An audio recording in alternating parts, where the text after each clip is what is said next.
Welcome to Flat Earth Debate Uncut and After Show. I'm your host Nathan Oakley, and if you are new to this channel, or you've not done so already, then be sure to subscribe, hit the bell notification icon and join button if you'd like to become a Nathan Oakley 1980 channel member and keep up to date with the Flat Earth Debate. If you would like to support the channel, there is a super chat that runs alongside each of these shows while they premiere, and there's also a PayPal, Ko-Fi, Patreon and thanks button in the info box below the video.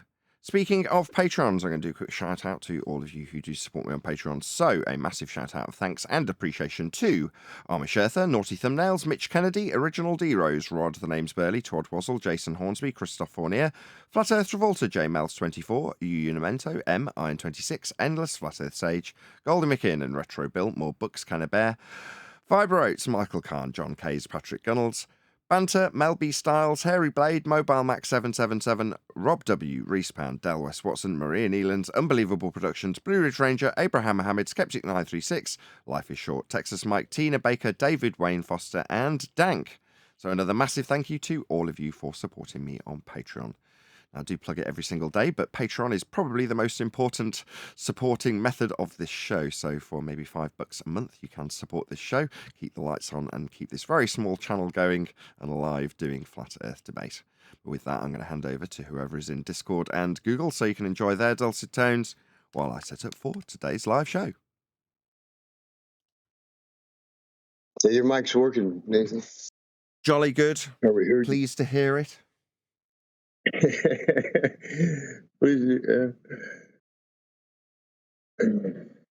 Hey, Steve. Kind of quiet. Hey, good morning. Who was that? Was that Neil? Yeah, Neil's going to have to address some things over here. Sorry, Nathan, but it's just going to have to be done. Do it. Be led by the Spirit, Neil. No, you ain't going to talk shit about me and not be able to let me respond. It's going to be dealt with. Calm down, Neil. Remember, be with God, Neil. We're crazy times, brother. Has nothing to do with that. I know he'll watch this show. So, Owen, it's not an insult that you gave me money, Owen. It's an insult that you threw up in my face. Okay? Neil. Forgiveness. No, it's nothing to do with forgiveness. He's calling me a dirty scumbag on his show, calling me a liar, and he's not telling the truth, which is the case with Owen. You don't freaking get to do that for me without me responding. I said it's an insult that you threw it up to my face that you gave me money. Not that you gave me money. And I am sending it back double. All right, Neil. Now I'm done. Sorry, Nathan. Oh, apologizing to me. Well, Nathan. Yeah, well, the show, I guess. Go on, Steve. You rumpus most of what he had to say, which was probably no bad thing.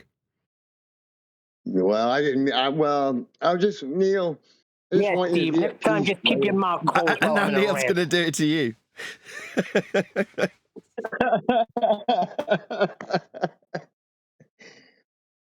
No, nothing to do with forgiveness. I forgave him the moment he said it, but it's going to be addressed. He needs to learn how to deal with shit.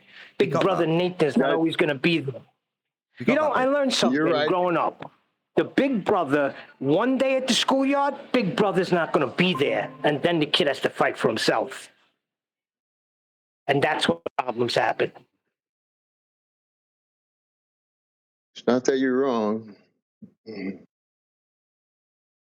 All righty then.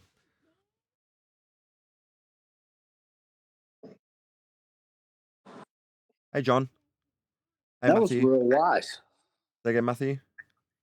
Yeah, it was real wise. I like what you said there, Neil. Can you say that again? One day, big brother's not always going to be there in the schoolyard to protect you. One day he's not going to be there, and then you got to deal with your problems yourself. And that's what happens. And it don't turn out good. You need to be held accountable for things you say and do. You can't just go lying about people and then not have them respond. That sounds very wise.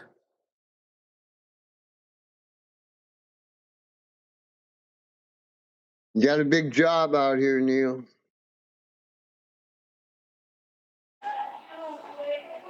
Yeah, the big job is spreading the gospel. But remember, Jesus got angry That's right. too when he was faced with hypocrites. Yeah. Drove them out with a whip.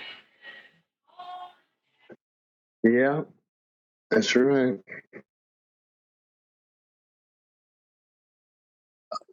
But I love it when I feel like we're bonding. Well, Is it's that a what big this is? war out here. This bonding, is it? Oh, how lovely. I'm sorry, I'm not funny. No, that's pretty funny.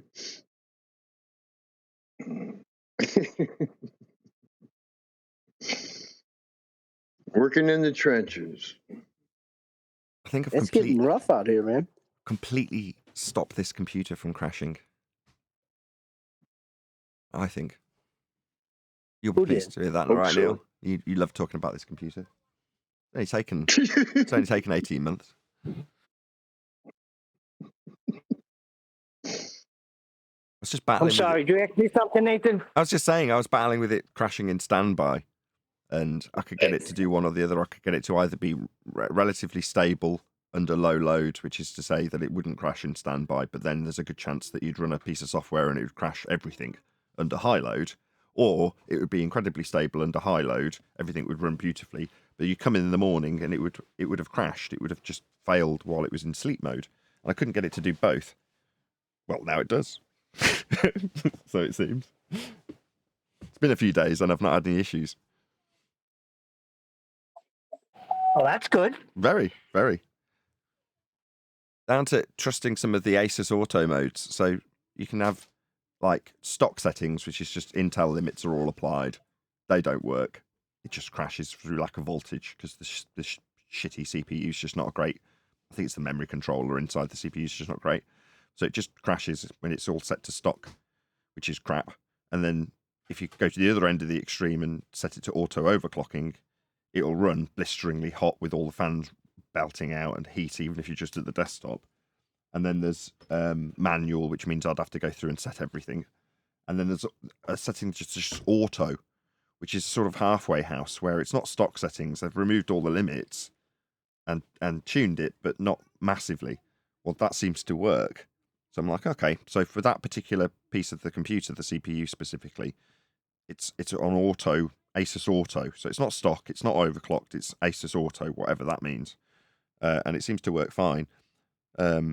Everything else, since doing that one particular setting, I've overclocked the snot out of everything. The RAM, the GPU, all blisteringly fast. It works fine. It's like, okay, so now it's actually a really good computer. It's running really fast. Everything's stable. I come in the morning, move the mouse, and it turns on. You know, simple stuff like that. It all works. I'm just quite pleased with myself. I hadn't thought about it for a couple of days, and I said to my wife, when I came in today after coming back from a class, and I moved the mouse, it all came on. I'm like, this computer's worked for the last 2 or 3 days, hasn't it? She's like, yeah. I'm like, interesting.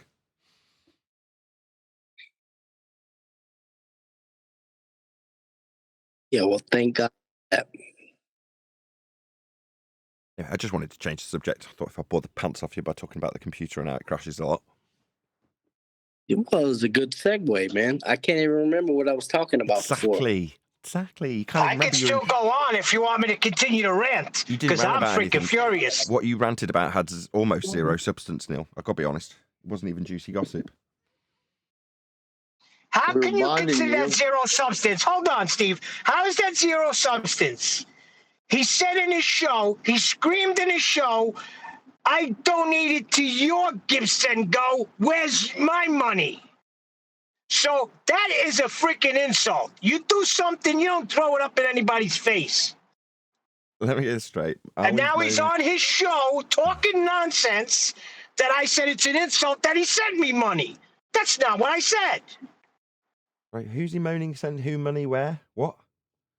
When I was moving, I had to Give, Send, Go. I think he sent me, I don't know what he sent me. I'm going to go back and give Sengo, find his name, and send it back double. But that's besides the point. He was yelling in his camera the other day on his show because I tried to go there. I figured, well, let me just keep his shows on in the background, let the ads run, because I don't know if you get paid for commercials. I kept it going. And then I said, hey, Owen, when are you just going to knock it off, apologize, and come back? And he freaking went livid and flipped the freak out. All right? And it spiraled into this. And I timed his ass out for 24 hours yesterday on QE's show because of some stupid nonsense that he said. And that's where it's coming from. Now he's on his show today calling me a dirty, lying scumbag who said it's an insult to freaking, for him to give me money. That's ridiculous.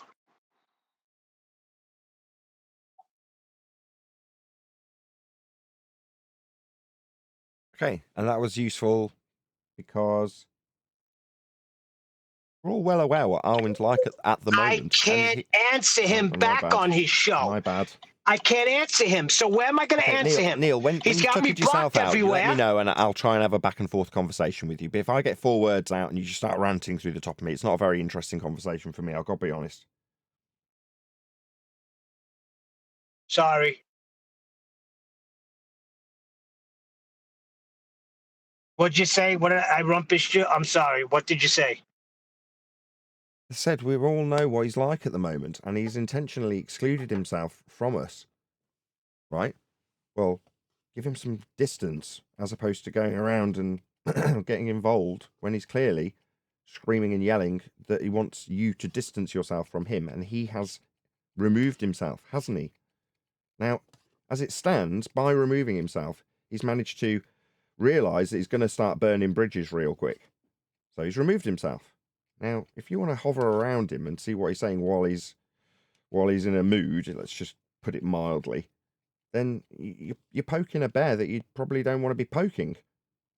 You know what he's like at the moment. You know what his attitude is at the moment. So, I don't know. If you want to be around that, then fine. You know, but you're going to be like you are now as a result of that, aren't you? Okay, I understand what you're saying. All right? I did it. I gave him days. I was in his chat. The conversation was fine. Chocolate asked him the same thing last night. Same thing that I asked him. How come he didn't flip out on Chocolate on QE show? Okay? And I'm not hovering around him. All right? He's dead to me. I'm just giving him an answer because he'll watch the show, and that's my answer, Arwen. Nobody said it was an insult that you gave me money. I appreciated it. Came from your heart, I thought.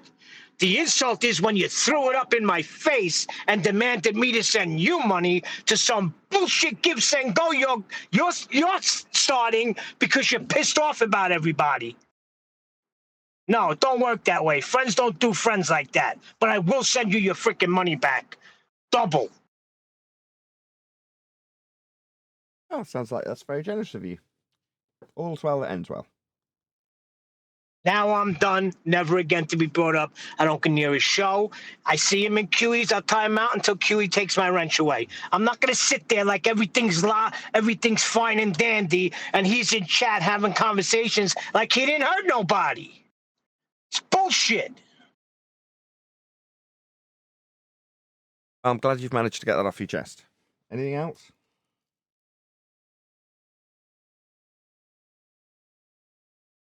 I'm done. Probably good. Sorry, I didn't mean to bring it on your show, but I got no way to answer him. Don't have to apologize. Can we talk about interpersonal relationships for at least the next 25 minutes? I think so. I think that'd be fun.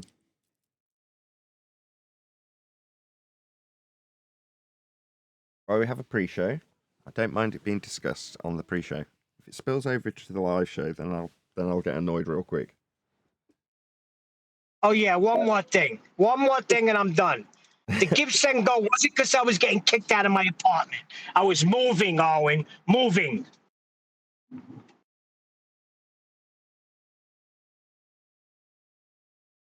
Like more people will start reacting to him this way. I hope he calms down. Yeah, Flat Earth early bird. You can catch that really early. Yeah, don't even promote his piece of shit ass. Stop swearing, please. Sorry, but that's not a swear word, but I won't say it again. I listened back to QE show, and it's got me with a fundy absolutely on the ropes. And while I'm listening back to the show, my wife sat next to me. It's quite late. She's tapping out an email for work or whatever she's doing. And she's listening without paying a great deal of attention until I start swearing. Then she raises her eyebrows and looks across at me and goes, Oh, it's an old clip. She went, And the swearing continued and continued and continued. And I thought, this would have been so much better if I hadn't been swearing at the opponent. There we go. Just life. 10th man was trying to tell you that a long time ago. Yeah. Yeah, Neil, all of us, and even Arwen included, Neil, right? So we hear you, right? But we all may be caterpillars today, but God willing, tomorrow will be butterflies. Not if you're not chosen, my friend. Sorry. Remember what what's his name was? Pharaoh. Don't you say to the potter, why'd you make me this way? Many other called, few were the chosen. Are you chosen before the foundation of the earth? I concede your point, Neil.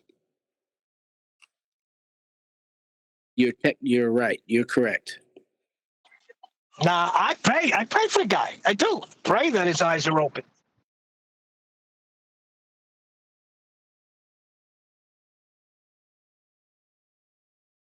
Okay. Of course. We know that, bro. We all know that. Arwen knows that.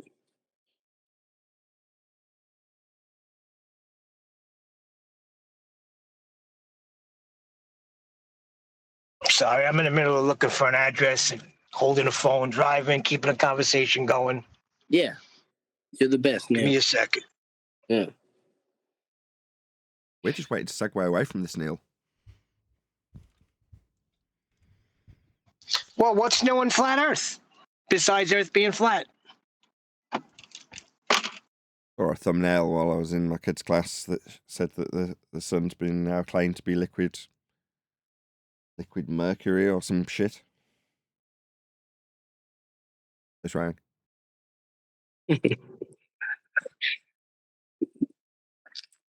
That wasn't the homework? He came home with that? Again? He came home with Who's he? I'm sorry. She came home with homework with. Oh no. She was sat doing an art class. She does an art history class on a Tuesday, which is about 30 miles away. So drive out there. I sit in on the class. Most of the other parents just disappear. It's like a homeschool class. So there's, I don't know, half a dozen other parents at the most that are maybe or could be hanging around, but they don't. They all just disappear. I stay, sit on their sofa and just look at the automatic text subtitles, because obviously I can't listen to a video while there's class going on. I just sit quietly in the corner and do whatever I can do on my nice new phone. Now I can watch videos on it. So today I happen to be able to sit there and watch stuff on my phone. I haven't been able to do for years because the phone I had was crap. There we go. So I just happened to browse through a few thumbnails, and one of them caught my eye when it said the sun is made of liquid X. I can't remember what the material they said it was. And it just made me chuckle a little bit.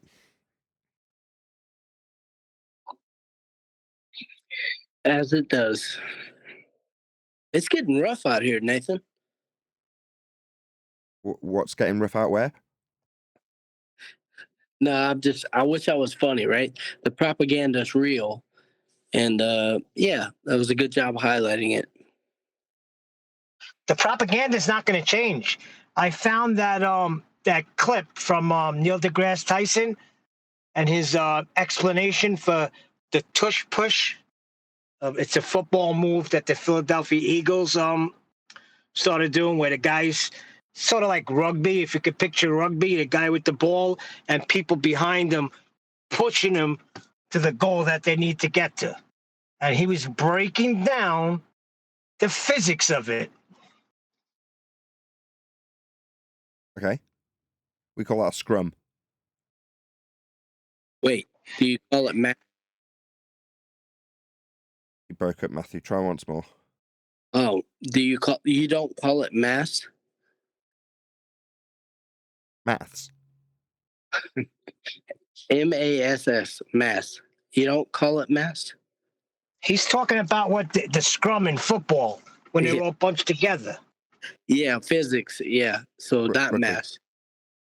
Rugby. And you're saying rather than the physics, it's going to be done with maths. No. I'm saying I was trying to talk about inertia. Okay. How does this relate to us, Neil? Well, it's just the way he. First of all, do we have a definition of mass? No. Okay, so it's just the way that he's got all the guys on the football program, the announcers, all baffled and dazzled when he's talking nonsense. But how does it relate to us investigating the shape of Earth as they claim it to be spherical? Well, is he not a priest? Is he not one of the priests? One of the main priests? This is the propaganda that's spreading. Sorry, I'm beeping. Okay.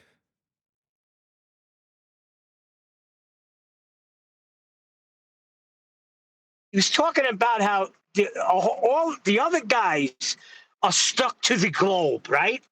And they have nothing to do with it. The other people that are pushing them have nothing to do with it. Let me find the thing. It's only like 2 minutes. Okay, whatever. On national TV, right? Isn't that what you're talking about? Don't be looking for things while Yes. you're driving around and stuff, Neil. Just, yeah, fine. Your verbal description's good enough.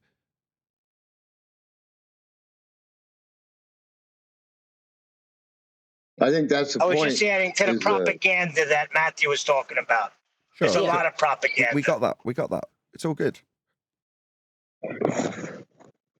Well, the NFL's propaganda, so.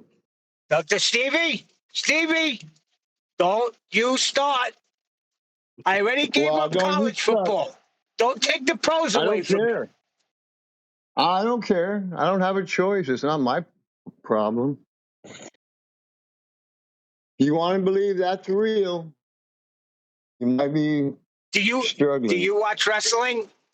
I still watch wrestling. I know it's scripted, but it wouldn't be the same if it was football. I'm just saying, Neil, believe what you want to believe. That's what a lot of people do out here. Well, if you think about it, what are the sports for? It's to preoccupy you, right? Get everybody entertained and dumb them down, just like in Gladiator, right? What did they have those games at the Coliseum for, right? The Gladiators. Yeah. I get it. We all know that's one of the. Go ahead. No, I said I get it, but I love the NFL. Yeah, well, that's what people love. Their movie stars, but they're make believe. People love their politics, but it's make believe. See, we don't understand. I think we need a little more comedy out here. Well, here's my comeback to that, Steve. Stevie, hold on. I played football, right? We were 11-2, right? We only lost 2 games. The only reason we lost those 2 games was because our quarterback, who was an NYPD, he couldn't play the first 2 games of the season, right? Now we're going up against the worst team in the league, and they took it to us. There was no fix. They just game planned, practiced, and they took it to us. You understand my point? Yeah. Now, if that was in the pros, you would think this shit is fixed. Well, yeah, I would never think that was in the pros, Neil. Not even really a good comparison. Hello? Hello. Why you never seen a bad team jump all over a good team? Yeah, but Neil, we're talking about the NFL to begin. Right. And okay, so the underdog team, they're underdog by 14 points. Everybody bets the other team because they're supposed to hammer them. And that bad team comes out and lays the wood down on them. You would think it's fixed. I'm saying that's what happened, Yeah. and we weren't getting paid. Yeah, but Neil, how much money are we talking about? In all the revenue, 90% of it comes from where, Neil?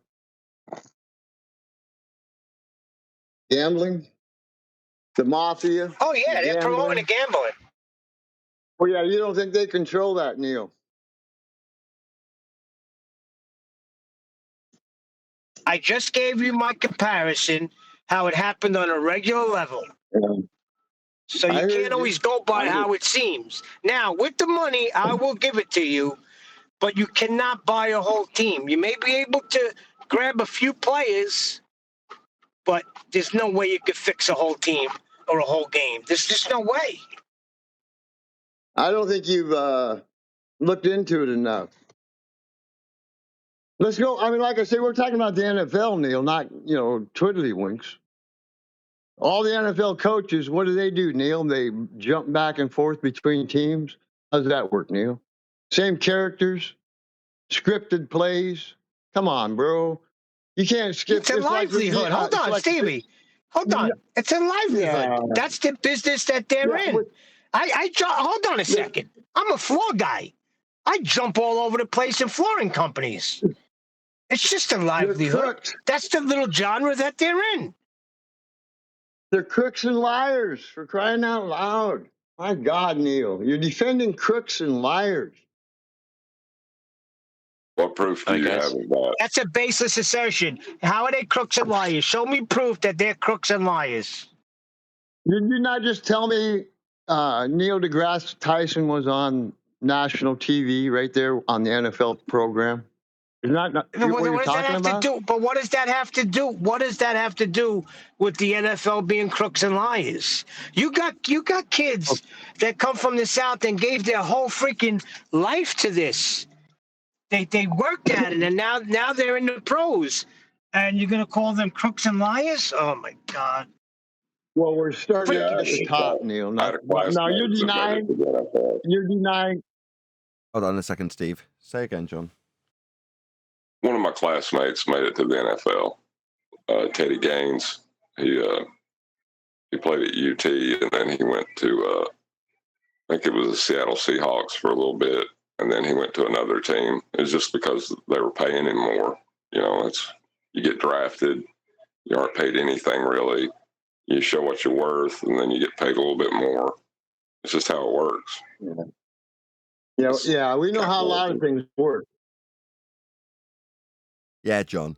Yeah, we know how a lot. Yeah, we're talking about the NFL, not make-believe programs. Stevie, these are guys that dedicated their life, Stevie. They worked and they busted their ass to get in the position that they're in. These are elite athletes. You can't just, when you come to, see, this is the problem with Flat Earth. Everybody comes to Flat Earth and all of a sudden there's no forest, everything's fixed, and everything's fake. That's not the case. Let's go. Oh, yeah, well, that could be, but you got to provide evidence. That's all we ask. But here's the thing.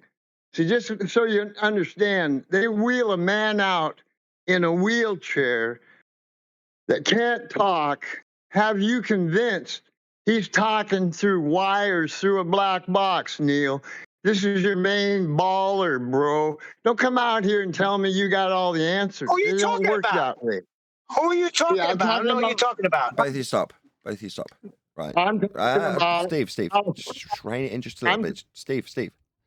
Right. Number one, you're getting very passionate about defending, no offense, well, as much as going to be inferred, conspiratard nonsense. And Neil saying, I object. Because number one, we're not experts in this. Number two, we're just speculating. And Neil's objection, I completely agree with. Like, why are we tarnishing what we can easily prove with conspiracy when we can easily prove it? I'll give you an example, right?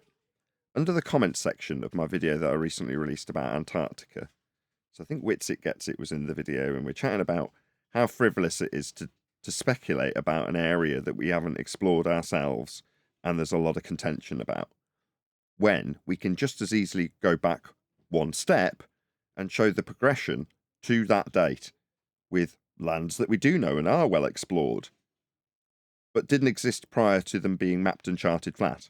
Now, as an example, that is quite boring. Because, well, yeah, I already know. Well, I happen to live on one of the new worlds, as they're known, or I happen to have a relative who's from a third world country, or whatever. And it's an easy to understand and digest stone cold flat earth proof, as opposed to the much more tantalizing and exciting prospect of discovery out in Antarctica. Now, underneath the video, there are plenty of commenters who say things like, yeah, but why is outside Antarctica? I'm like, way to miss the point. My point is, we've got two choices. Option one, speculate about stuff that we have really got no idea about and look incredibly stupid. Or lay out the facts that everybody's aware of in a way that makes you appreciate how the Earth has been charted. That would be flat.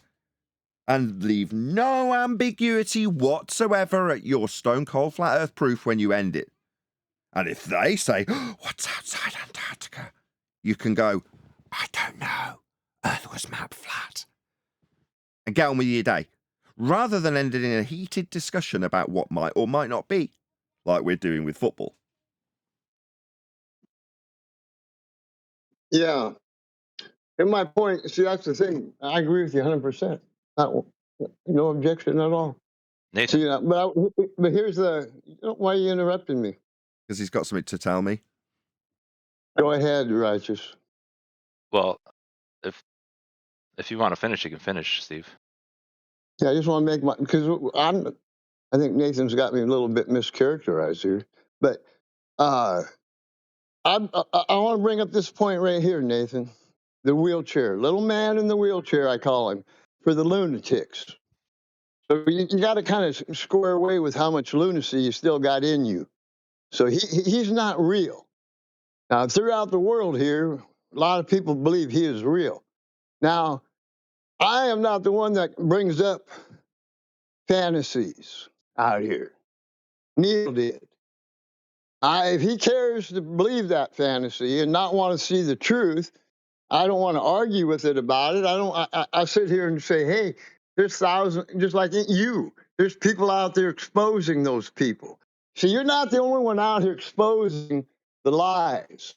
Just because, yeah, there's a lot of them out here, Nathan. You have no evidence. I'm with you.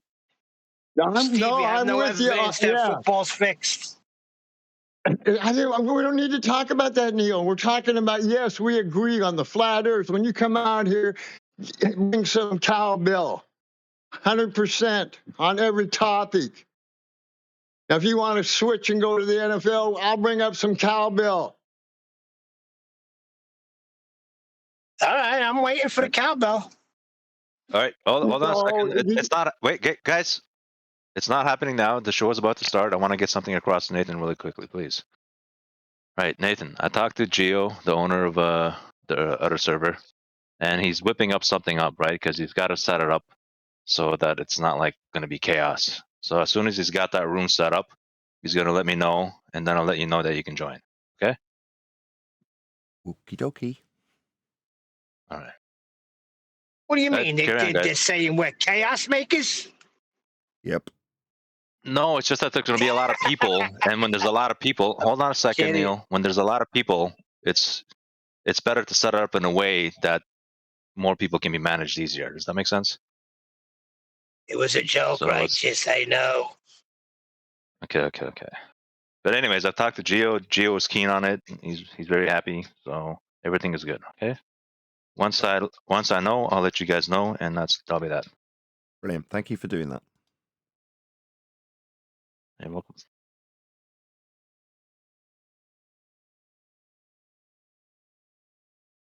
All right, Steve, Neil, you guys can pipe up again. Tell us about sports.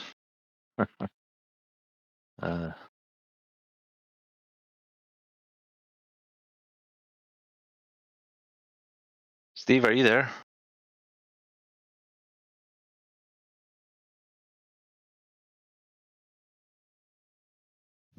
Yeah, No, Steve is on. Steve is on Discord, isn't he? Isn't Nathan starting the show? Yeah. Well, if I Yeah, hear I'm you, here. he's of not minutes. starting the show yet. Oh, okay.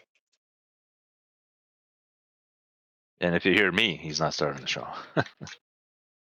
Well, you're on G+2 sometimes, so I figured Yeah, Stevie that's was. right. I'm not gonna explain it. No biggie. All right, I got you, Neil. Speaking of the show, righteous or no, not righteous, refracted curvature. Please take care of the housekeeping.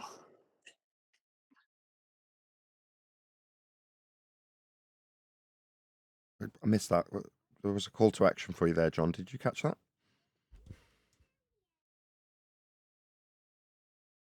What are you talking about? John. Sort out the housekeeping, John. What do you mean? John. Yes. Sorry, I was stepped away. What? When the show starts, could you take care of the housekeeping? Of course you can. Thank you, John. What the heck is going on?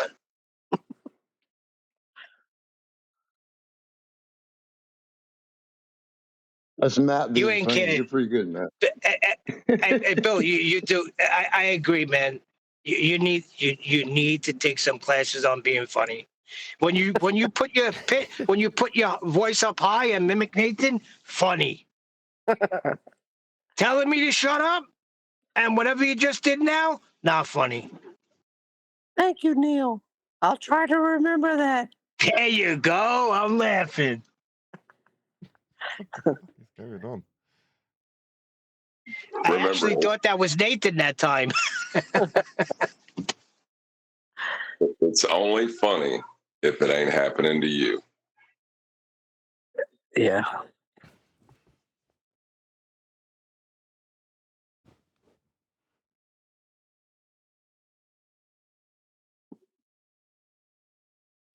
I don't know if you guys have noticed, but it's cold outside.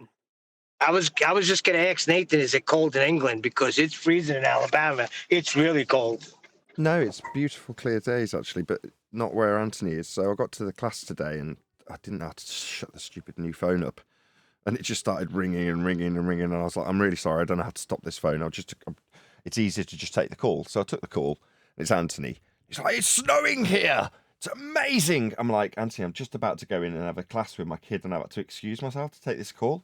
He's like, yeah, but my wife, she went away and she couldn't get to work, and she had to come back and turn around, and there was cars deserted everywhere. That's wonderful, Anthony. Thank you so much for letting me know. I've got to go in. I've just dumped my kid on a teacher and walked out immediately. So, yeah, there's snow here. It's amazing. It's winter. Do I have to do housekeeping? Is that what somebody put on me? I don't know what What's the call going to on? action was either. I didn't get it, John.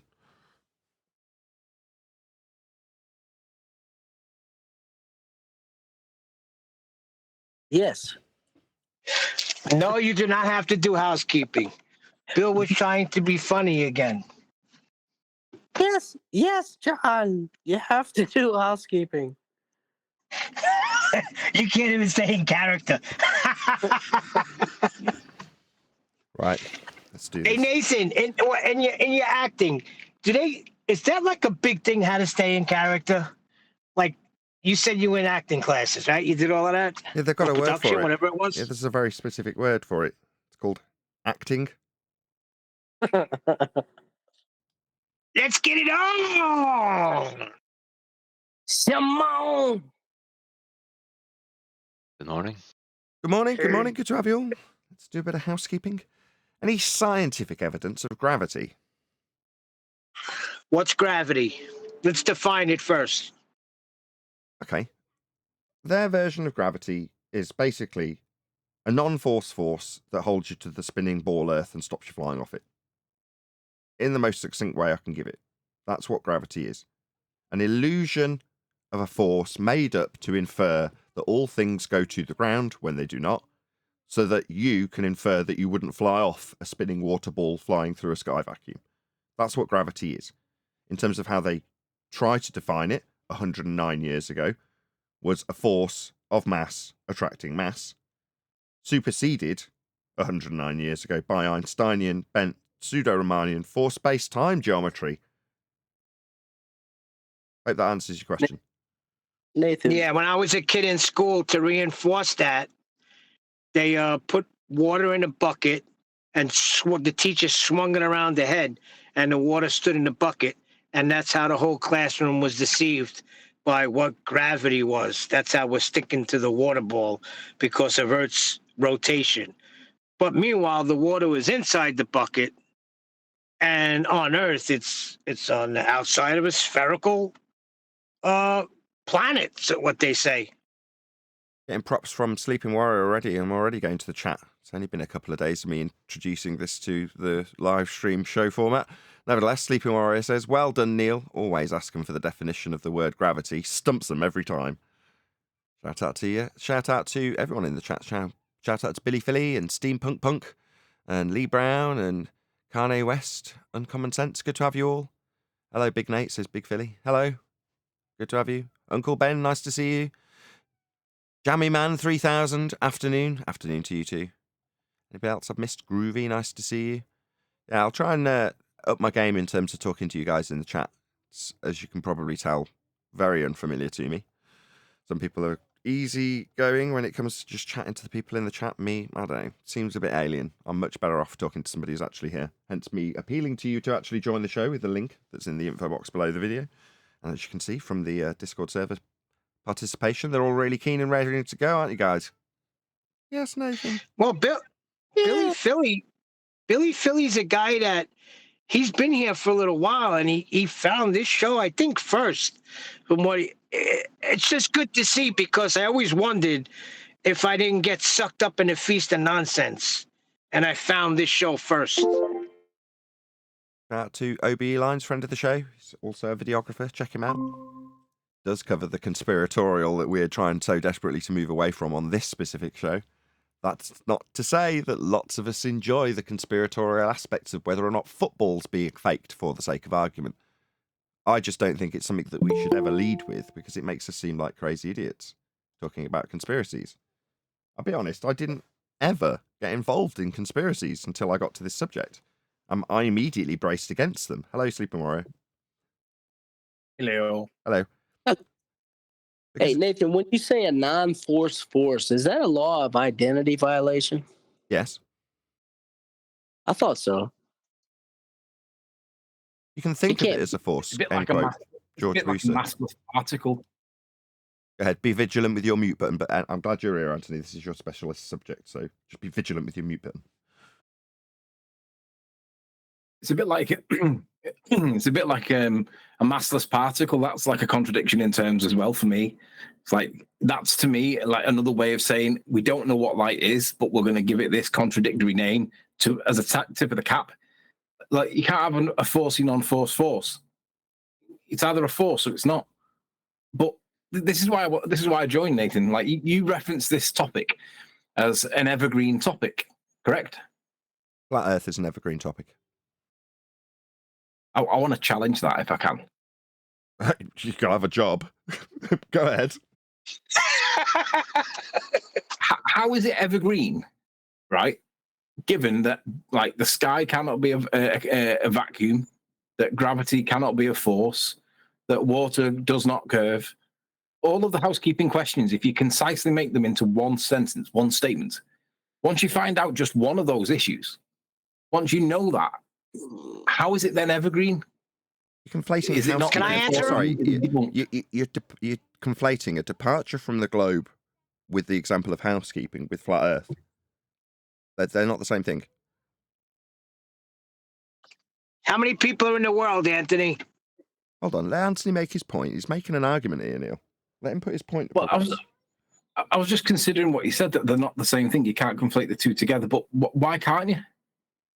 Okay, so if I was to describe to you the use of elevation angle measurements to map the ground as is depicted on screen for the audience right now and for you in the Hangout, that is a fact.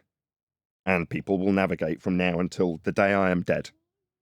And have navigated for every bit of history that we have mapping to show for charted territories being discovered. That is not only in our past, present, and future, it always will be, and will always utilise a flat plane. Now, by your contrast, you're saying the fact that these angles on screen now, for example, have been used to create orbital motion. That is a fact. These angles on screen, in terms of how the angular relationships of those stars with relation to a flat plane, turns into orbital motion. And the orbital motion necessitates a sphere Earth to have a force that's not a force that you can think of as a force called gravity holding you to it. Now, the relinquishment of that pseudoscience religious belief in a world that's derived from flat Earth elevation angle measurements to stars does not change the way we will map the world moving into the future, how we map the world and navigate the world now, and how the history of the world being navigated and mapped flat will ever change. Ergo, without question, this is an evergreen subject.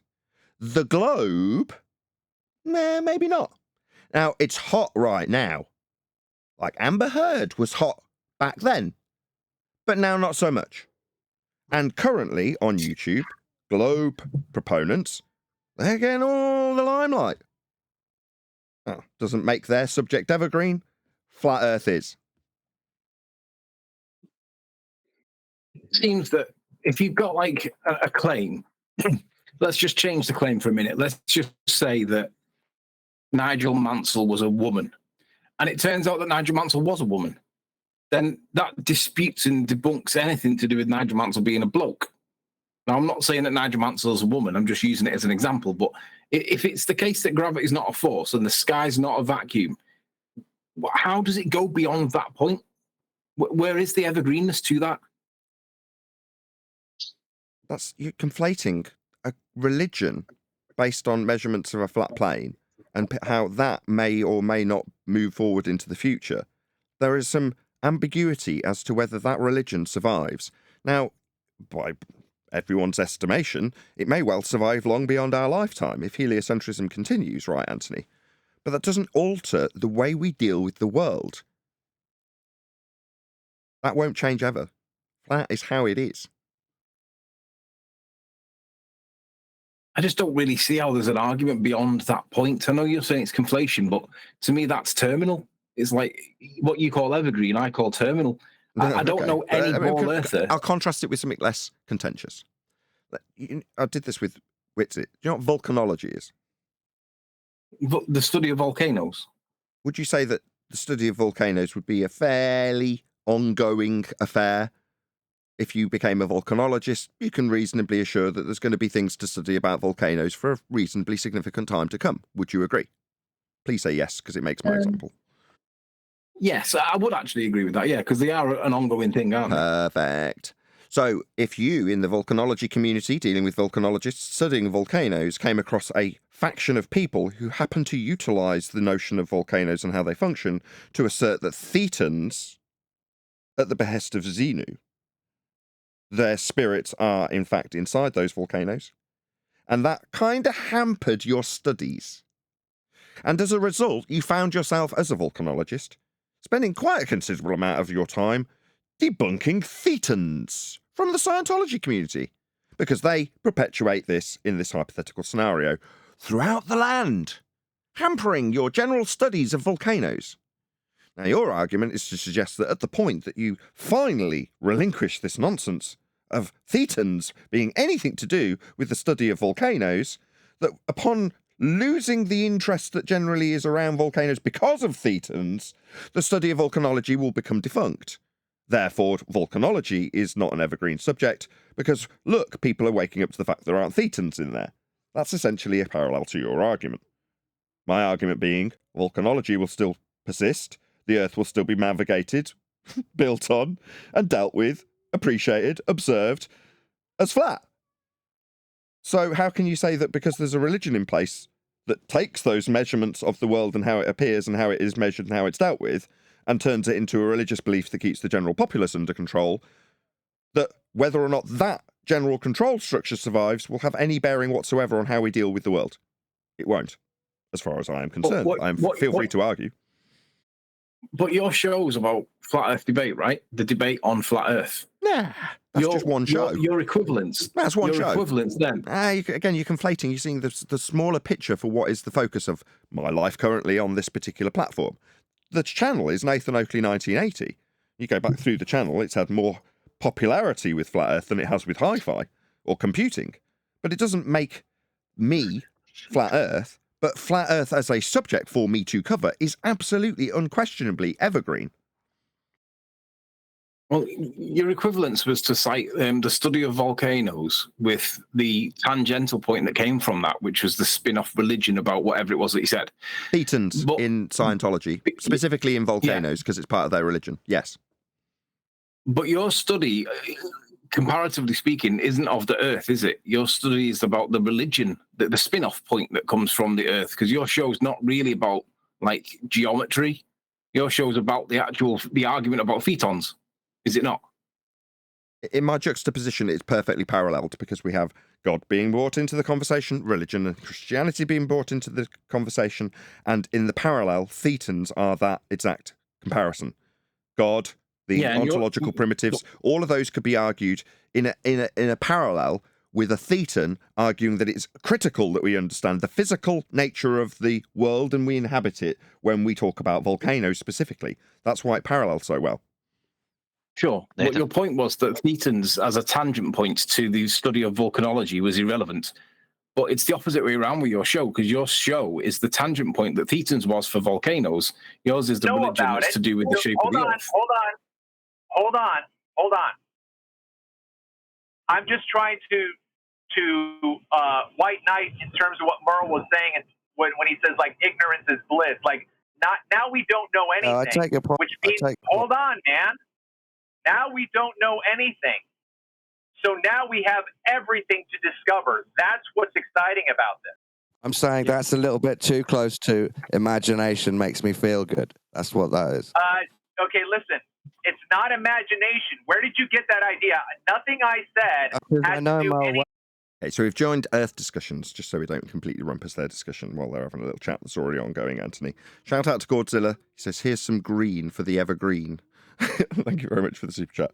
We're going to be joining Earth Discussions. I've already joined the voice chat, but they're obviously thick into the discussion, so we'll round out and then I'll open the line back up once they're obviously rounded out in their discussion, and we'll say hello to them all in there, Anthony. Is Anthony trying to make an argument that the nature of reality is not an evergreen subject? Yes, he is, yes. Yes. No, it's the other way around. The nature of reality is evergreen, but I don't think that this show is about the nature of reality. This is about the tangent point, the thetons or whatever it was, in that topic of the study of the world that we live in. Because it is a religion, right? It is a doctrine. It is indoctrination that you're taught in school, and we can all agree with that. But once you realise that the sky's not a vacuum and gravity's not a force, etc., that's essentially the argument that theton is bullshit. But the study of the volcano continues in any event. But your angle is to do with essentially the study of theton, in the sense that the religion of heliocentrism, that's what your angle is. But when you realise that the sky's not a vacuum, that's that gone. So, like, how is it evergreen in that context? It's not. It was his angle. Now we're on the front foot, Anthony.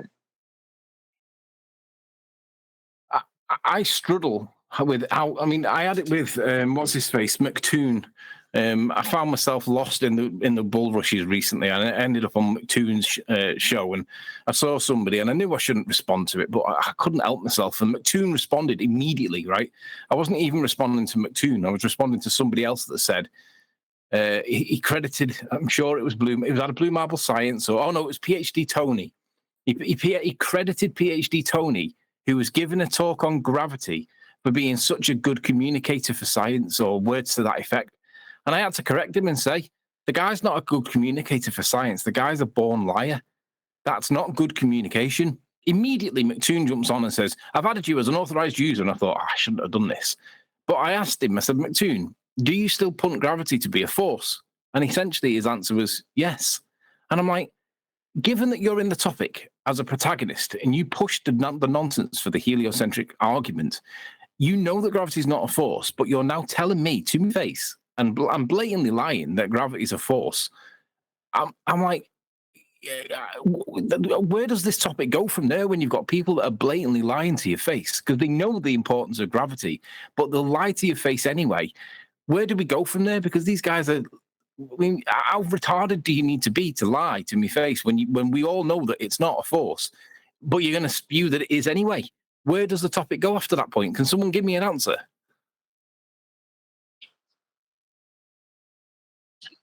Well, you could point out that even the force that he's talking about is talking about in the vertical axis changes relative to the horizontal. So that might help him. Yeah, but I don't disagree with that point. I just think that if you're going to overtly lie in the first place, what hope have you got? It's like you couldn't get any more lying, could you? It is the biggest lie. We got that. You just whistle past his point. You're saying, okay, if he's going to lie, where do you go with that? Okay, fine. So it's being suggested by John that you point out he needs a flat plane to make that lie work in the first instance. Do you understand? Yeah, I do. But is it worth engaging that point to the argument, the discussion point? Or is it better to look at the bigger picture and say, this guy's overtly lying? He knows. Yeah. That's what John's saying. Exactly that. He's saying, take his argument. It's okay. Right, let's see how your argument breaks down. And point out that they need, what is it, the plane of the ecliptic? Which plane do they need? I forget. They need a flat plane for it, Anthony. Yeah, they need a horizontal plane because they're talking about changes in the vertical. And the horizontal plane is always parallel to the plane of reference. And you've got to reference that plane of reference, Anthony. That's Earth being flat as a reference. Can you imagine if we were to suggest that, for argument's sake, the Bedford level observation, if we were to assert that it was either one or the other, curving or flat, and it turned out that when you went and done the observation, the opposite was actually true, do you think that they would allow us to come up with some cock and bull story for why it is still the case, even though it's evidently incorrect? No, they would not. So it's like, if we were to maintain that line of inquiry and push it, they would be the first ones to be, I don't know, trying to get us sacked or whatever. But when it's the other way around, they just whistle past it as though it's nothing. And I'm like, this destroys your argument, guys. I just don't see how this topic can continue when they're overtly lying, and I don't know how it can go any further for them. Maybe not, but for us, we can then take their argument and point out how even if you assert it's incorrect as a force, which is correct for you to assert, you can still point out how their lie starts with an angle or a measurement of a referenced flat plane. That's how John's suggesting you move forward. Right, Righteous has joined because we are in a different server, and at the moment I'm just in server deafen and mute because we're obviously continuing this conversation, which we can't just have straight through the top of them. So I'm going to open the line to, what's the server called again? Earth Awakenings. So hopefully one of the mods will drop a link to this server, which is not ours. So we have to be on our best behaviour, okay, lads? Thank you for the gifted memberships, Billy Philly 22, and welcome to all of you who've just joined as a member. Whose server is it, and why do we have to be on good behaviour? Well, because it's not ours, and we'll just see how we get on. I'm sure you'll hear some familiar voices. I'm going to open the line now. Just bear in mind that when we do, you're going to hear all sorts of conversation that we're going to have to ease our way into. Be intuitive based on your previous understanding of physics. Yeah, but even if you understand something better, it can be counterintuitive. You have intuition you can know better, but if the intuition might still be leading you in the wrong direction. Still might seem strange. At first, it would seem even if you know better. And then you think it through, and the more things you know, you'll understand that it was logical, even though you thought it was illogical. Exactly. Yeah, that sounds like Dawn Treader. Yeah, what's his nuts is talking about intuition. I'm saying you might have an intuition on something, and then all right. So what about this one? So and the audience is watching. So there's like a bathtub, and you've got a wooden spoon, and someone comes in and stirs the water, and then leaves, and then someone comes into the room, and the water's already swirling. They'd be like, well, they don't know the cause, right? You do. They don't. Yeah. Then you infer the cause yourself if you want to know. So the key is knowing the cause. Once you know the cause, then you can demonstrate it, manipulate it, the whole bit. Did you say you infer the cause so you can know, Don? Like, how would you know just by infer? Like, if I went into the bathroom after Mel was stirring the bath and I saw it spinning, I'd look around, I'd see him hiding the wooden spoon, and I'd say, you must didn't have have that. done it. Yeah, but that's obviously an example where it's not contentious. But what about where it is contentious? Say there was two people in the room and you didn't know who had the spoon. Say there was two people in the room and you didn't know who had the spoon. What would you then conclude? Who cares? This isn't science. Science deals with naturally occurring phenomena that you want to know the cause of. You can use your knowledge to infer things. That's normal, isn't it? What's going on? All right. So me and Nathan are in the room. Me and Nathan are in the room, and one of us has got a spoon and the other one's not, but you don't know which one's holding the spoon, and we're both looking guilty. You have no idea who stirred that water to make it turn, do you, Don? Yeah, I can be a detective. I can look at both of you in the eyes, and I can tell which one of you is lying more. Wait, hold on. Shout out. Which one of us is lying? Right. Stop Anthony. Lying is a bit Don, this is in Anthony's wheelhouse because Anthony deals with law and figuring out where someone's lying. This isn't what we deal with. We deal with the nature of reality. The nature of reality is exclusively natural science. Well, when it comes to natural science, you don't deal with a phenomena that a man's created, stirring something. You deal with things that occur in the natural world and try and figure out what caused them. Yeah, but there's an alternative. When a man created a situation, it's supernatural. Say again. It's a false dichotomy that either me or Nathan might have stirred it, because there's an alternative that you haven't considered and that somebody's pulled the plug out, and that's why it's rotating. Who cares? You're talking about man-made effects. That won't stir the entire bathtub. Who cares? I was just giving a hypothetical too, but. Let's go back to natural phenomena in science.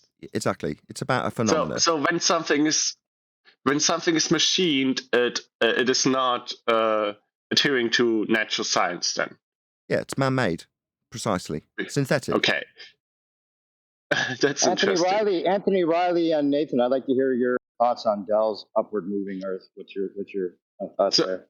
We talked to Dell about it. Just go and check out the video where Dell came on the show and offered up his evidence. By offer up his evidence, you don't have anything quick here that you want to. My bad. I was answering you, guys. My bad. When we first, I was in the middle of answering you. Sorry. You can check. No, that's okay. I was not. I'm still in this. Thought you might have still attempting to answer that question you just asked me. So Anthony Dell Riley, came and spoke to us. Am I going to get asked questions and just constantly have the same question asked through the top of the answer? I didn't realize. What's going Continue, on? Please. What's going on? No perspective. No, guys, stop interrupting, please. Stop interrupting. One at a time. Go ahead, Nathan. I would. It's just I've tried 4 times and New Perspectives decided to ask the same question through the top of my answer. I'm sorry. He's off mute again. Now he's apologising while I was about to launch into the same answer. I don't get it. Go ahead. I would. You just can't seem to shut up. Thank you. So Dell came to us to present his claims on the nature of Earth. That's what we do on Flat Earth Debate. And upon doing so, he claimed upward moving Earth was the reason things returned to the ground. My response, what about the clouds, Dell? Are they returning to the ground? Response from Dell, never mind. Who was that? Who's off mute? Not one of my own panel doing that. Never mind the clouds, was his response. You need any more than that? No, I just thought you have something to say. Sorry, I didn't mean to interrupt you. I think Mike was cutting in. Go ahead, if you have more to say. It doesn't work. It just doesn't work. Anthony Riley, good to see you as well. Is he here? Both of you? I'll answer that question. Thought I heard Anthony. I'll answer that question. The question was, what do you think about Dell's upward moving Earth claim? In my honest opinion, since the passing of Bob and Odell, there seems to be a challenge or a medal that's going around to who can be the biggest disinformation agent out there. And in my opinion, Dell's pushing for that medal. There's a couple of others pushing for it as well. Austin is one, Jaron's another. But I believe that he's controlled disinformation in the same way that I believe that Bob Nodell was. That's my honest opinion. So that's not my attitude. My attitude is to say, who cares? Because we can't have evidence provided for some individual and whether or not they're a shill prove Earth's flat. Meanwhile, we can show it's measured that way. Wouldn't that not be a better argument to move forward with, whether or not there's controlled opposition in our midst? Who cares?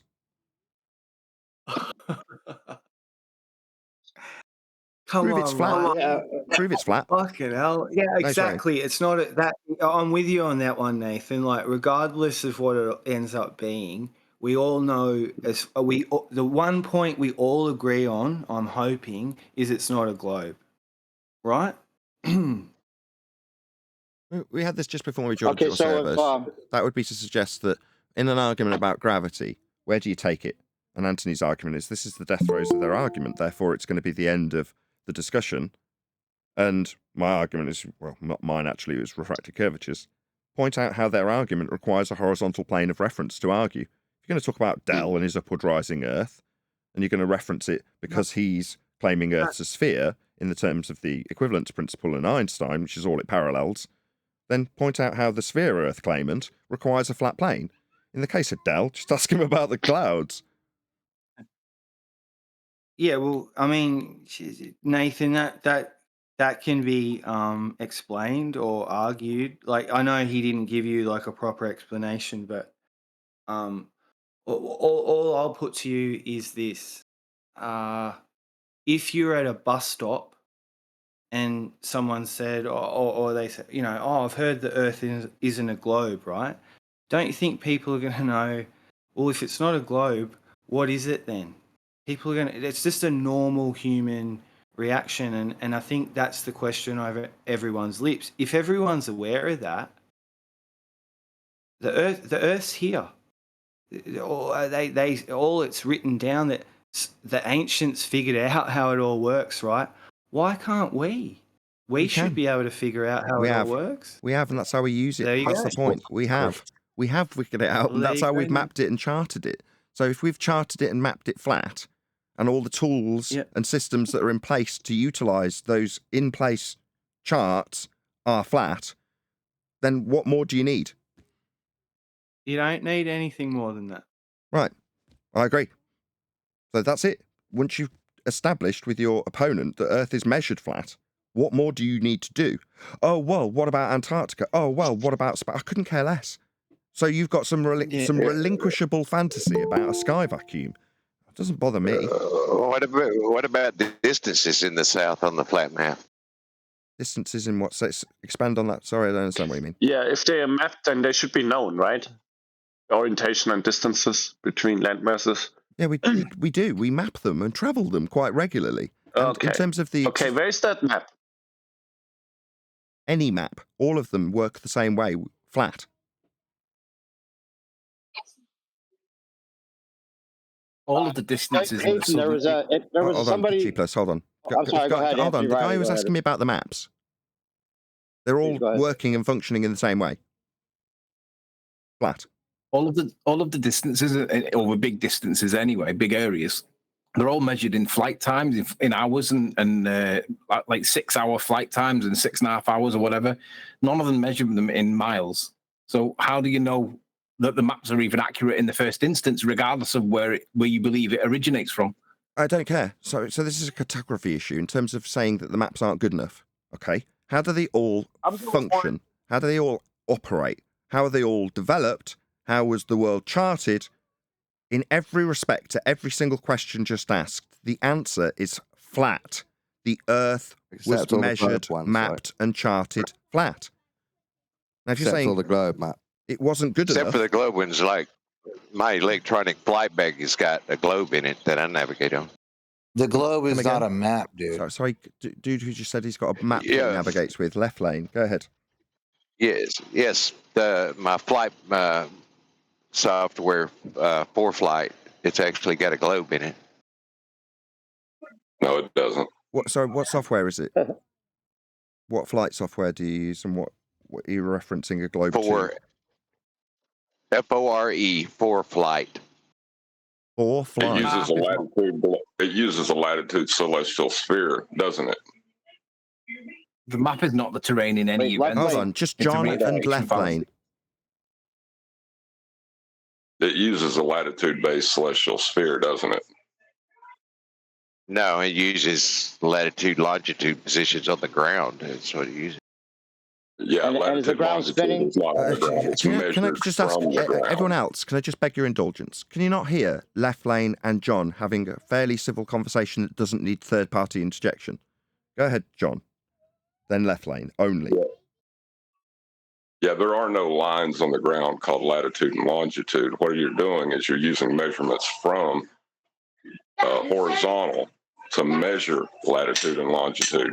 Those measurements are taken from the ground, which is a flat plane. So what you think is a globe is actually a projection out of a celestial sphere over a flat plane.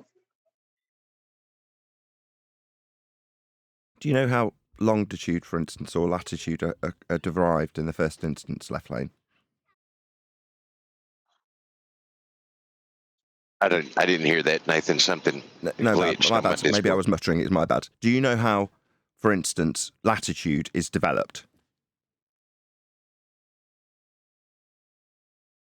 Not in detail. No, I couldn't go into that with accuracy about it. Okay. Well, it's derived from an elevation angle measurement to Polaris. That's off a flat plane. That gives you that system. No, it's not a flat plane. It's just to Polaris. Did you hear my asking for the triggered people who don't like this conversation to not interject? Did you hear me correcting you? Right. How do you... Okay, Dawn. How do you measure latitude? Go. I'm not doing your quiz. I'm just correcting you when you say wrong things, okay? Right, so you don't have a rebuttal. You're just telling the audience that they're wrong. I'm wrong. That's how I work. Excuse me, can somebody just stop this person from interjecting? He has nothing to offer. He doesn't have citations. He can't even disagree with me with any evidence whatsoever. He just wants to inform the audience I'm wrong. Can we just stop him from interjecting? He has nothing to offer. But Nathan, he wasn't wrong. Sorry, latitude is measured with a flat Earth elevation angle that is two straight lines. One is the baseline. I'm actually offering evidence. I'm not just saying you're wrong. I'm offering evidence. Should I be interrupted? Excuse me. I will get to the end of this statement. Dawn had nothing. I will now offer something. Latitude fact is a measurement of an angle off a flat baseline to Polaris. That's what it is. Now, unless you or anybody else can challenge that, I'm not going to have Dawn pipe up and tell me he's just saying I'm wrong. No, I'm not. It's not a flat plane, though, is it? So we are going to have Dawn just pipe through me and tell me I'm wrong with offering nothing. Okay, what do you have to challenge that, Dawn? Plane. That flat baseline has nothing to do with the Earth, though. It's horizontal, which is a flat plane by definition. Yeah. That is the ground you're referencing. That's the baseline that you reference. No, what do you mean it's not? It's horizontal. I'm challenging you. I heard you what you said. Now I'm challenging it. Is that allowed? You want to waffle your claim 5 more times through the top of me? I heard it the first time, but maybe 5 more times while I respond to it. Go on. Isn't it measured to the celestial sphere? Oh, we're going to need third-party interjection. No. The horizontal plane of reference, the flat plane you described, is it's triggered fundy time, is a measurement of the ground you are standing on? No. Oh, is it not? No, it's not. It's not, which is evident by the fact that you can measure an elevation angle if there's no ground in view, or if there's no flat ground or even level ground in view. Really? So you can use your still measure an elevation angle, which proves that it has nothing to do with the ground I'm sorry, itself. just so I'm clear. If you're saying that's not an elevation angle, what we're describing and discussing and debating is specifically an elevation angle measurement to Polaris, and you're saying it doesn't reference the ground. So I would beg your indulgence as I offer you a citation from Sustainable by Design. Quote, the altitude angle, sometimes referred to as solar elevation angle, describes how high the sun appears in the sky. The angle is measured between an imaginary line between the observer and the sun and the horizontal plane the observer is standing on. End quote. Sustainable by design when detailing altitude angles. What we use to acquire the measurement to Polaris to give us the latitude system. Off a flat plane we measure. Facts. Yeah, the horizontal plane, not the ground. Yeah, that is the ground. That's not what the same we're... thing. Sorry, excuse me. So when it's on a globe in his model, the latitude system is the globe ground. But now we established that we're measuring it... Excuse me, I'm just contradicting you. The guy who brought this up said that the globe ground with latitude mapped onto it was the ground, therefore sphere-shaped. Now we're pointing out that the latitude system is measured with a plane of reference, that's the ground, and it's flat. Suddenly, you say... Excuse me, third interruption. Suddenly, you say it's not... Fourth interruption. Obviously, this is troubling for you. No, the globe that had latitude mapped onto it globe-shaped isn't the ground because the system that gives him that grid to say the sphere-shaped ground is the ground, that grid is measured flat, and it is the ground. Just because it's measured flat doesn't suddenly mean it's not the ground when it is very specifically a horizontal plane of reference. There's the fifth interruption. This is most assuredly measuring the ground, and we are measuring that ground flat. You don't have to like it. Can I rebut you?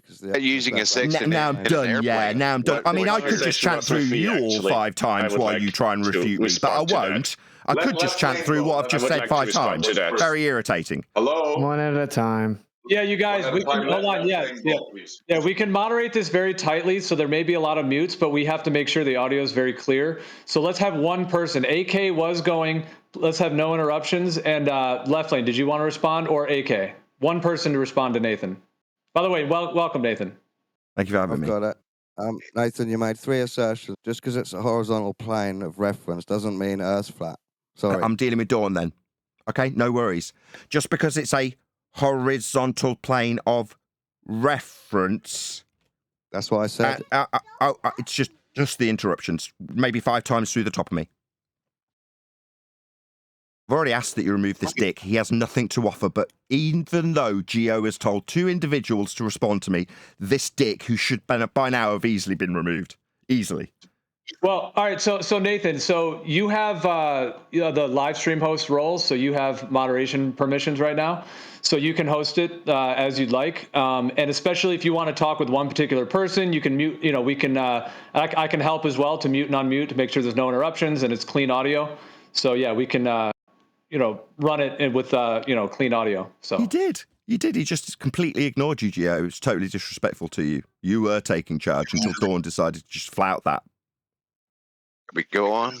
Yeah, so Left Lane and AK were between you guys. Nathan just laid out a whole thing. So does one of you guys want to actually give a rebuttal to the last thing Nathan said? That's where we're at.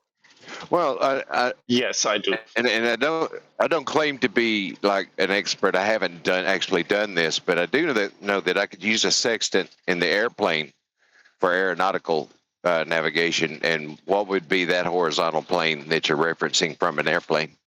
High level. Parallel with the ground. You understand that the GP position when you use the sextant in the aeroplane establishes, with a bubble presumably, a horizontal plane of reference.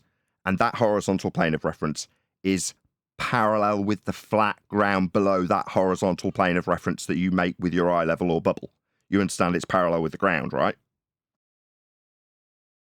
No, I don't think that I could be in the mountains. I could be, over the ocean. I don't think the ground has anything to do with that.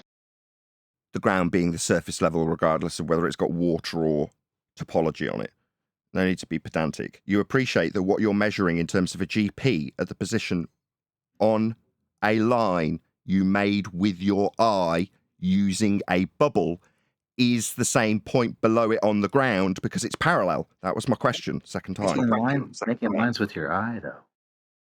You've got a line that you make that's horizontal with a bubble sextant in an aeroplane. That line goes out and meets the GP on that line.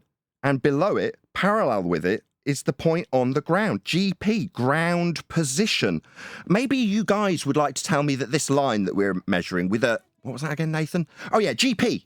What is it again? What's GP stand for? Ground position. Who is it that's telling me that isn't the ground with this horizontal baseline with ground positions on it? Do you want to just tell me again this ain't the ground? Because that's where we're at. It is. And it's, I haven't finished. I was told this horizontal line that we're drawing out that's parallel with the ground from an aeroplane with ground positions on it, that flat line, isn't the ground. I just want to gloat for a few seconds when I say, wrong, we are measuring Earth flat with flat baselines. They're the horizontal plane of reference that we reference, it's the ground. And on that horizontal plane of reference, the ground that you say isn't the ground, because it's suddenly not globe-shaped in a program, it's got ground positions on it. So I, the victorious flat earther with a ground position on a flat ground that's being told to me isn't the ground, definitely is. I just really want to rub that in for the people who told me it weren't the ground, because it is. I hope that's clear. Well, yeah, you figure... You stutter away, my friend. I like it when my opponents who tell me ground positions aren't on the ground stutter and stammer. It's really amusing. You're going to interrupt my answer. Let's let him respond. Let's let Left. I enjoyed him stuttering. That was his response. His stuttery, stammery response was his response, and I laughed at it because I won. It is the ground. Call me a dick, call me a dick. It's the ground. You got to let him respond. Yeah, the distance to the GP is a consideration, but there are no lines drawn to it.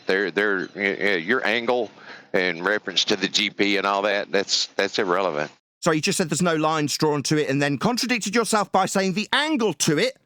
That's a contradiction, my stuttery friend. It's the... I said no angle, no angle. Still talking. Maybe we should let our opponents finish. Yeah, I'm winning. Well, you don't misrepresent. You don't need to misrepresent anything. You said there's no lines drawn to it. That's a quote verbatim that you just said.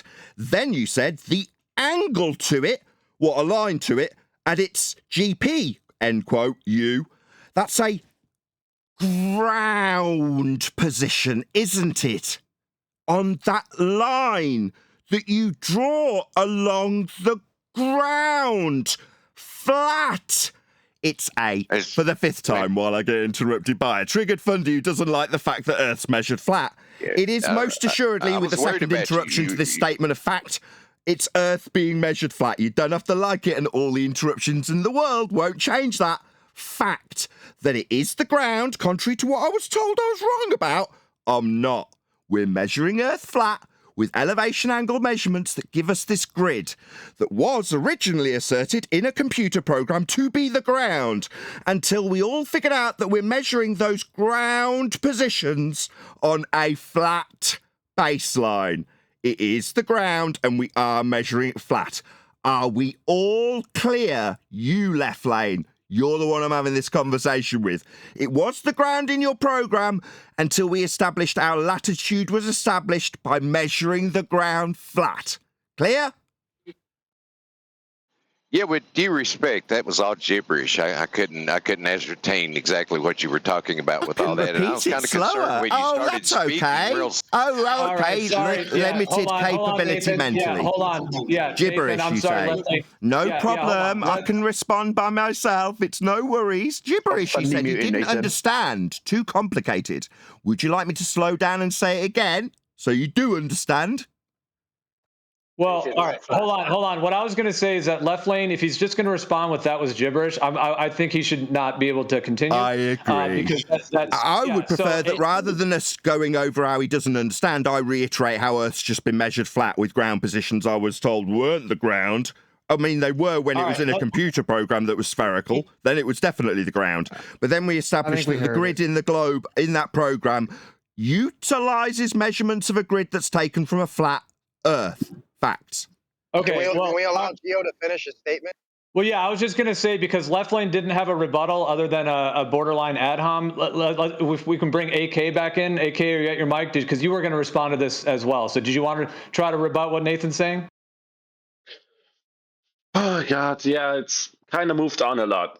First of all, the the statement that an artificial horizon has to be the parallel, a plane parallel to the ground is a proof by assertion. It's not. You have not provided any reasoning or evidence for that.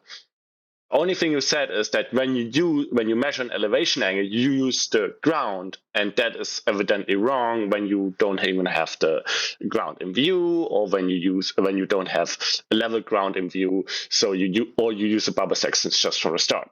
You're not using the ground, evidently. Now you're introducing a separate claim that the ground has to be flat in the first place. We're assuming the ground to be flat, and then the horizontal plane is parallel to that. But that is moving the goalpost from what you originally claimed when you said the elevation angle itself is measured with the ground. It's not. It's measured with the horizontal plane. Those are two different things. Ground positions have nothing to do with the elevation angle in itself. When you measure the elevation angle, you're not measuring from a line from the observer to the ground position and from the observer to the apparent position of the light. You're measuring a line in the horizontal and from the observer to the apparent position of the light. That's it. Elevation angle. Nothing to do with ground position. You're not measuring ground positions when you're doing celestial navigation. You're given ground positions.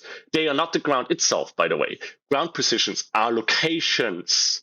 They are points. They can be on the ground. They don't have to be on the ground. They have to be over a specific location on Earth. Okay, and then I'm going to mute you so you don't interrupt. Go ahead, Nathan. So he's saying ground positions aren't on the ground. It's absurd. It's just stupid. He's wrong. Yep. Yeah, ground positions are on the ground. So when a plane is flying over specifically, I'll just expand on that.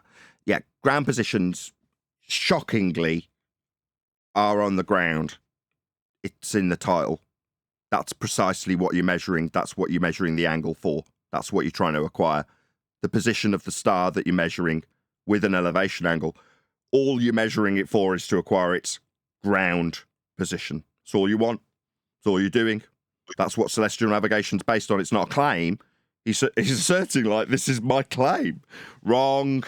This is celestial navigation, not a claim I'm making. It's not disputable either. Parallel with the ground it is, whether you like it or not. That's celestial navigation. Saying that you say it's parallel with the ground, no, that's what it is. When you get the ground position you're arguing sometimes is on the ground. No, it's on the ground. That's what you're navigating. You're dealing with navigation of the ground, regardless if you're flying over it. You're still trying to get to a location somewhere else on the ground. That's what you do when you follow maps. And when you're doing celestial navigation, all you care about is positions on the ground. Of course, when those positions on the ground are measured flat, maybe they're not on the ground. Maybe they're not ground positions. Why? Because we're measuring them flat. Yeah, we are. And yeah, they are. On the ground, measured flat. Those are facts of celestial navigation, as opposed to what he positioned them to be, which is claims I'm making. No, definitely not a claim. Definitely how celestial navigation functions, and has functioned for quite some time, and how we got our latitude grid that our other opponent, now out of this conversation, inferred gave him a ball-shaped ground when he mapped those grids onto a ball in a program. Suddenly perfectly acceptable to say that the latitude and longitude grid are a sphere-shaped ground, when in reality, they're derived from measuring a flat ground. No, definitely not the ground there. No, GP isn't the ground. Only sometimes the ground. When we talk about ground positions with constant interruptions, because I'm addressing nonsense and contradiction doublespeak, where sometimes ground positions are on the ground, sometimes ground positions are air positions. No, they're not. They're always referencing the ground. That's what you're trying to achieve when you measure an elevation angle measurement, to navigate the ground that's being measured flat with angles that could only be flat. Can't get elevation angle measurements any other way. Has to be flat. Has to be giving you ground positions. They are on the ground, and that is what we're navigating. Just because it's not a ball in a program anymore doesn't mean it's not the ground. It is the ground, and it's measured flat. All right, I've got a quick joke, and then I've got a quick joke, unless you want to have someone on your panel go, but AK can respond. I have a quick joke. I was going to say, so the GP is not just a line that shoots off into space, the ground position? No, That's it's on the shocking. ground. It's on the ground because it's called that because that's what we're navigating. It Go has ahead, to be a AK. 90 as well, otherwise the trig don't work. At 90 if you're measuring it with the eye line and a bubble sextant, because 90 can be below parallel. That's how that works. With a 90, you can be parallel to the position in the air and on the ground. That's why it has to be parallel with the 90. This guy just doesn't understand how celestial navigation works, but more than willing to tell me it's my claim when it's a well-documented factual statement about how it works. Parallel to the ground if you're drawing out an eye level. May I bring up something? Oh, you're cute. I'm really sorry you have to spiral so much too. Yeah, while he ad homs me, I'm just going to go on serve mute because I'm not going to listen to him ad homming me. Well, I would like to point out where he invoked eye level when he was talking about the bubble sextant. Eye level is a horizontal plane of reference, a horizontal plane of reference that's parallel with the plane of reference. They're missing that article before the word. You have a plane of reference, which is your eye level, which is parallel with the plane of reference. I don't think they understood that. Yeah, they don't understand that what we're dealing with is the ground when we navigate. Isn't it shocking? No, it's not the ground if we're measuring it flat. But if it's in a program and we've used that flat measurement to give us a grid that we can wrap around a ball and call the ground, then it's the ground. Not when we're measuring it to give us the grid in the first place. Then it's flat, right? Well, that's not the ground when we talk about ground positions because it's not ball-shaped anymore. Well, they can't even get to the ground position. I think that's their biggest problem is they can't even get the measurement initially because the dip angle requires eye level be parallel with surface level to get the angle with the sextant or whatever instrument you're using. Eye level has to be parallel with surface level. Your plane of reference has to be parallel with the plane of reference. And they're never going to get that. Well, they can't accept that the ground is the ground in this instance. Earth being measured flat on the front foot is the best possible attack because they've got nothing but their own measurements, which are also flat. And when we come to pointing that out, what can they do? Deny that ground positions are on the ground. It's epic. I love this argument. No, you're always going to use the horizontal. Yeah, but if the Earth is not parallel to that horizontal, what's going to happen to that angle? It's going to drop. Gone. That's called begging the question. You're begging the question. No, we're stating a fact that in reality, what you do is you go out on the Earth and you make a measurement from a horizontal baseline from the Earth, using that horizontal baseline as the Earth. AK said it has nothing to do with the Earth, quote unquote. That's exactly what he said. It's a ridiculous claim. Yeah, it's really Talk about begging the question. You're begging the question. You're begging the question, saying that, yeah, we're standing on the Earth. We're using the horizontal baseline on the Earth and making the measurement to the Earth, but it has nothing to do with the Earth because the Earth has to be something other than horizontal in my belief system. You're begging the question. It's begging the question. The Earth, not flat. It's begging the question to say that a perpendicular to a vertical is necessarily co-equal with the surface of the Earth when you're trying to determine if the Earth is flat or not. That's begging the question. We're not trying to determine it. We're just navigating it. We're not trying to determine it. We've already determined it, and that's how it's being functionally utilized. So there's no question about it. Oh, but you're using circular reasoning. My bad. Middle of the sentence. Triggered fundies. Yeah, it makes. We're not That's trying how to. you can't measure it I flat. can't get to the end of this sentence. Clearly unreasonable for a fundy with a sphere belief to listen to something that's a fact. This is a fact. It is being utilized flat, whether you like it or not. Now, you can say that's your claim about how you measure it flat. No, it already has been, and that's how it's now being utilized, practically applied to a flat Earth. You don't have to argue about it. It's how it's being done. It's not my claim. It's factually accurately being measured flat. That's how it is being done. You don't have to like it. That's a claim. That's a claim, and it begs the question. No, it requires elevation angle measurements to work with it. That's why all the maps are flat. Elevation angles are determined from a perpendicular to the vertical of where you are. No, they're measured on a flat baseline to a star or sun. That's begging the question. No, that's how it's done. No, that's how it's done. You keep telling me that begging the No, it question. My response is going to be no. Describing how something is done, practically applied, saving lives at sea, isn't begging the question. That's just how it's done.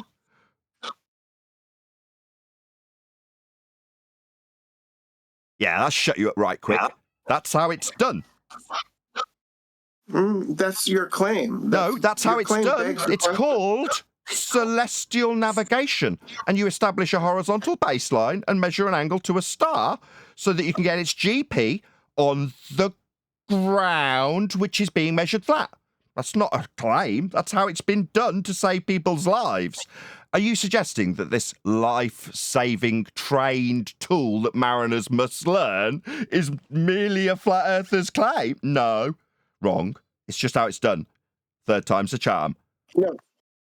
Angles of elevation are determined by a perpendicular from your horizontal, from where you are, from where third time your you've said vertical that. is. Do you want to give us a citation for that? Yeah. That's just what an elevation is. Second and third time. Would you like to give us a citation for that? If not, I'll read out 12 that completely contradict you. But you go ahead. You go first. I've got 12. How many? Yeah, I don't have citations to hand. Then kick her out. I've got 12 that completely contradict you. Are you going to rumpus me while I read a few of them? Measurement of elevation angle. Elevation angle is the angle between the horizontal plane and the line of sight measured in the vertical plane. The reference direction, i.e. an elevation of angle of 0 degrees, is a horizontal line in the direction of the horizon. We're talking about the ground. Yeah, we're talking about elevation angles. That isn't what you said. No mention of perpendicular to anything. Do you want to get another one that says perpendicular? Horizontal. You've got nothing but interruptions. I told you, are you deaf? I've got 13 of these that completely piss in your face. You've got nothing but your words which mean, well, nothing. That can never be accomplished on a sphere. Is she going to keep spewing is she going to keep spewing this? What's going on? I heard the fourth time she just spewed it again. I've got 12 more citations that completely contradict her. Do I have to go through every one of those 12 citations with her just constantly repeating something I've already taken to pieces? What's going on? Yeah, Brenda. Moderation. We're talking about something used in real life. He's got citations about how it's effectively used, right? The efficacy of utilization depends upon the accuracy of the information. He has citations. You're basically asserting it. So until you can provide some type of counter argument substantiated with the citation, we don't want to hear you repetitively just basically assert it. Yeah, but each one of them claimed is going to. His citations. Hold on, Brian. Brian, you can go next. Let's just let Brenda. Do you have a citation? Do you have a rebuttal, Brenda? His citations support what I said. Horizontal means perpendicular. I've just done a quick search in my notes for the word perpendicular in any of my 13 citations, and it doesn't appear once. Horizontal is defined as perpendicular to a vertical. Yeah, we're defining elevation angle, though. No, horizontal is so defined just kick her out. So perpendicular. she's deciding to play funny games. We're defining elevation angle measurement now. She's decided, no, that's not what we're defining because it doesn't meet her definitions that she's not provided. So what she's going to do is constantly talk through me while I point out she's failed on her ass? No, just kick her out. She's now useless to us other than constant interruption with nothing to back anything that she repeats 5 times. We're going to get a 6th repetition. Baseless hand wave for the 7th time. She got nothing. What you do is you establish a vertical. Yeah, we heard that. And you take So now it is going to be the 6th time. We're going to hear it. Maybe we'll hear this till the end of my time here because that's what we need. We need it 12 times from Brenda. We need it 12 more times. It's up to you, Nathan. Nathan, do you want to move on from Brenda? Yeah. What do you think? Me pointing out that her repeating her baseless assertion 8 times so far through the top of me with nothing is me wanting to continue with her? No, she's useless to us all. Scum. Yeah, Brenda, disengage if you can do nothing other than obfuscate or provide adequate citation as a rebuttal. Just disengage. Well, the thing is, Nathan, I'm just saying on this server right now, essentially this is an event that you're hosting. So that's why, I mean, you can host it as you'd like. That's why I was asking. I'm helping to moderate, but I'm not in the lead host role, as it were. You are. So that's why I was asking. But I think if Brenda's not going to provide anything, I think Brian was trying to get in as well. I want to say something too. I'm making a logical argument. It doesn't logically follow that the perpendicular from a vertical is necessarily coextensive with the surface of the Earth. It's not logically follow. Okay, thank you for that for the 7th time. Now I'll contradict that with a second citation, which is from Sustainable by Design, same one I gave earlier. Not conducive with the ground if it's perpendicular, which doesn't appear in any of my citations. Nevertheless, the altitude angle, sometimes referred to as solar elevation angle, describes how the sun appears in the sky. The angle is measured between an imaginary line between the observer and the sun and the horizontal plane the observer is standing on. Yeah, again, horizontal is defined as perpendicular to a vertical. That's its definition. That's fascinating. Meanwhile, an elevation angle measurement requires a horizontal plane of reference, that Earth being measured as flat. Yeah. Yes, that's right. That's correct. A horizontal plane of reference isn't necessarily coextensive with the surface of the Earth. Even though I've just defined it, even though I've just literally 5 seconds ago defined it by Sustainable by Design as the horizontal plane the observer is standing on, it's not what we are standing on, categorically not what we're standing on, because simply Brenda said so. Do you have a citation? I've got 11 more. Let me clear this up. Brenda, Can we just remove Brenda? Can one of the moderators, if I'm in charge here, which is wonderful, but I don't actually know how to use this, just get rid of her. Thank you, whoever did that. Let me just say this, Nathan. It'll clear it up. Check this out, Brenda. Are you saying horizontal? She's been removed from the call. SE. She's been. Don't just drag her back in after I've asked her to be removed. Oh, okay. My bad. Okay, my bad. Yeah, we are referencing the ground. It's the horizontal plane the observer is standing on by citation when detailing an elevation angle. Nuh-uh, won't do it. Yeah, they're not understanding eye level is a horizontal plane that's parallel to surface level, which is also a horizontal plane. They're just not understanding that. Yes, we can hear you, Brian. Yeah, Travis, we can hear you. Your mic's a bit quiet though. Either Travis or Brian. We're trying to get in. Can you guys hear me? Travis? Yeah, go ahead, Travis. Okay, so the way that I think about it visually, and I hope this helps. If you think about the angle that if you use a sextant, okay, if you raise that sextant to your eye, the concept that you need to bring into your mind is that you are simply raising the ground to your eye level. Instead of taking your eye down to ground level to get your angle, you're simply going to a higher elevation. So if you're on a 25,000 foot mountain and then you stand on the top of the mountain, you're now 25,000 feet and 25,006 feet. And then when you then put the sextant to your eye, that's how high the ground is. That's where you're taking the angle from. So it's always in reference to the ground. Well, it's kind of. It has to be. Kind of. What you're looking at through a sextant is the horizon, if you're using a Mariner sextant in your example. Well, what is the horizon? Well, it's the point where you can no longer see the ground. You can no longer resolve the difference between the sky and the ground. So it's a representation of the ground. Now, you're saying if you're above the ground, well, yeah, the horizon still represents the point in the distance where you are looking at the ends of the ground that you can see. Now, what you're using it for, more importantly, is to establish a horizontal plane of reference. Now, with a Mariner sextant, you'd have to correct for that height. That's called dip correction. Because you're above the ground, the plane of reference, where the horizon meets the sky, or where the ground meets the sky, or the sea meets the sky, the thing you're looking at is a representation of the ground level. And you're not on that if you're above it, and you're looking out into a horizon at sea from a mountain. It's lower than you, obviously. So yeah, you've got to correct that. So dip correction, Nathan, is when you're bringing your eyeballs down to the level of the ground? That's dip correction. Right. Just wait for a second. Let me just jump in. If I'm not mistaken, my opinion on dip correction is it's a reference to the globe. There's no need to have a dip correction in any other reference. There's no reason to bring that in my opinion. Okay, so let me correct you.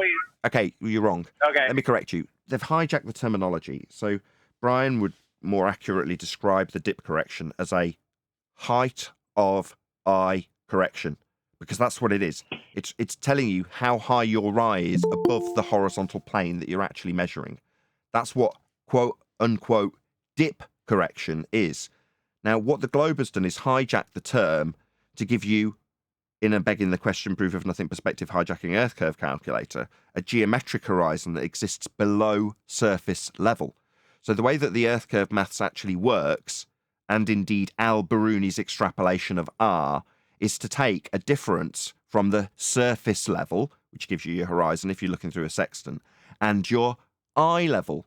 So in your example, where you go up your mountain, that difference between the surface level at the point of the horizon that you measure and your parallel with it eye level can give you a dip measurement to the horizon.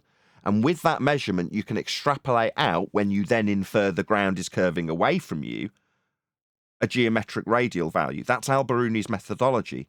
So the way he derives R is by doing exactly that. Get the height of a mountain off a flat plane, go up it and measure parallel to the surface. And the difference that you can measure in the horizon is a differential calculation that can give you a radial value by inference that the ground you just measured flat is now curving away from you when you go up the mountain.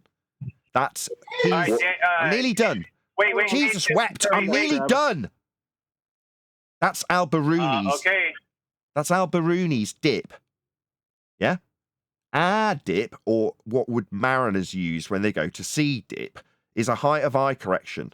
What that is, unlike the Al-Biruni quote-unquote dip to a globe horizon below surface level, is a dip correction for your height above the surface level. That is to say, a guy with a mariner sextant will be at the port, and he will measure his exact height from the position he's going to use that tool from the deck in port. From that point forward on the entire trip, that correction that they'll work out once will always be applied to effectively put your eye on the surface level when you make a minute correction to get your eyes back on the surface, because you're slightly above the surface when you measure the angle. Hope that's clear. Okay, understood. This does present other problems for the flat earth, because and I didn't want to follow Brenda because I don't want to seem nothing like I'm agreeing with her. But as far as the dichotomy, okay, we've never used a sextant to get any kind of accurate measurements. That's a tool used, but I'm not arguing your points by saying that. I'm saying that if we can raise and elevate, if we're going to use perspective as why the stars are dropping in the distance, but then at the same time say we could rise up and get the same exact angle no matter how high we go, that's where I'm at in working on the problems, trying to model the shit, because it's pretty difficult. How is that? Hold on, that's Brian, right? I recognize that voice. Yeah. Okay, why is that a problem? It's a challenge, because if by saying the stars are dropping in the distance due to perspective, but not changing as we rise in elevation, that does present a challenge. I agree. It doesn't present a challenge. Hold on, let me just clarify, because I don't want to talk across purposes and make it sound like I'm disagreeing with you. I get what you're saying. When you use the word challenge, that just doesn't sit well with me, and I'll explain why. I call that majestic. You call it a challenge, so you can probably see why this could get contentious quickly. Okay.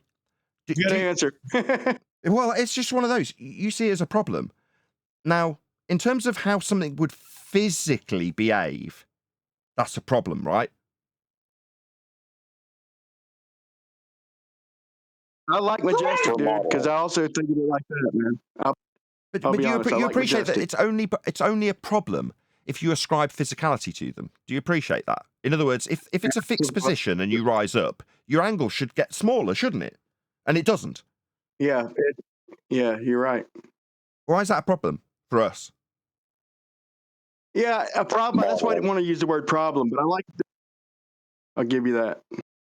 There's people itching to ask you questions. I heard John's voice, and I think it was Sleeping Warriors. Who is it that wanted to ask something? Well, I was just going to point out, he said it within his statement. It's a problem for modeling, and I will agree with that completely. it's a huge problem if you want to model the Earth. It's because the best you can come up with is a celestial sphere over a flat plane. And, that's not how it is. We know that because at 15 degrees above the horizon, that model breaks down. But we don't know what else to do with them. That's just how it is. Yeah, I'd like to say a thing about the perpendicular thing that was mentioned before. I didn't want to interrupt the mid thing there. What Brenda was trying to do, right? I don't know if everybody caught this. It's she said that it's only at one point. So this is the trickery that some of them do. I call it single point geometry. I hope everybody caught it. She said you can't expand the point of horizontal. To them, this is how they try to trick you. They say it's only at one point. Horizontal only at one point. That's why they say perpendicular. Well, that's ridiculous. I add on to that.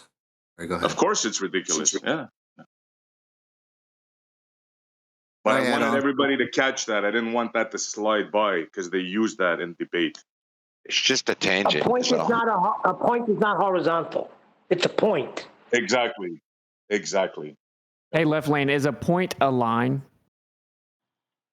No. Nice. Negative.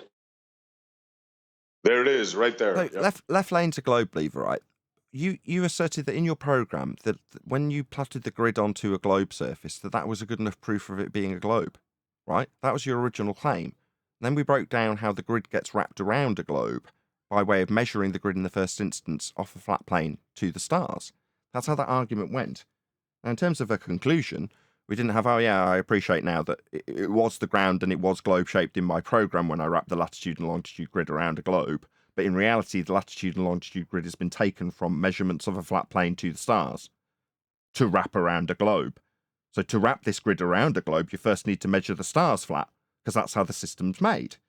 So Earth's measured flat to make your inference that your globe-shaped program when you're flying your plane has a globe to infer you're flying over.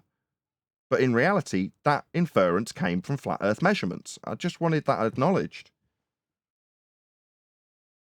Yeah, I disagree with that. I can't acknowledge what I don't agree with. Well, how do you measure latitude then? That was my first question to you in this debate between you and I. How do you measure latitude then? Tell us. Well, as far as the origin and the process of making latitude lines on a spherical coordinate system, I'm not sure. I can't speak to that. But, like you said, you can't just that's watch fundamental. Polaris. Then stop. If you can't speak to that answer, stop. Left lane. Well, I wasn't through though. Left lane. I wasn't through. Hello? I wanted to wrap up. Yeah, my point. I know you want to wrap up. I've asked you a question because I wanted to go somewhere with the discussion, but now you're just not letting that happen. This is what happens. Elevation angle of Polaris and determine your latitude. You just need to waffle through. I've asked you a question about how that was measured. Your answer is, I don't know. And then you think, what, the mic's all yours to babble on incessantly? Not reasonable. Now, that's the point of the discussion that I want to move forward on. It was that initially, and it is now, second time. We're trying. If you don't know where you get... Do you detect that this is going to be a point that you may have to concede that you're not on a globe? Because you're not allowing this discussion to continue. That's the point that you don't know the answer. I thought you were finished. No, I was leading you with a question you didn't know the answer to. That's not an inference in any way, shape or form to anybody who's mentally not retarded that I have somehow finished when I'm leading you with a question about our measurement that proves Earth is measured flat would be ended. No. It will be ended when you understand that not knowing how that grid that you claim proved the surface was spherical, that's the grid that you're using to make that claim. So you better damn well know where it was measured from, and you don't. But you think that's the end of the bloody discussion. That's the end. No, it isn't. So you don't know. No, just need to know. You don't. No, it's not the end of the discussion. You didn't let me finish my point. That I asked you if you knew how it was measured. You said no. The elevation angle of Polaris and determine your latitude from that. As far as the way that it's like mapped in the grid system, the spherical coordinates of the grid system, I can't speak to that part. I'm not sure, but you can measure the elevation of Polaris and determine your latitude with an elevation angle. Yep. So you'll need a flat Earth to measure your latitude then. That's correct. No. Sorry, do you want to define what an elevation angle measurement is without interrupting me while I ask the question? I'll try a second time, hopefully without interruption. You have just explicitly stated that you can measure your position in latitude with this system that is unequivocally derived from measurements of Polaris off a flat plane by measuring an elevation angle. That was your explicit claim. Now I'm asking you, what is an elevation angle? Can you define it? If not, I have got 11 that I haven't covered already. 2 that I have that make it explicitly clear that you'll be standing on a flat earth to measure one. But if you can define it, hopefully ball-shaped, as opposed to measuring a flat plane to get this latitude, as you have explicitly stated we can with an elevation angle. What is an elevation angle, please? Well, in regards to measuring the elevation angle of Polaris to the horizon, it's just the distance in angular distance from the horizon to this point in the sky. It's not a big deal. It doesn't matter the shape of the ground. It's just how high the star is above the horizon. Right, the horizon and the GP that will be placed on that line that you derive with that angle. That's a GP that'll have on the end of it beyond the horizon. Don't need a I haven't GP finished. in determining Excuse me, your latitude. why am I constantly interrupted when I respond to a Sunday? I don't know. I am responding you're to just you. difficult, man. No, difficult to listen, right? Painful. Try again. You've just tried that old "it's not the ground" trick. Number one, you're pointing your sextant at something that's physically relation. Right, is that you again, Left Lane? Did you want to maybe chant through this painful process of conceding that we are definitely measuring the ground? I didn't say anything. Just get the fuck on with it, man. Maybe Come on. swear at me. Maybe you could share your pain that way instead. Go on, get it all out, son. You swore at him first. You already swore at him, man. What's your problem, Nathan? I didn't swear at anybody. He didn't interrupt you. You called him a fucking retard, dude, No, and you interrupted him more than he interrupted you. Yeah, you did. No, I did not swear. Self-explanatory. Meanwhile, we're measuring Earth flat, and the GP that's at the end of that baseline, when you are looking out to sea to establish a flat baseline with the horizon, you're measuring Earth to establish a flat baseline to navigate it with ground positions on the same line that you measured out to the horizon. That line out to the horizon, which is flat and going to be referenced as a horizontal plane when navigating the ground, not sea. Oh, yeah, that's still ground when I say ground, yeah. Yeah, that is flat all the way out to the GP.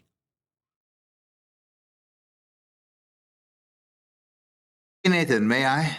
No, well, not until I've had Left Lane respond, because he's saying no, it's not the ground again. Well, you're referencing a GP when you asked how I could, determine latitude from observing Polaris. That Polaris's GP doesn't matter when you're determining your latitude. Your GP does it is not? not something Oh, you sorry, measure. does it not? Sorry, excuse me, that's wrong. Something. He's going to waffle on. He's made his baseless assertion that's wrong, and now he's going to waffle straight on. You could just, it works. You just measure the angle of Polaris and you figure out your latitude. Now, you keep talking about measuring to your angle to the GP. Why are you carrying on? Let him finish. Let him finish, Nathan. Your GP in celestial navigation is given by the almanac based on what time you observe the elevation angle to a particular star. You go look it up, and it gives you your GP. There's no measurement to it. And what about latitude itself?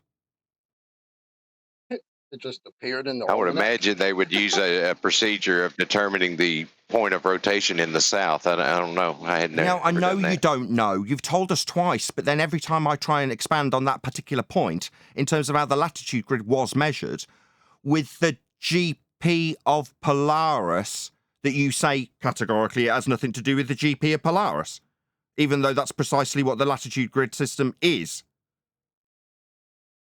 But it's nothing to do with Polaris's GP, right? Like you just asserted about 2.5 minutes ago. You don't know. You just measure the Let me just elevation get it angle clear. at Sorry 45 to interrupt degrees, you, and you'll Left be on Lane. the I'm sorry to 45th interrupt. parallel. My bad. Sorry to interrupt you, Left Lane. Just to get it clear, you don't know what the latitude system or how it came to pass, but you're more than content to tell us that it has nothing to do with the GP of Polaris, which is what you've done. You don't know, but you do know it has nothing to do with its GP. Just to be clear, that's your position so far, correct? So you've asked the question, can you tell us how the latitude lines were determined on the spherical coordinates of the planet? Yeah, they're the measurements of the GP of Polaris extending out from its position. So you have concentric circles getting bigger as you measure from Polaris as it recedes to the horizon until you reach the inferred minimum at the equator. That's how that latitude grid system is measured off a flat Earth, specifically with the GP of Polaris. Something you said it didn't include because you're wrong and are now going to interrupt me while I point out this painful fact that you are wrong. Yes, it is absolutely, without question, a flat Earth grid laid out by measuring the GP. Just out of interest, does the time have any bearing on when you measure the GP of Polaris? Oh, yeah, it's always exactly the same place no matter what the time. Again, contradicting your total and utter garbage that something to do with the time has something to do with the grid system that's measuring a flat Earth to derive it in the first place. No, time has absolutely nothing to do with this grid system. Polaris isn't moving. That's why its GP, and as you expand out for it, gives you this grid when you measure it with a flat baseline to its GP. That's its ground position, Polaris the position on the ground as I get interrupted by somebody who's been demonstrably wrong for about the last five straight minutes. I would imagine that somebody demonstrably wrong for the last straight 5 minutes needs to interrupt the conclusion of just how wrong he is when we measure a flat Earth with the GP of Polaris, something that he basically said he didn't know anything about, but then was more content to tell us that it didn't involve it, even though he understood he didn't know what it was utilised or derived from. So, Mr. Dunning-Kruger, I don't know, but I'm going to tell you what it doesn't use. It uses the GP of Polaris when measured on a flat plane. Yeah, GP, I'm not excuse talking to me, you Fundy anymore. triggered wrong Go ahead man. and mute me. I'm making my conclusion based on knowledge that's correct and disagreeing with your knowledge. That doesn't require an interruption. Just being wrong doesn't mean you need to chant through me. You just need to sit down and understand how wrong you were when you told the audience that it had something to do with time and nothing to do with GP, when you also declared that you didn't understand how this system was derived in the first place. I do, and I will tell you, hopefully without interruption. I'll also make absolutely clear in conclusion that we are unequivocally measuring a flat Earth to derive this system that you, in the start of this discussion, thought could be mapped onto a ball when it's measured flat, proving Earth is measured flat. Beyond all doubt, that's what it is. A flat Earth grid system measured with Polaris. Earth is measured flat. I thank you. We're going to sit down and take this. That works Come for the on, Northern guys. Hemisphere. Come on, men. Stand up. So we don't need just like baseless filler commentary. I don't know how you guys don't understand the concept that you're creating a construct with latitude lines or concentric circles on the ground. On the ground. Stop interrupting me, dude. Why are you people such degenerates? So from the central position. It's very simple concepts. So if you guys want to address it specifically, that's cool. We don't need all the Ryan, what is wrong with you right now, dude? So that's what it is. This is insane. This is insane. I'm the only one that is asked. I muted him. Go ahead, Witsit. Sorry. Okay, if someone wants to address the point specifically, he has had to lay it out like 5 times. It's the latitude system is a construct of concentric circles coming from the central position on the ground. That's where the construct is. So you absolutely would need a central ground position to measure out from that point, to create the system from that point. If someone wants to address the point specifically, that's cool. We don't need all the other color commentary. It's super annoying. May I? I have a few points and questions to ask. Ideally, we just get an address in regards to how Earth's measured flat with that system that's a grid. Did you have an address to that? Exactly. Yes, I have a few questions directly related to that. Yes. Not questions. There's no question. It's a fact. There's nothing to question. Yeah, that's how it's done. Come on, man. Bloviating. I mean, Nathan, are you looking for a, by the way, I'm just going to say in the future, if we run this in one of the stage channels, it can be because, an open panel with 50, 60 people, that's the, interruptions. You can't even mute them quick enough. So in the future, if we did it in a stage channel, then there's only certain people that are on the stage and it can just be controlled a lot more. Because right now with everyone's mics open, you know what I mean? It's a little bit more to handle, but that's just something for the future. So does anyone have a actual rebuttal or a response to this point directly? Yeah, Super Cookie sounds I do. Go ahead. Yeah, I do. I do have a few questions. It would be nice though, Gio, to be able to do a raise your hand kind of thing and be called on. Hey man, rebuttal. Okay, so first of all, I don't think necessarily anyone stands on a horizontal plane of reference. And that's where I get wonky with your explanation of stuff. when you say like you stand on a horizontal plane of reference, therefore XYZ. You know what I mean? No, that's I have a couple citation I follow-ups gave. with that. That's not something I say. It's a citation. But I don't think anybody stands on a horizontal plane of reference. I'll just Yeah, say it once that's- more. I'd- I'll just try once more, hopefully without G plus interrupting. No, that's not something I say. That is a definition of an elevation angle. A definition by sustainable by design. That's how it's defined. It's not something I say. Second time's a charm. Panel company. I've got another 12 of them that say very similar things, by the way. That's not just a single in isolation You know example the of how hor- an elevation angle's defined. It's not like just You know one. the horizontals where you measure from. You could stand it. Yeah, you don't have to necessarily be standing on it.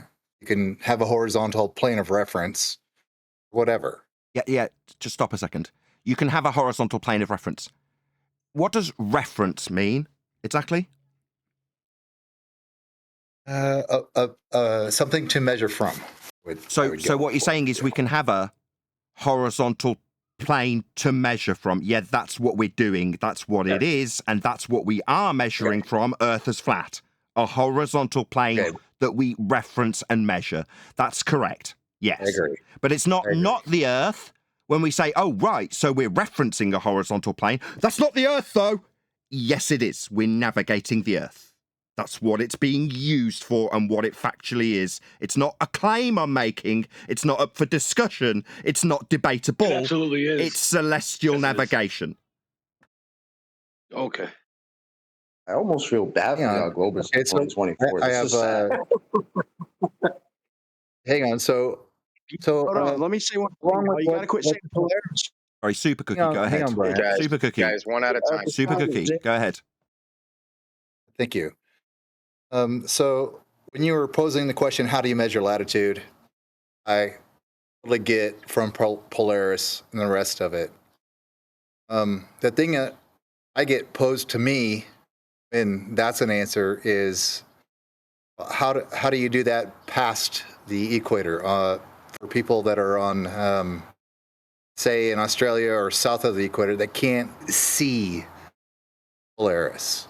Correct. That's a big problem. How are you gonna if you can't see Polaris? Polaris is the sun at zenith, bro. It's the sun at zenith. It's not Polaris.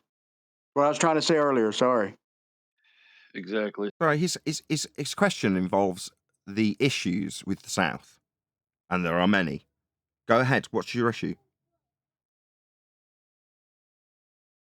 Well, you can measure latitude up until a certain point from Polaris. How do you get latitude beyond what you can see from Polaris? You don't. So the planisphere, or celestial sphere as it's described, is two flat planes antipodal in the model of a sphere. Now that sphere represents the north and south plane with a north-centric point. Now the north has a very defined and distinct Polaris to use. The south doesn't. Yeah. Right. It absolutely does. Does it? Sugar Cookie, just to clarify here, this is actually a concession to the flat Earth methodology to the equator. Or are we just going to skate past it? Is every glober in the room just going to skate past the acknowledgement or concession portion? You don't of the need one, discussion?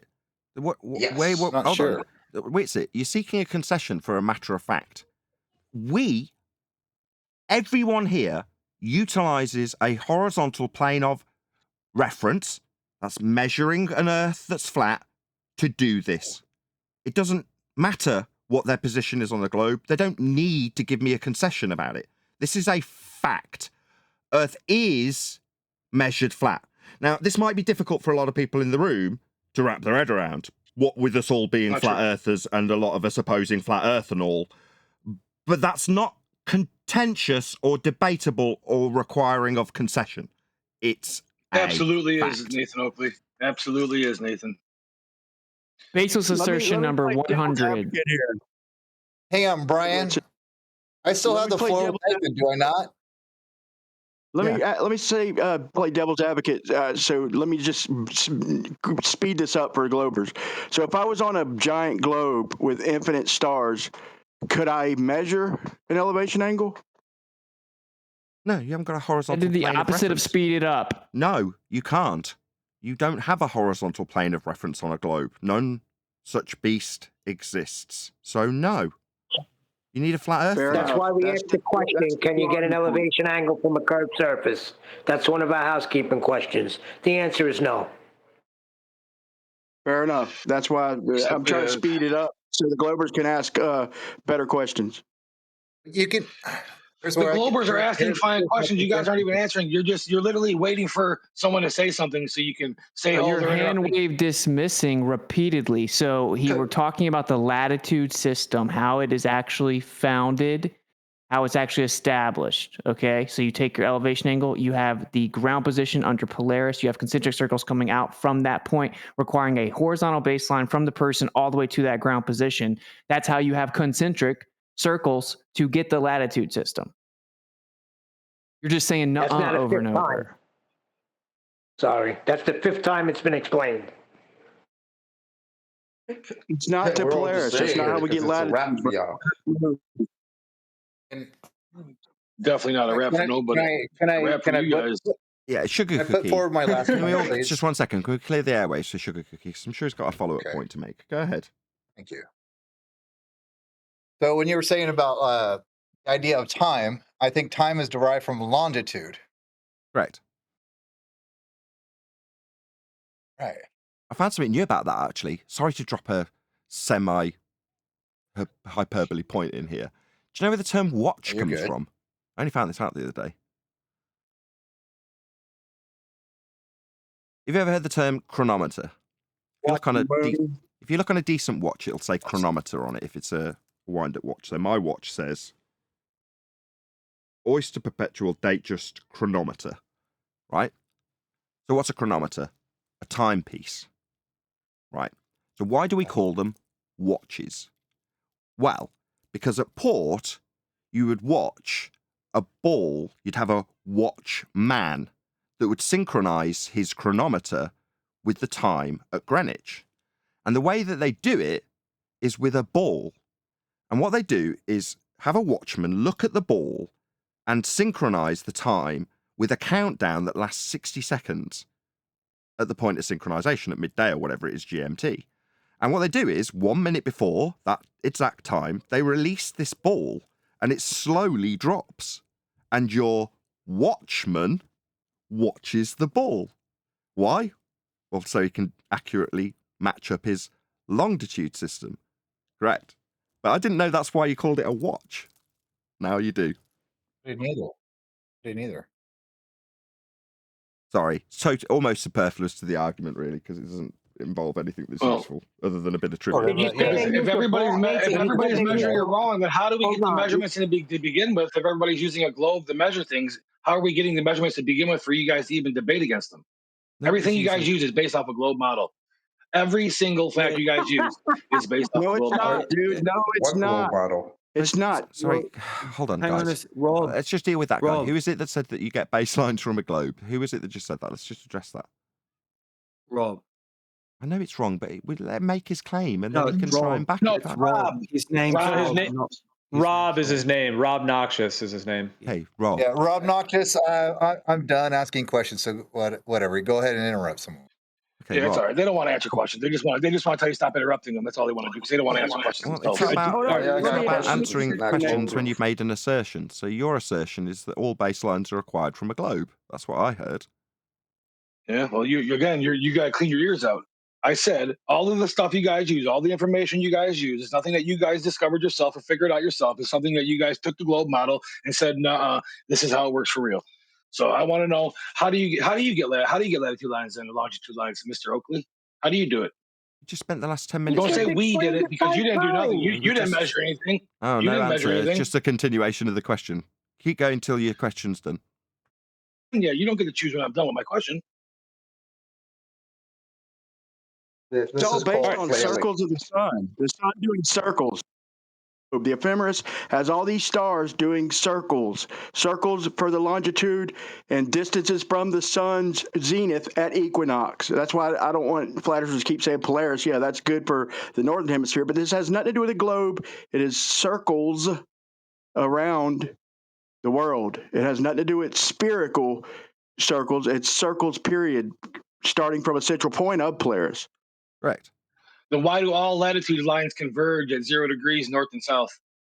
I'm sorry, all longitude lines. I'm sorry. Why do all longitude lines converge in one spot on the north and south pole? Then how do you explain that? They don't. That's how you modeled it.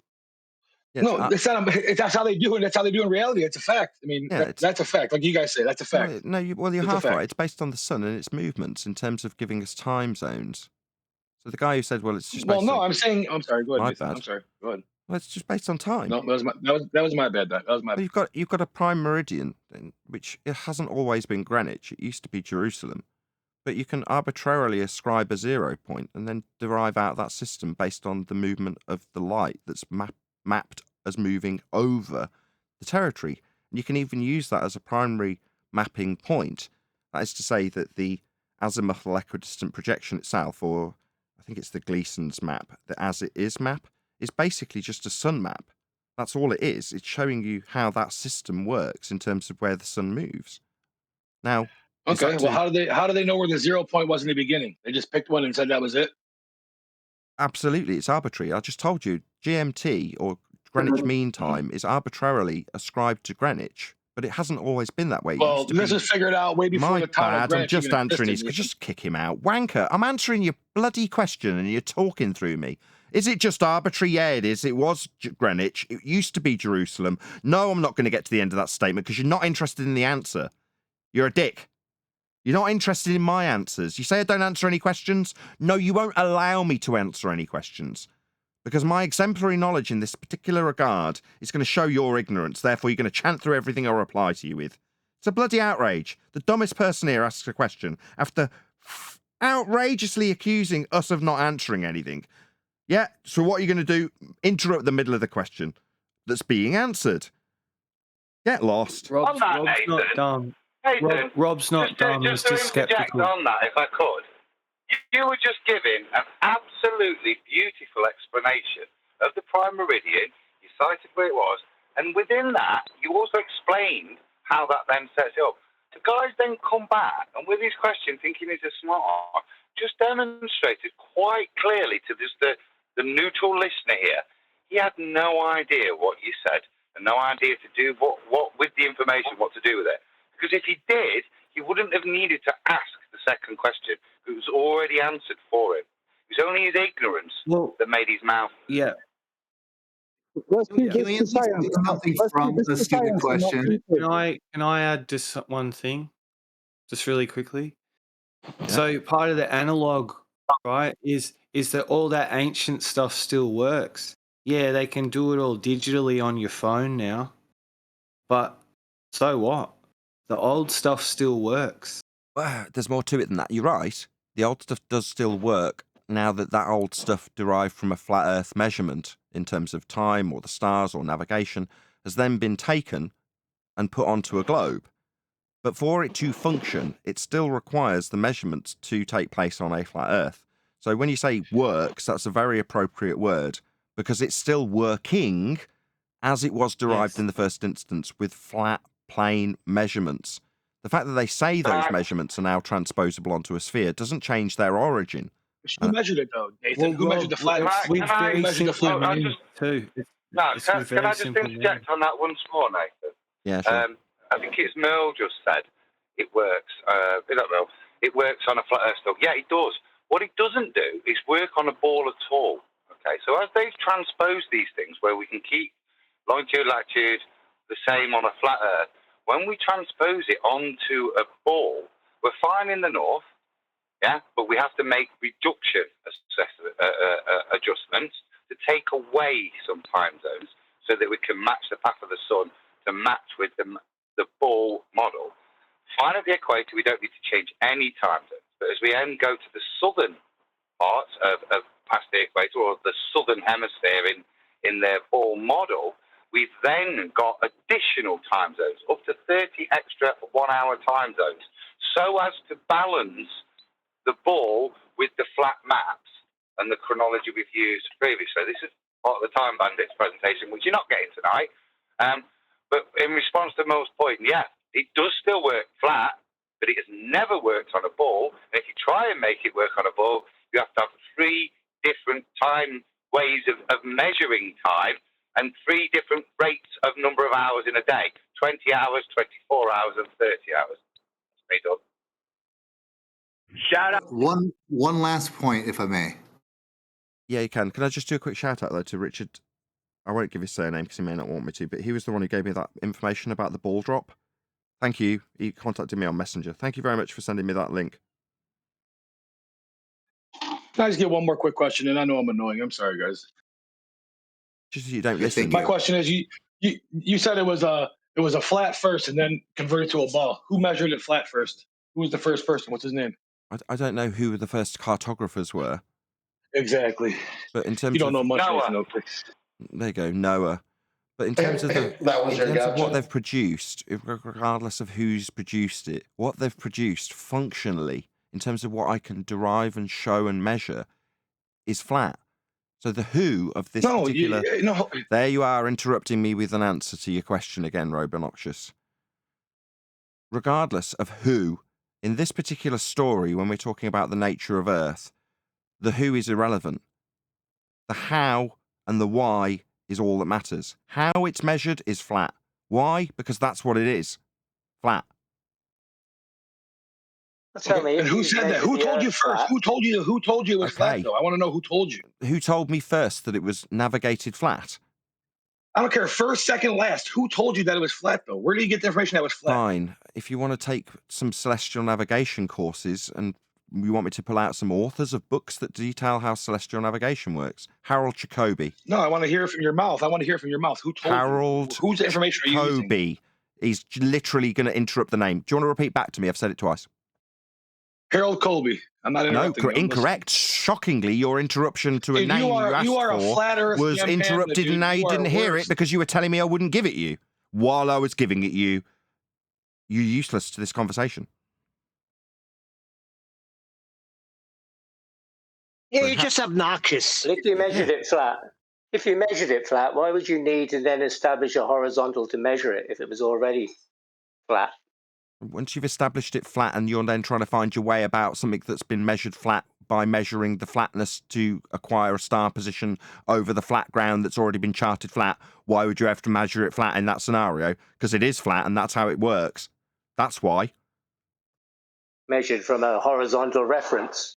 Yeah, not the Earth itself. Yeah, so when you say reference, as in the thing you'll be measuring and navigating and traversing and figuring out your position on, that would be the ground. Yeah, that's what you're measuring as a horizontal plane of reference, meaning that you are indeed referencing the ground. Yes.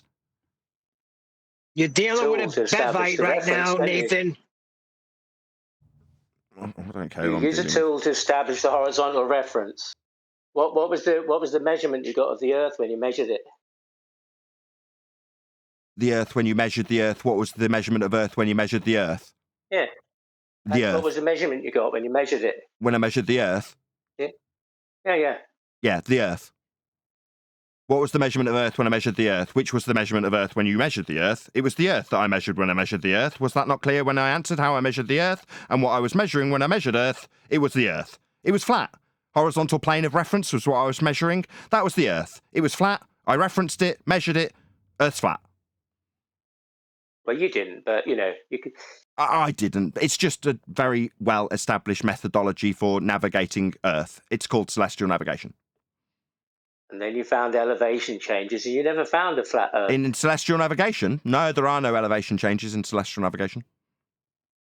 No, because all the tools are using the horizontal. Excuse me, the tool. Did you hear my response?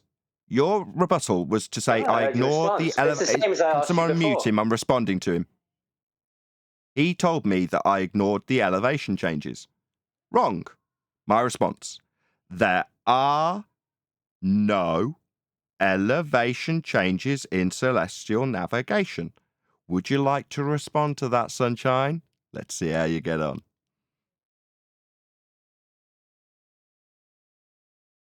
You need a horizontal reference, don't you? Yeah, we need to measure Earth flat. That's From right. a tool. Yes. It's So not the Earth. your response was there are elevation changes. I replied. Same as I told you before. Oh, maybe mute him again. No, not going to respond to it. Got nothing. I take it. Yeah, you haven't got a measured flat Earth. Stutter for me. You've got a horizontal. Haven't got a what? Elevation changes from. There aren't any elevation changes in celestial navigation. I've just said it twice. So you're just going to rumpus the response when it comes the third time, so you don't have to respond to it. Let him respond. Percentage. Let him respond, Excuse me. bro. I've given him a rebuttal and he's ignored it 3 times. His response was to say I'm ignoring elevation changes. And I say there aren't any in celestial navigation. Facts. All with respect to the same horizontal plane of reference. All of it. You know, when you go down the garden and you've got a walkie-talkie, you know, and you press the mic to speak, and then at the end you say over. So I would take that to mean over when you're done. Am I allowed to respond to that? And then I'll know when am I allowed to respond to that? Edbear, am I going to respond to that? Or not? Okay. You gotta go. Okay, I'll respond. Over, so he has absolutely nothing. His response was to try and tie me up in elevation changes. It's the 3rd attempt by him and Bev to do this. I've responded. There aren't any. It's all with respect to the same horizontal plane of reference. It's all one great big flat Earth with celestial navigation. On screen now for my audience is an elevation angle measurement from a boat to a point that's known as the GP, that's ground position, along the ground. A horizontal plane of reference. The tool being utilised to get this horizontal plane of reference would be the sextant, and it would require it with the horizon. The extension along the ground to the ground position at the bottom of this star on screen now is a measurement of the Earth as a flat plane of reference. There are no elevation changes. That was his last response. And his response was to tell me about walkie-talkies and saying over. No worries. Over. Earth. Yeah. Roger that. Roger that. But you know, your horizontal is on the sextant, at your eye. It's not the Earth. You're measuring from there. If you had a horizontal Earth, then you wouldn't need to establish a horizontal. You'd already have one. If you measured it flat, then it would exist, and you wouldn't need one to, you know, to create any other horizontal. It does, you moron! Shut up, Neil. So on screen now, another diagram of a mariner acquiring his fix by utilising the horizontal plane of reference as just detailed by Edbear.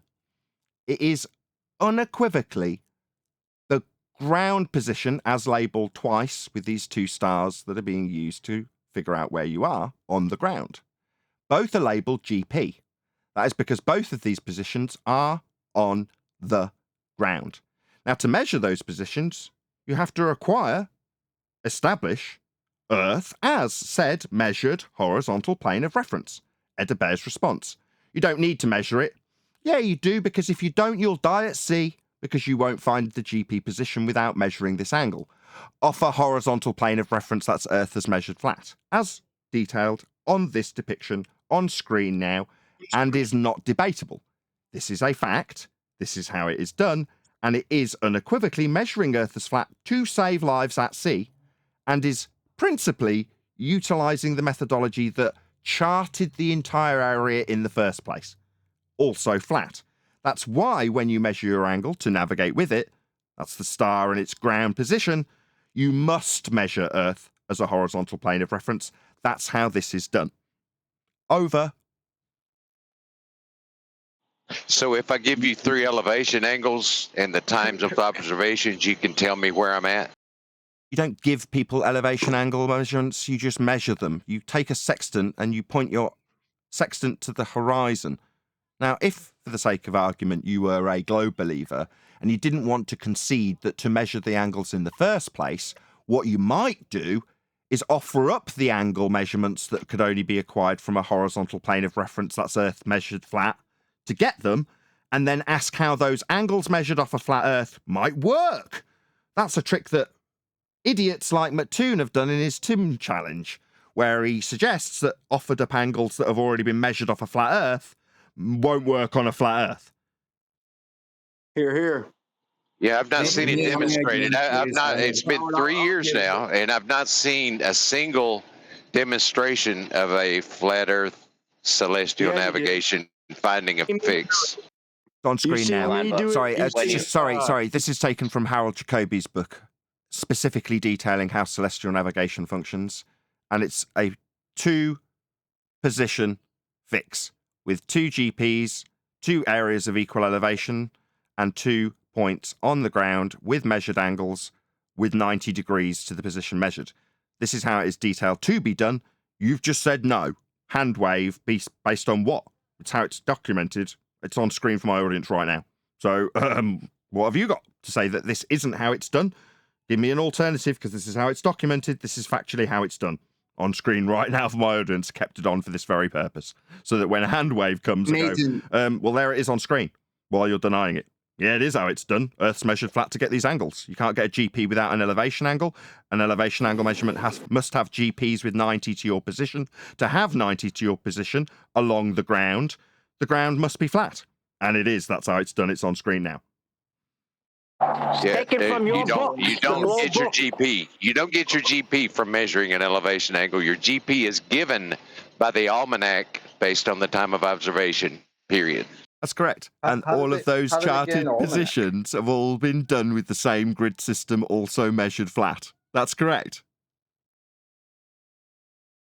I guess because just interrupting and throwing out questions is the way to go. I've been trying to ask another few questions, but I keep asking, may I? May I ask you another couple of questions? You got the mic. Go ahead. Okay, cool. So going back to this, well, you're on the topic of celestial navigation. And in order to do that, there has to be established a prime meridian. And I think, doesn't saying prime meridian in and of itself come from a globe model? No. Why would you say that? What's the underlying? Because that's a strange statement, considering the definition of prime meridian. So given that, why would you link it to a ball? Why is it to do with anything other than the definition, which is the meridian? Well, because it's the prime meridian. Well, because it's inherent in how, kind of like what Left Lane was saying, and I don't agree with probably 99% of what Left Lane ever comes out of his mouth. But in order to do celestial navigation, you have to, in order to figure out your GP and all the rest of it, it's based on the based on the globe model, because you have to go east and west, east or west of the prime meridian, and north and south of the equator, which are circles on a flat Earth. Where in that is a ball invoked, or why would you? They're perfectly reasonable descriptions that don't necessarily invoke anything. Certainly, they really are less likely to invoke a ball, aren't they, to turn it into a 3D? When describing these things, we're happy with using them on a 2D standard Cartesian system. So I'll ask you again, because it was your question. What makes you think there's a need for invocation onto a ball for these terms to make sense or to be referenced properly? I didn't make up celestial navigation. It works. Don't get me wrong. No, I didn't ask that. That's how it works. That's not the question. It's weird. That's not the question. The question is, why would you infer a ball from it? Well, because of the idea of a prime meridian, I think in and of itself kind of invokes the globe model itself. That's my point. So prime in meaning first, yeah, your starting point. Meridian, yeah, meaning what it is. It's that meridian line that we're going to use as a reference point. Line. There's your first clue. Should be a great circle kind of thing, right? At what point within the description prime meridian, and we'll look at prime meridian line, are you invoking a ball? Where within that are you justifying involving a ball when the descriptions don't require it or in any way invoke it? In fact, the word line would deny it its ability on a ball. So I'll ask you, why are you saying that there is this presumption of a ball there? It's just how a many circle. times are you gonna? How many times are you gonna ask me the same question? Hold on, Brian. Hold on. How about until you answer it instead of posing a different question or trying to just go sideways with regard Let me to answer answering it. my question? Well, no. Let me answer it, dude. Please. Because meridian, in and of itself, does that not invoke a great circle? Circle, not a great circle. A circle. Can you just let Adam and just Sugar Cookie go at it, please? Whoever's imposing their thoughts Yeah, onto Brian, this conversation. relax, please. Right. So, in order to say a prime meridian, there has to be a meridian. Section of a circle, bro. Yeah. Well, a circle would be if it was a circle, it would be a diameter. Talking about a globe model. There's a definition in the chat. It says a circle. I don't have meridians in circles. That seems weird. Yeah, you're the one claiming. Yeah, hold on, Adam. Yeah, it seems weird to you because by automatic assumption it has something to do with the ball. Yet Adam's tried 4 times to get you to somehow connect it to one. Yet now you're hearing a circle, what, like 2-dimensional flat thing. That seems weird to me that it wouldn't comport with my automatic assumption that it's got to be a sphere. Yeah, that seems weird to you. Very annoying to us when we're asking you to somehow connect it to a sphere and it doesn't. Do you now understand how it doesn't? No.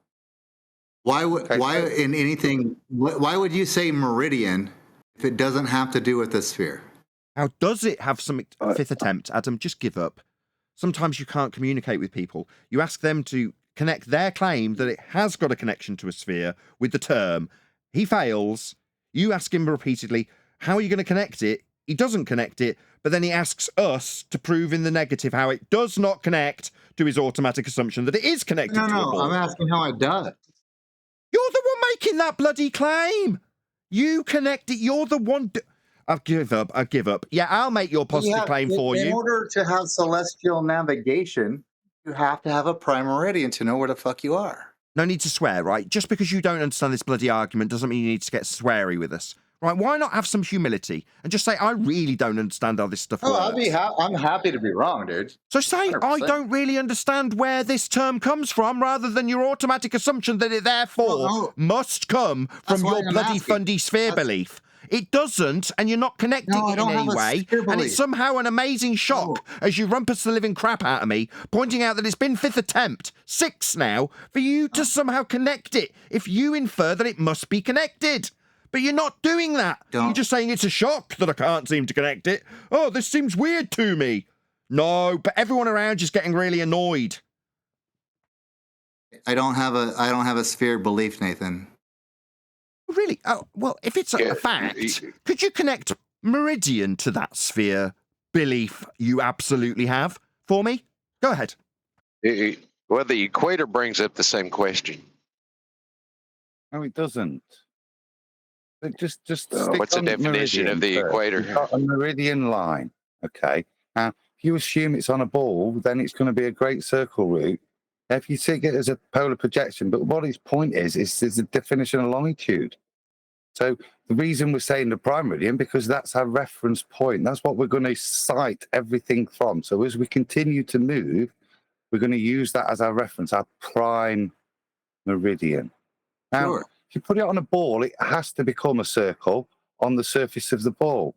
But it's not necessarily in that case. I'll just cite Royal Museum at Greenwich. Any north-south line can be referred to as a meridian. And I said at the beginning here, line. Now, the term line and fundamentally precludes it from being placed on the surface of a ball, doesn't it? When you're talking about celestial navigation, to me, you have to have that reference point. You have to know where you are, and you're doing celestial navigation. You have to know where you are, east or west of that reference point. And also, above or below, north or south of the equator. That's a non sequitur. But we were asked, the initial question was the term meridian means it's on a ball. I've asked for justification. I've not got any. I've then gone back, explained how it's a kind of ambiguous term that fundamentally means a line running north to south. If you plot it on a ball, you're going to describe it as such. If you plot it on a flat line, it is just the line. So I'll ask again, why would you think that you have to have a ball to have the term meridian? Because that was the initial point. Well, unless it's just I think prejudice, assumption. Yeah, it could be an assumption for sure. I would say that's a fair appraisal. You just assumed. I think the way you tend to see it is it placed on a ball. The Egyptians didn't have it on a ball, did they? But they used the pyramids as their prime meridian.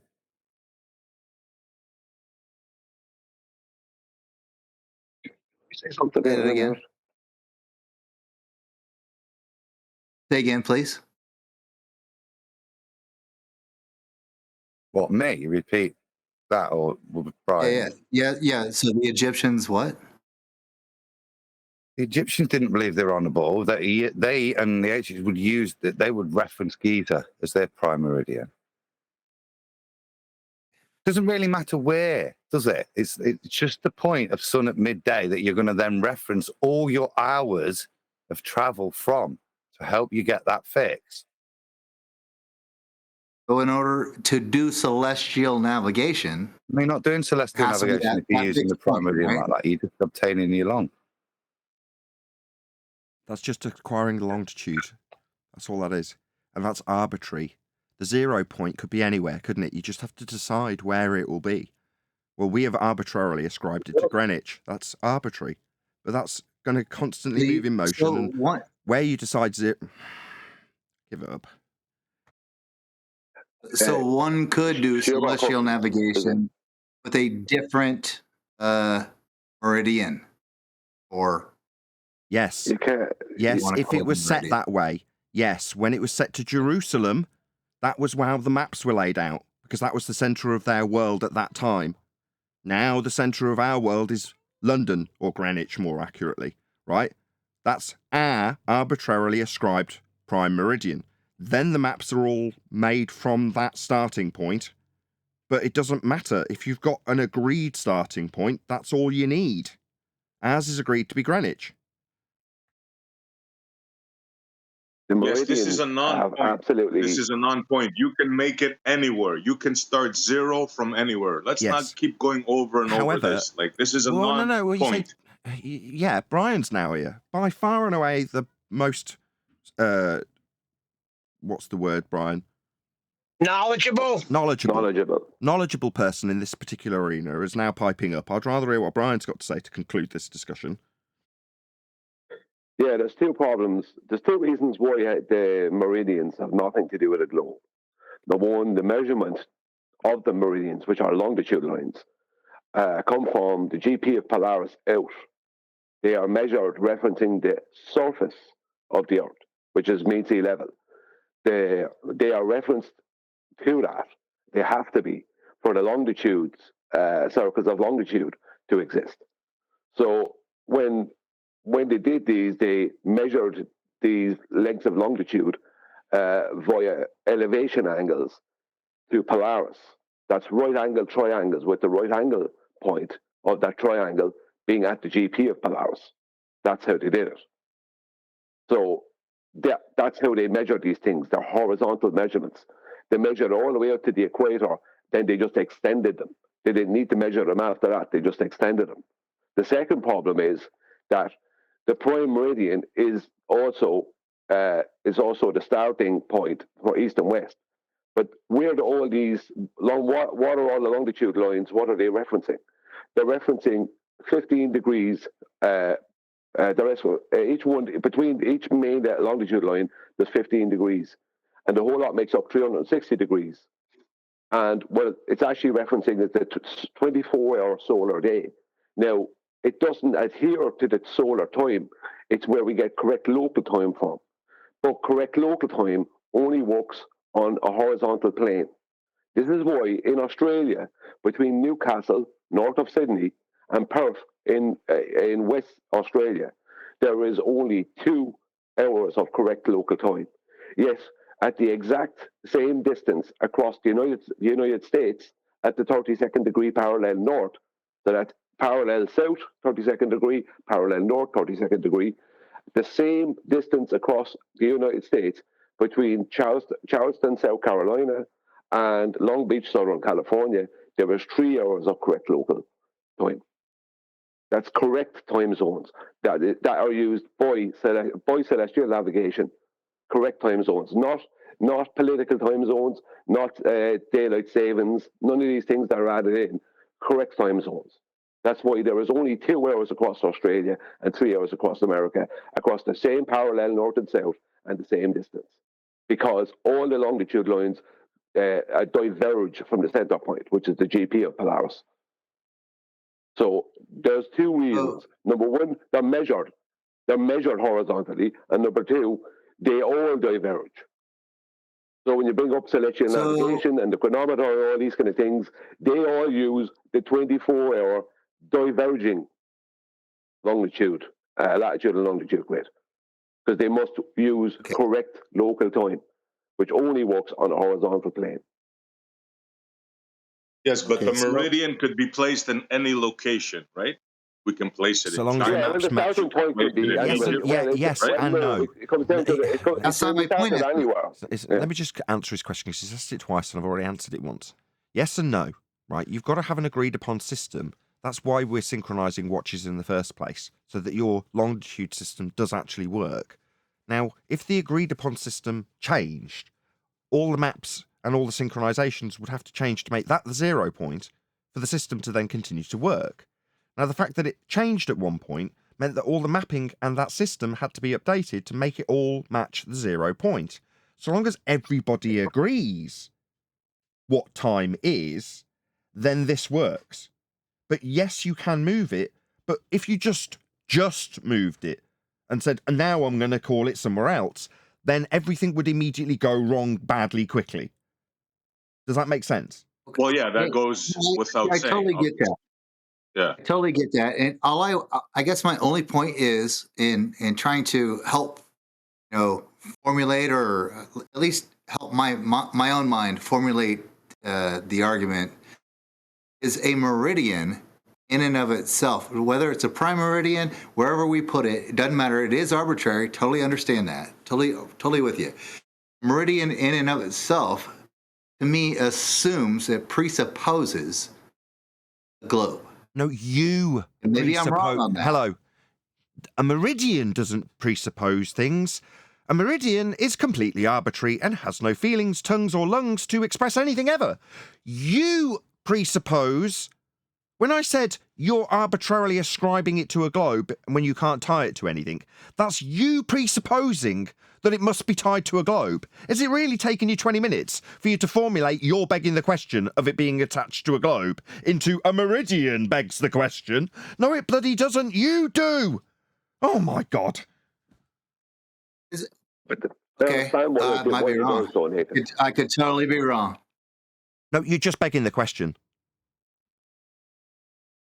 I understand why he does. That's what the word meridian does. So. That's where the globe came from.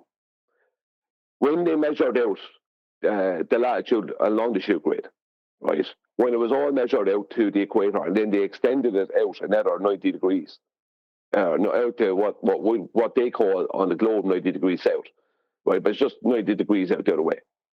When they did that, how they created the globe is they mathematically took all the south ends of the longitude lines and made them meet just like all the north ends do. If you do that mathematically, you end up with a circle of 21,600 nautical miles. If you take the radius of that circle in nautical miles and then convert it to statute miles, you end up with a radius of 3,958 point blah, blah, blah miles. Let's say 3959 miles. That's where they got their radius from. There's no measurement for the radius. It's a back engineering, a back calculation of flat out elevation angles to Polaris and what that gave us. It has nothing to do. There's no measurement for a globe. That's where their globe starts off with.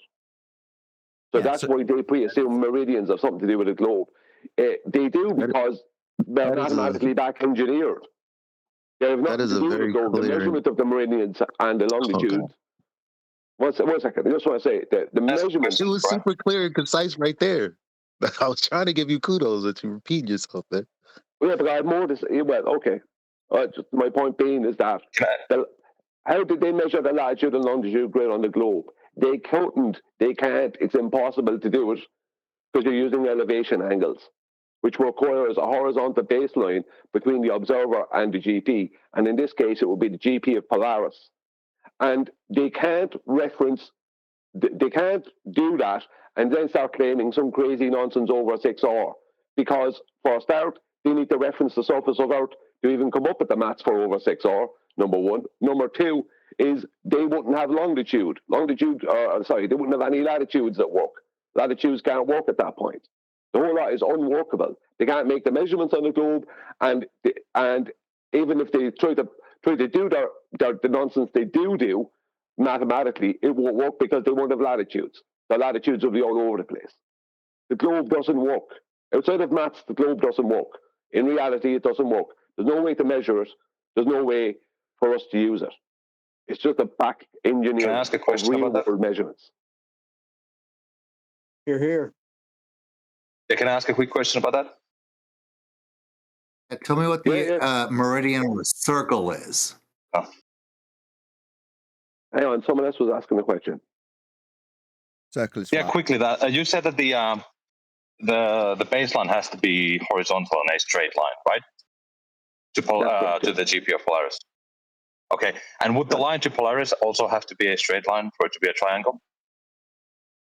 Are you talking about the angle, like the hypotenuse of the triangle? Oh no. What he's asking is it has to be. He's asking if the hypotenuse has a measurement, presumably to get the height. No, we're trying to ascertain ground positions. They didn't ask that yet. Let me deal with that. Okay, fine. Just you said that you form it. No problem. Just for the audience's benefit, on screen now is that triangle. It's actually two because there's two boats measuring the same GP. Nevertheless, there's two of those triangles being described by this gentleman, depicted on screen from a celestial navigation book. Go ahead. Yeah, and all the lines would have to be straight, right? Yeah, it can't not be. It's a triangle. Yeah, so then the line from the sextant to Polaris has to be a straight line. It can't bend in any way, right? That's correct, yeah. Okay, fair enough. Can I just dispel this nonsense about this height to the celestial bodies? A lot of people don't realize this, right? How did they formulate 1 degree, right, per 69 miles?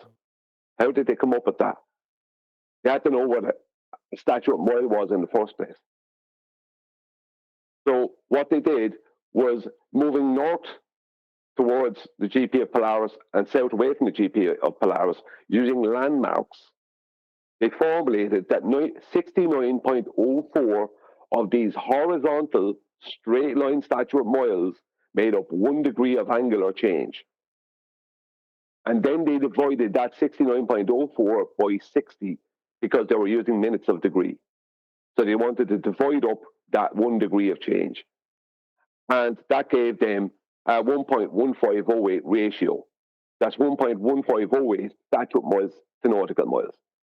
So this nonsense about two things that are nonsense. But nautical mile being some kind of an arc length, it's a horizontal measurement because it comes directly from the 69.04 statute miles that they needed to first know about, which were horizontals, right?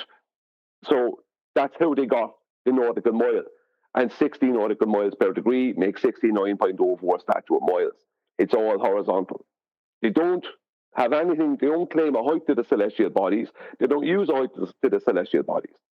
They take an angle to the celestial bodies, and if that angle, just for ease of explanation, is 45 degrees, then they just subtract that from 90, that will give them another 45 degrees, and the remainder is multiplied by 60.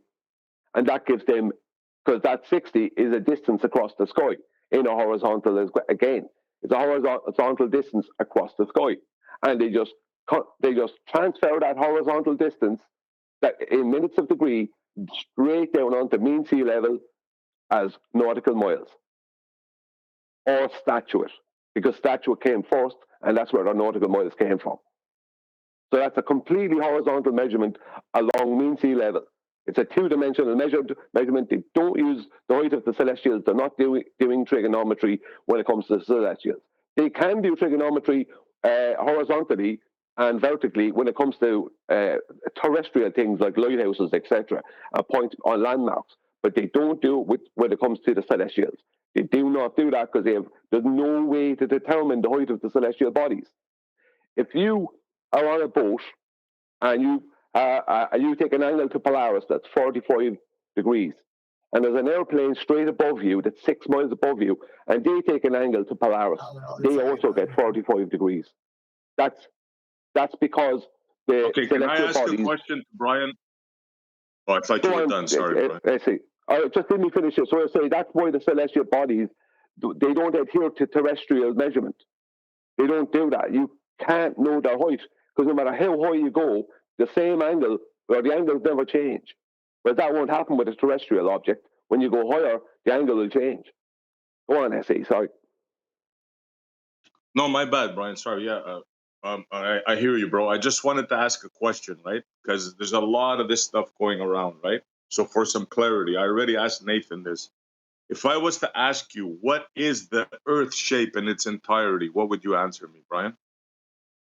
Well, you can't give it a shape. You can only describe it as flat. That's the only way to correctly describe it. Flat's not a shape. You can't give it a shape because it doesn't have any consistent shape. You know, to be a shape, it would have to be anything but, you know what I mean? It would have to have some kind of consistent measurement to give it that. So all we have is the latitude and longitude grid, which is an arbitrary thing that we made up, or that, well, we didn't make it. Well, we took it from the celestial bodies, but we measured it out to be just a big circle. But that doesn't mean, that doesn't mean the Earth is a pizza either. You know what I mean? So there's no shape that I know of. I have a question.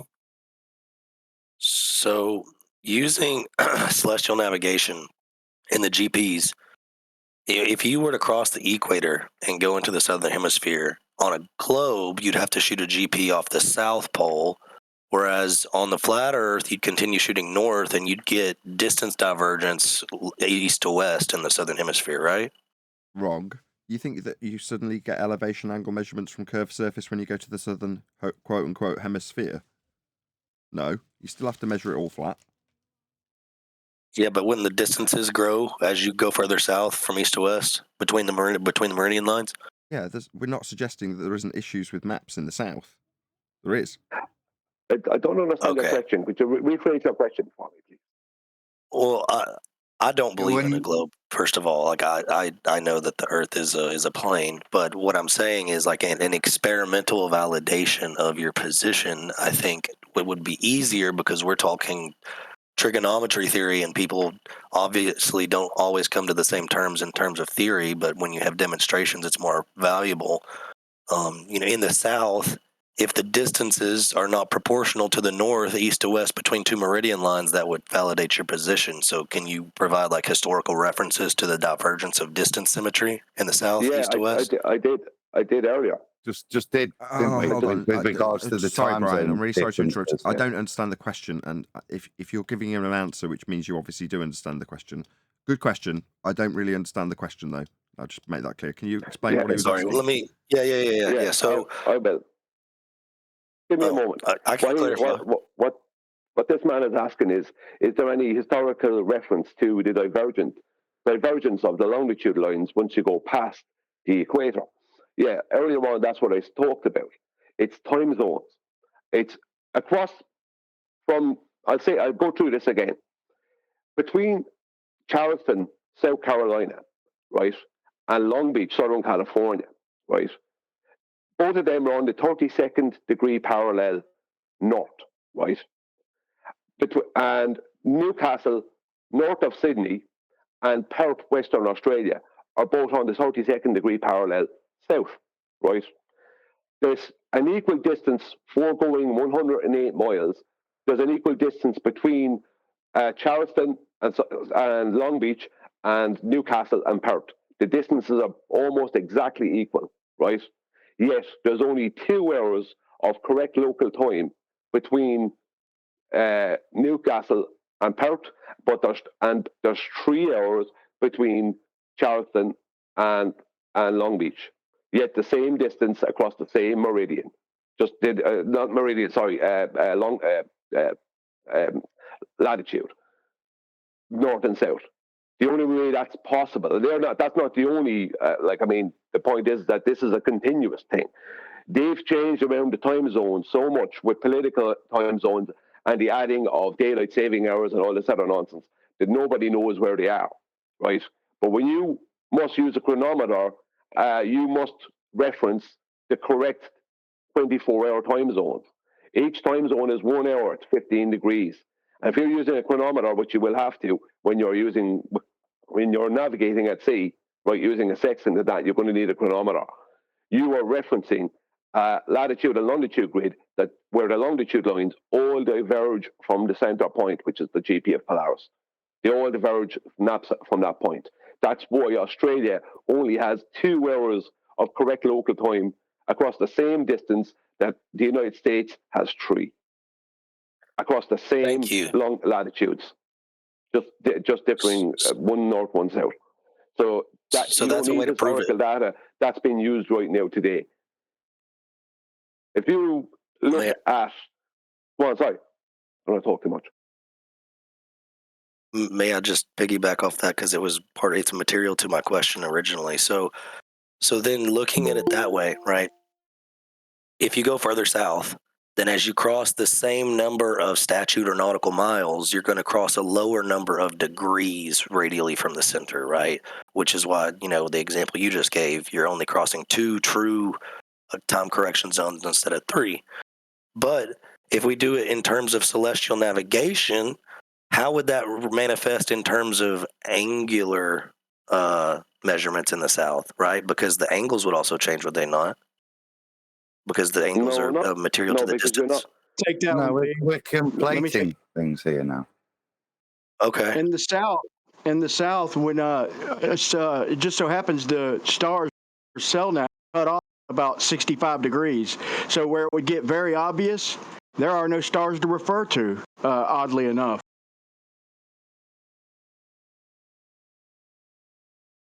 This is a point raised in Homer's Iliad.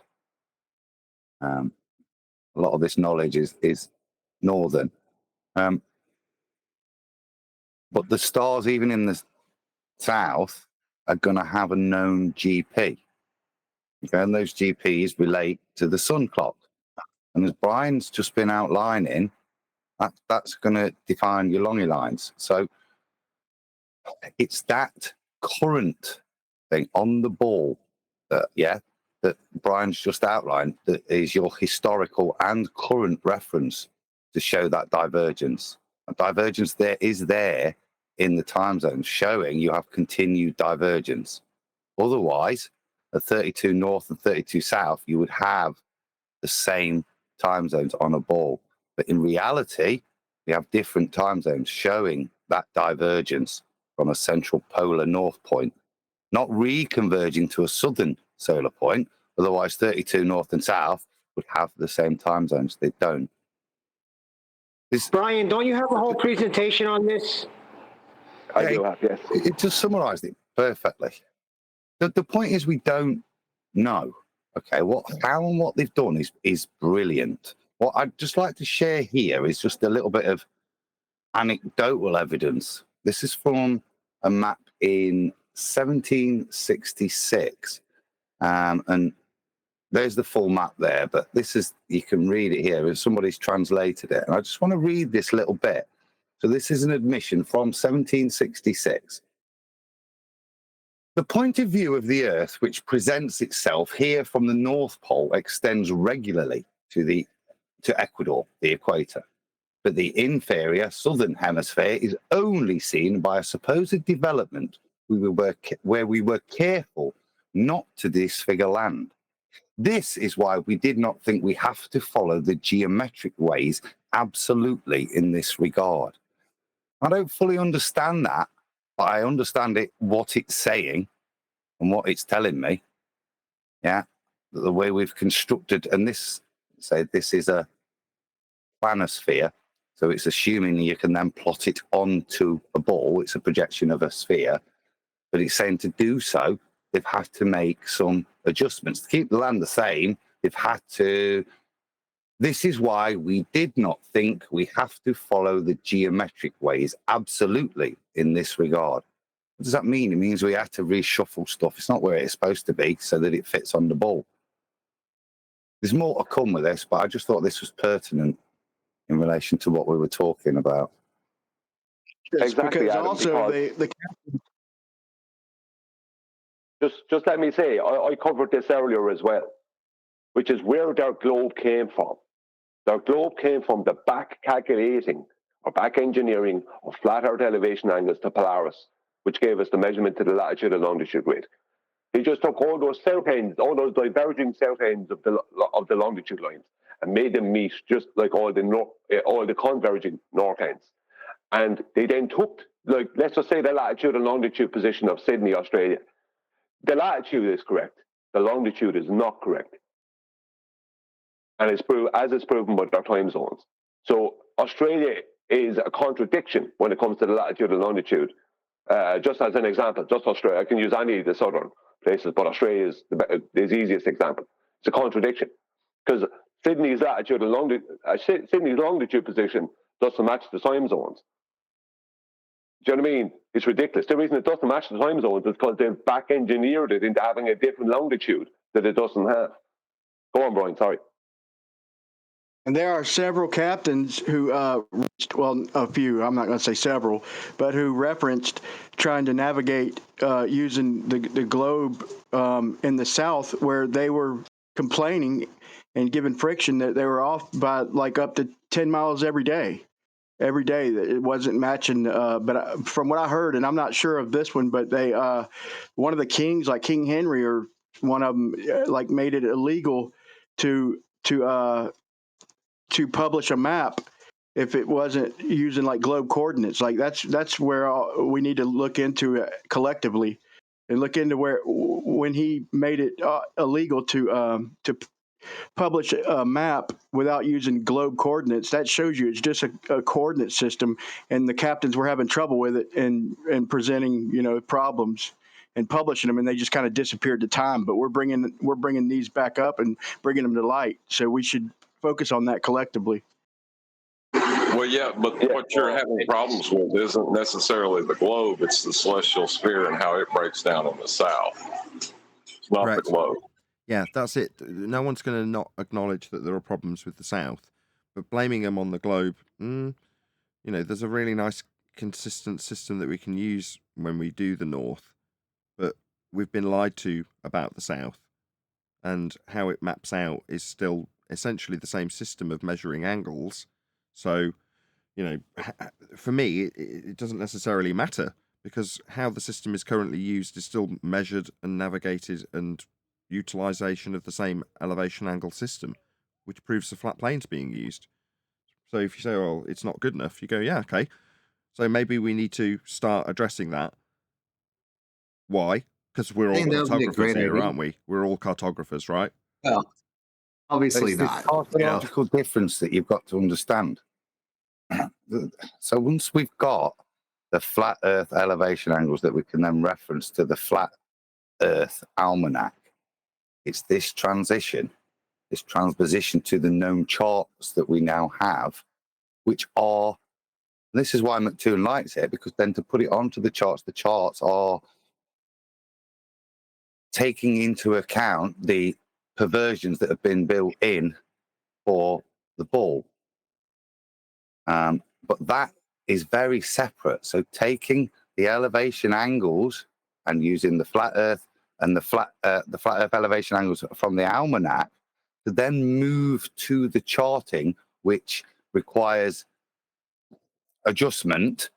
That's a very different thing when you're taking it back onto the ball to then give you a location on a flat Earth. That's what's kind of happening. That's an incidental thing that's separate to the initial first part of the process. How and what you use to then locate yourself, i.e. the maps that you're stuck with, the maps that have been developed, which are referenced to a ball past this point, is the point of confusion. But understand where the bits have come from. It's only the secondary mapping onto these maps that we're seeing here. This is what's happening in the 1700s. The contests, it's about rebuilding the maps based on this respherical plotting onto a hemisphere, which is why, to make the maps work, we've got Brian's bits that he's pointed out and my Time Bandits bits, where to make that ball stitch it together properly, we do have the correct time zones at the equator. Around that the sun's path, there's 24 correctly lined up. But in the north, we've only got 20. Sorry? In the north, we've only... One more time. I'm sorry. If I may, when you get a chance, may I respond to that? He's still speaking, bro. Let him finish. Adam? Go on, bro. Okay. So if we take the equator, we've got the as described and predicted 20 time zones. Even when we look at what's happening in the north and the south with Brian's bits, that's the chunk Brian's talking about is absolutely fine. It lines up. But in certain areas, there are time zones missing. And this is not political adjustment. This is actual meridian time zones that are taken out, to the point that there's only 20 time zones to stitch the ball together at the north. However, when we go to the south to get the same stitching, we end up with 30 time zones. Now, remember, these time zones give you a left to right position based on the sun. It's more than 30 in the south. I thought it was 38 or something. Yeah, it's more than 30.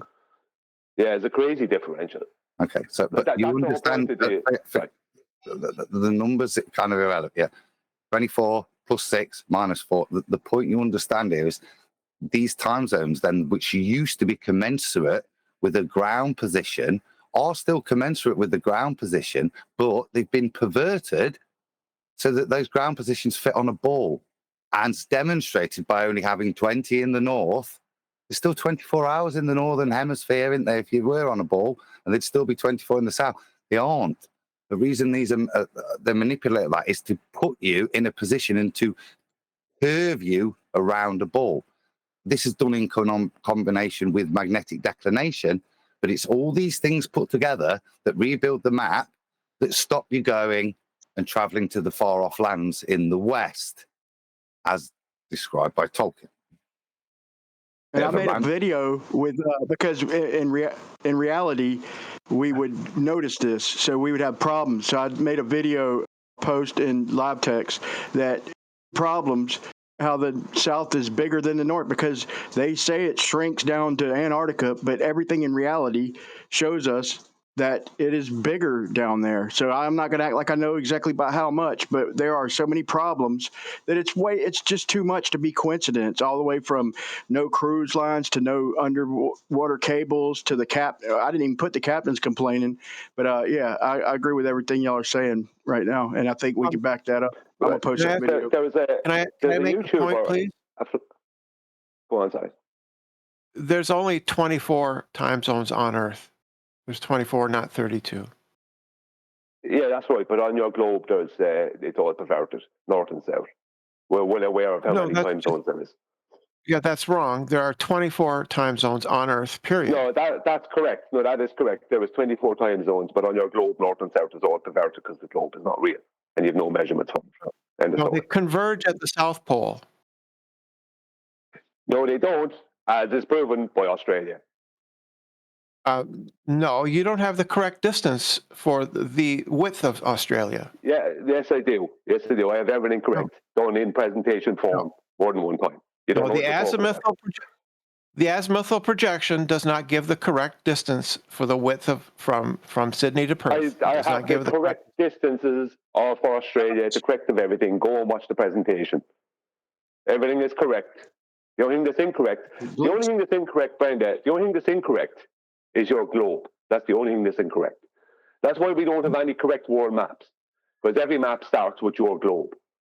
No, the 24 time zones that she's talking about are in a globe, not on a globe.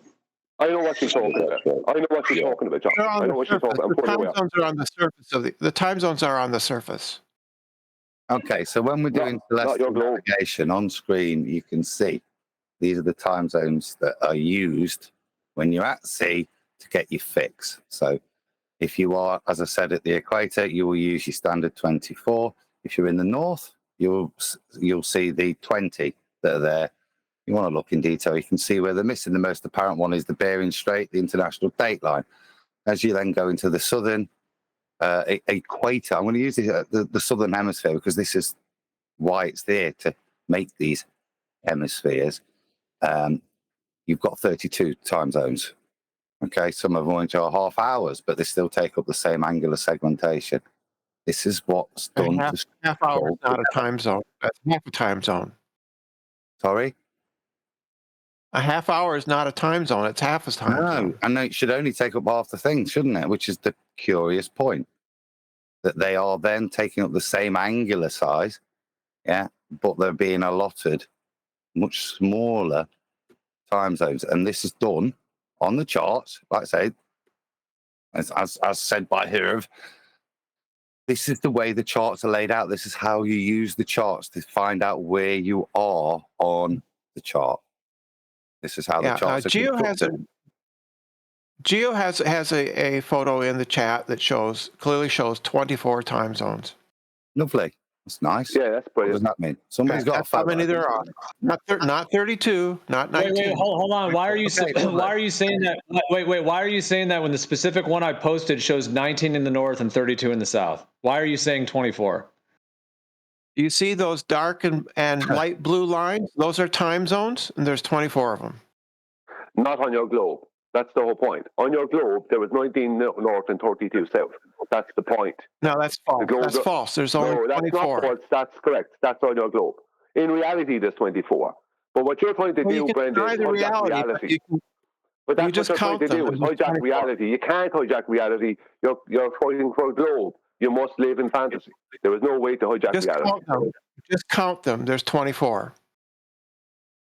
Yes, Brendan, there is in reality 24. I just did count them, and they were there's 25 on Geo's diagram there. That's because the ends wrap around. Because of Indonesia. I think that's a screenshot from Flat Earth Banjo's video, I think. Yeah, the first law of Flurf is that all Flurf references refute their claims. That picture literally refutes everything you've been saying for the last half hour. Me and Moment are supposed to make a map with time zones overlaid. I said. I know exactly what you're referencing, Brenda. Hang on. I know exactly what you're referencing, Brenda. Right? No, I know exactly what you're referencing. What you're referencing is the globe projection that they place underneath the latitude and longitude grid. When the latitude on an AE map, the globe projection underneath that correct latitude and longitude grid, the globe projection is wrong. Now, I've already stated how to correct that, so we will have the most accurate world map we've ever had. I just need someone to do it. I didn't state it here, but I've detailed what needs to be done. I'm not in a position to do it. What you're trying to do is hijack reality.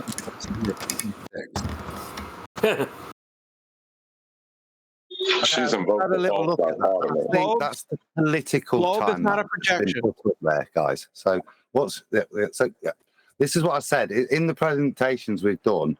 We do make this distinguishment here between a political time zone, which is what's shown here, and an actual geolocating time zones. So when you're doing it for celestial navigation, this is just a political map. Absolutely fine. If you look at China, great example. Look how many time zones China expands across. But that's because it's China. So everything's set by Beijing. So if you're on the other side, midday is actually probably, 9 o'clock in the morning in reality, because your clocks are set to Beijing. This is political time, something very different and not related to what I was discussing or describing. All time zones time zones, whatever. Oh, you mean China? Brenda, just give me a second talking to Brenda. Brenda, do you agree that there's 24 time zones? Yes, there are 24 time zones. Right. And each one of those takes up 15 degrees of longitude, yes? Making up 360 no, degrees. it varies. No, it varies. No, it doesn't vary. No, it doesn't vary. No, it doesn't vary. Yes, what you're trying to do now is trying to claim something else. You're trying to contradict the 24 time zones you just agreed to. Let him finish his answer. They absolutely vary based on political decisions. No, they don't. Longitude lines don't vary. Now you're going back They're to not talking based about on political time longitude zones. lines. So now you're not talking about 24 time zones. Once you start talking about political time zones, you're moving away from the 24-hour latitude and longitude grid. Yeah, well, look at the central time zone going through the middle of the United States. I don't need to look at the political chart. I don't need to look at the political chart. You agreed to 24 hours. The reason you now are trying to go away from that, because you know that I'm going to go to Australia and point out that there's only 2 hours of correct local time between Sydney and Perth. But yet there's 3 hours between Charleston and Charleston and Long Beach. Yet there's the same. Those are political decisions. There's the same distance between the two places, almost exactly the same distance between both those locations, and they're both at the equal latitudes, north and south. Why is there only two across Australia? Because the Earth is not a globe. That's why. No, it's because Australia made political decisions about the time zones. That has nothing to do with political. This is correct local time. Yes, you're lying. You're just lying. Just interject here now, guys, because this is silly. Brenda's just demonstrating and proving our point. That's because Australia, right? We're not talking about political time zones. We're not talking about the half hour some places have in the middle of Australia. That's the point. You need to make the distinction, Brenda, as I've just showed you, and the charts you've showed us, which are political time zones, nothing to do with what we were talking about. Do you recognize that point? So we can move forwards. Do you recognize that? That's what you've brought to the table is nothing to do with what we were talking about. It's just a misunderstanding on your part of you citing a political time zone map, which isn't what we were talking about. Do you recognize that you've brought the wrong thing to the table? And it's not relevant. Australia has three. That, Brenda, so that we can move forwards and maybe put some maps up. Geo's put some others up, which would maybe worth discussing. But do you recognise that you brought the wrong map? Let him finish his answer. No, Australia has 3 time zones, but they only recognize the number of time zones, Brenda. The map that you use. Can you finish his answer, Nathan? Has got nothing to do with navigation and how we use the sun for navigation and time there. The map on screen is a political one, yeah, which has got nothing to... So, for example, in China, the position of the sun has nothing to do with the time of the day as stated, other than in Beijing. Do you understand how that chart now has no relevance to what we were talking about? Australia has 3 time zones. Let him, Nathan. Let him finish. Nathan, Australia. It's not Nathan. Australia. It's Adam talking. Adam, let me finish my sentences.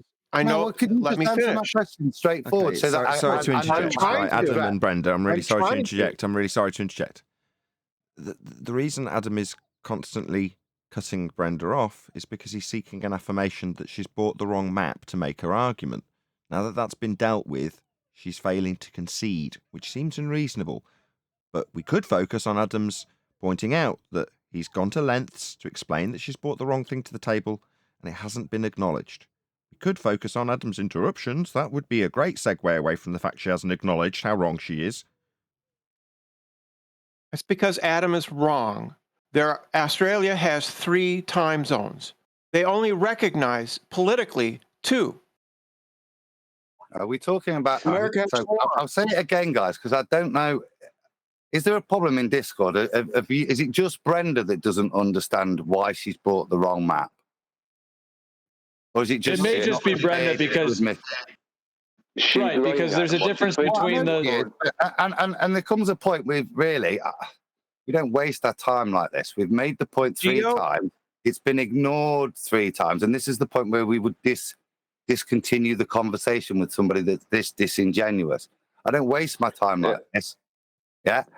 Nathan, just for Nathan, in Master B, I put. Excuse me. Just one second. Just a second for Nathan. In Master B, I put a video. I have other videos from Celestial Navigation. This guy is a bowler, and he details within the first minute exactly how many longitude lines there is per hour, how many degrees of longitude there is per hour. Completely throwing in the face that the nonsense Brendan's going on with. So I want to respond, right? So the map that Geo published shows that Australia only used 2 time zones, despite there being a third time zone between them two. That's a political decision, and that completely debunks everything you've said, Brian. The political to the actual, and the actual to the political. Yeah, Adam, you can't talk over her, even though that's Brian. Make a point. That was Brian, and the map right. The map that Geo published, then normally it's going to be everything you've All right, said. we're going to have to bring some order to this. Right, stop. Okay, you talking guys, over can her. everybody please Just stop? let her get to the end of the Stop point. over talking. Yeah, I mean, I just want to say real quick, originally the conversation was the longitude lines and how those actually separate via distance as they spread out from the North Pole and from Polaris as they spread into the South, etc. Somehow the political time zones has been brought in as some kind of an obfuscation or some kind of a confusion or some kind of a muddying the waters, because it wasn't actually the original conversation. We don't know, right? Because we haven't let Brenda get her point out, right? We have. Well, she's focusing on the political. Ridiculous. Yeah. I pointed out you've got a political Mercator map. It's got nothing to do, right? You're just being distracted, yeah, off the point, completely off topic now. And now we're arguing about the relevance of something that's not relevant. This is what I was raising my point to. I've demonstrated that this is not relevant to the debate, yeah? And I've asked Brenda to recognize that lack of relevance. And all that's happening now is obfuscation so that she won't recognize that the map she brought was wrong. There's no point moving forwards until that map is recognized as being off the table and not relevant to the discussion. Which it is. Let's have a listen. Honestly, let's just have a listen to this first minute. To talk briefly about the lingo that goes along with U.S. Coast Guard exams regarding time specifically. You're going to find this showing up in celestial navigation problems. So this channel is called Practical Navigator. The video is called Celestial Navigation Time Zone Lingo for U.S. Coast Guard Exams. Otherwise known as navigation problems.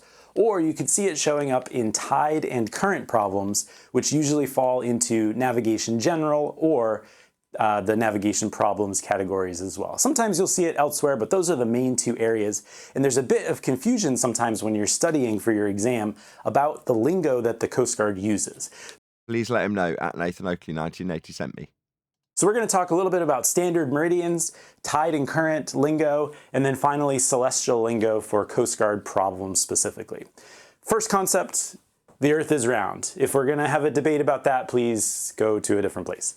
All right, so if the Earth is round, there's 360 degrees of longitude in the Earth, and there are 24 hours in a day, roughly. Sorry? No, you can't measure longitude. You can't measure longitude on a sphere. He said never mind all that. Just leave No. How dare you, Brian? No. I've been waiting for a segue. I've been waiting for that segue for 45 minutes. Bastard John has beat me to it. The important part is coming where he completely contradicts himself. So if you take 360 divided by 24, you're going to get 15 degrees per time zone. 15 degrees per time zone. So another way to think about that is that if the Earth... Well, that makes your point, Brian. Well done. Okay. You see what you want to do. Exactly. So you don't need to jump in. That is proving he's just contradicted himself. Because you can't have 15 degrees per time zone on the globe, and Australia only have 2 hours of correct local time. The only way you can have the 15 degrees of longitude per time zone is if the only way you can have that is on a diverging longitude diverging grid over a horizontal plane. Perfect. Oh, perfect segue. Thank you, Brian. You knew where we were all wanting to lead this after as well. So now Brian's conclusively made his point, which annihilated Brenda about 25 minutes ago. And John has basically got there before I did in terms of spotting the segue to conclusively take this false dichotomy argument back onto the flat earth proving track it should have been on in the first place. You can have the honour, John. Right. Brenda introduced the political map that was based on 15 degrees an hour, right, from a flat plane to a celestial sphere. It doesn't matter. She was trying to position it that she had a globe argument, and she did not. Either way, it was a flat plane. And if she had won, it had still been a flat plane. If we'd won, it'd still been a flat plane. It's a red herring. Exactly. So we've got a false dichotomy as described about 12, 18 months ago by John, where we have our opponents on the globe side asserting this elevation measurement for the degree per hour, 15 degrees an hour, that we have when we establish what we call time when it's plotted onto a map. But that is a flat earth measurement in the first instance. So it's how that flat earth measurement and flat earth grid's going to work on a globe. It's a flat earth system. Who cares how you transpose it onto a globe? You're measuring it flat. Here's a guy measuring an angle. Now, if that angle's the sun and you're figuring out how many degrees per hour, you're figuring it out on a flat plane. That's how the system works. So this is a false dichotomy where the globe side use a flat earth measurement and the flat earth side use a flat earth measurement. And who knows the most about celestial navigation and mapping is the winner with a flat plane measurement. But if you say you're supporting a globe by presupposition that, well, obviously, if we're talking about meridians, it automatically means globe, because meridians beg the question. No, you're using a flat plane measurement. Begging the question, Nathan. I'm sorry, I'm going to interrupt. Did I trigger somebody in my conclusion that we're going to be using a flat plane to measure all of these examples in both instances, in all examples ever? It's going to be a flat plane that's measured, but that needs interruptions because we're going to be begging the question of meridians on a globe when the measurements are flat in every instance. Will you? So we're measuring Earth flat for this argument. Both sides are measuring Earth flat. Do we understand that? Here's why I think it needs to be careful. Because a tool works, therefore model.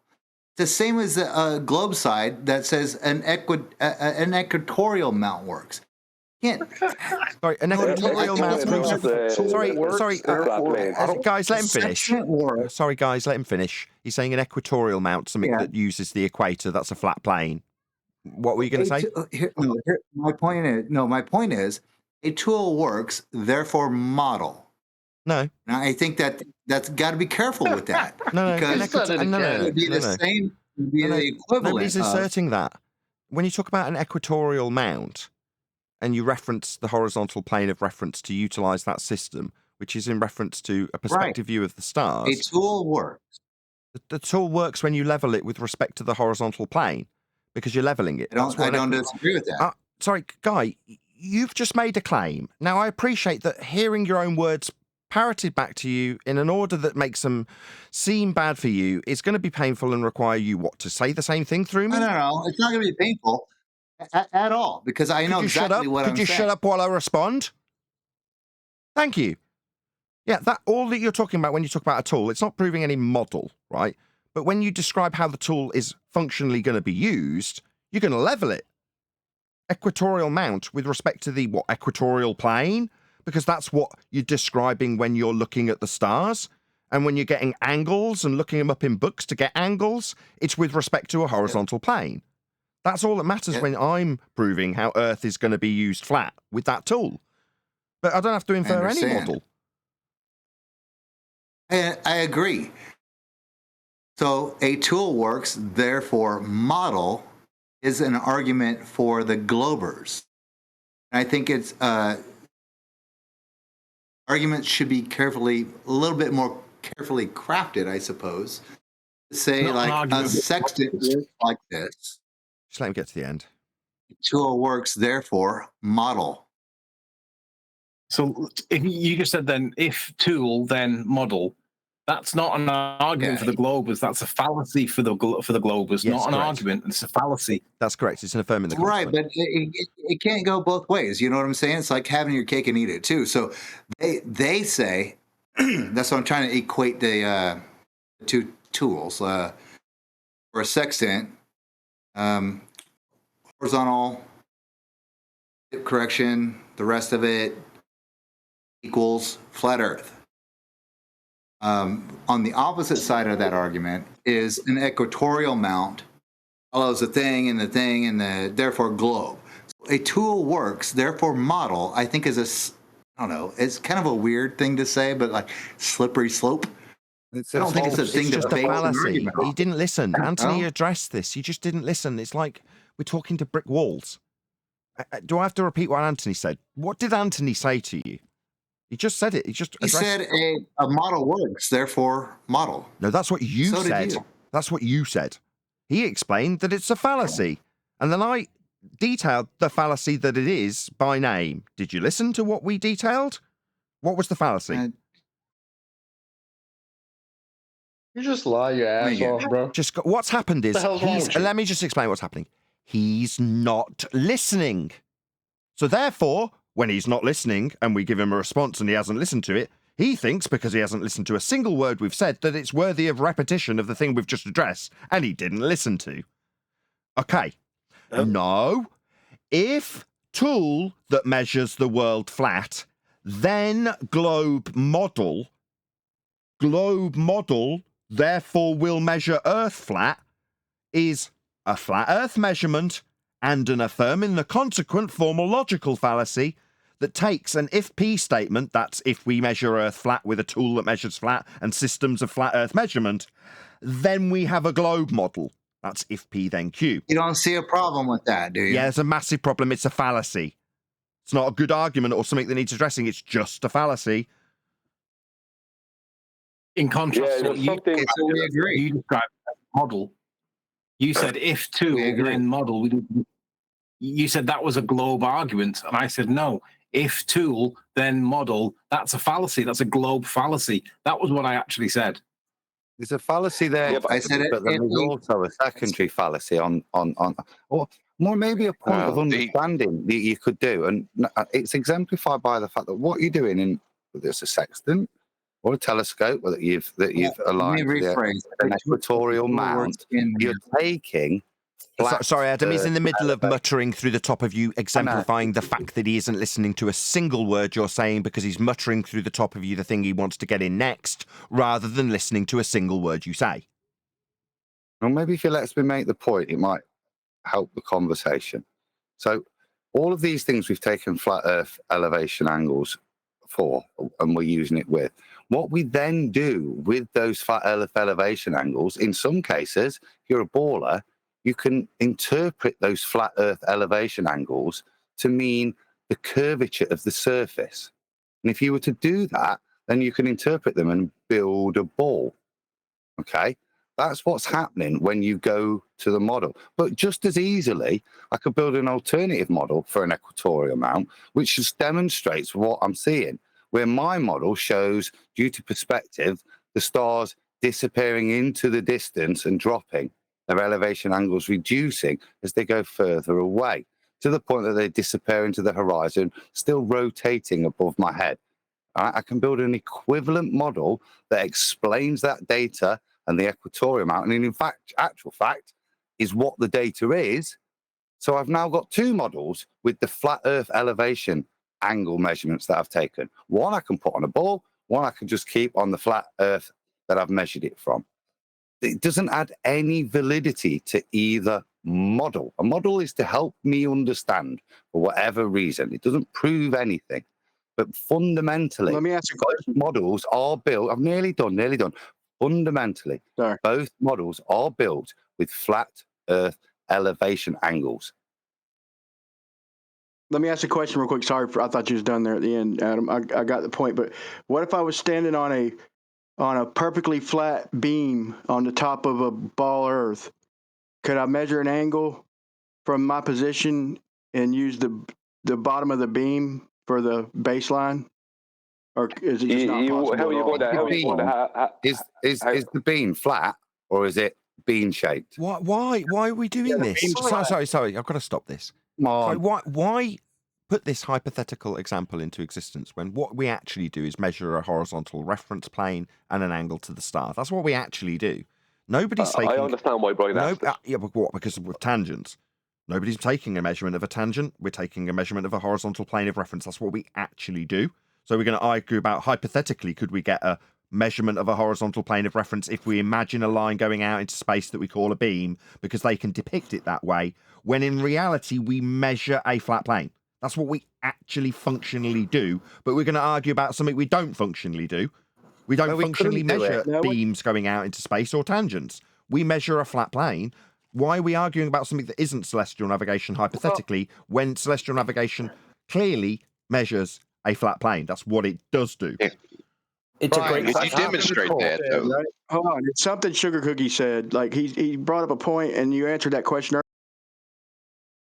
which I was like, chewing on, but then I was thinking, wait a minute. What do you mean we couldn't measure an angle? Like I was thinking, what if we're standing on a flat beam?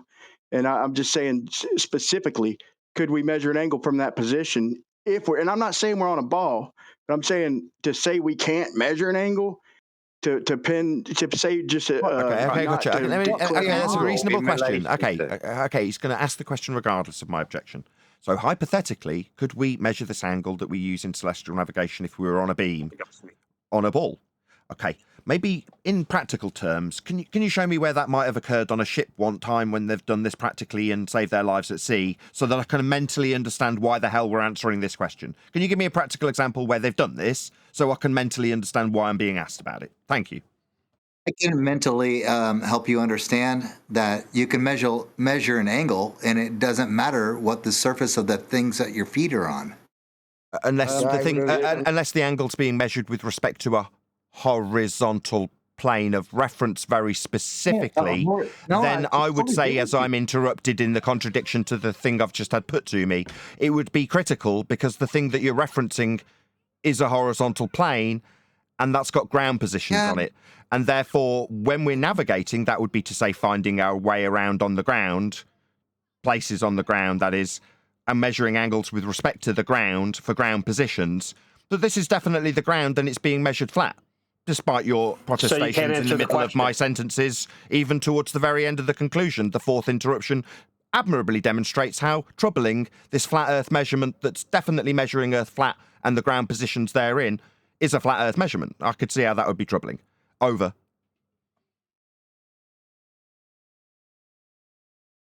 Just saying, you can measure something horizontally without standing on it. Maybe I think that would be okay. Let me address that. Yes, that's very interesting. Meanwhile, in navigation, we measure elevation angles. So this hypothetical scenario where you can measure a certain angle that doesn't give you a certain thing, in navigation, we measure elevation angles. Do you appreciate that your benign comment about some angle that you might measure isn't an elevation angle measurement that saves lives at sea? That is a very specific type of angle measurement that references the flat ground we're all standing on because we live on a flat Earth. Life-saving. Excuse me, I haven't finished my question before your interruption. Painful though this may be. I understand your point to me was that some angles don't reference anything. That's fascinating. But we're detailing navigation about the ground when we detail the ground. Second interruption for this painful point for a globe believer. We are measuring the ground because that's an elevation angle, not just any old angle that doesn't reference anything. It's a very specific angle that references a flat Earth. Do you understand that we're arguing about elevation angles that are very specific as opposed to your crap rebuttal where it's just some random angle that doesn't reference anything when we are referencing the flat ground? Over. Yeah, just a quick reminder. Hold on, Brian. Hold on. Just a quick reminder on moderation. Nathan is saying over, so nobody should be interrupting him until he says over.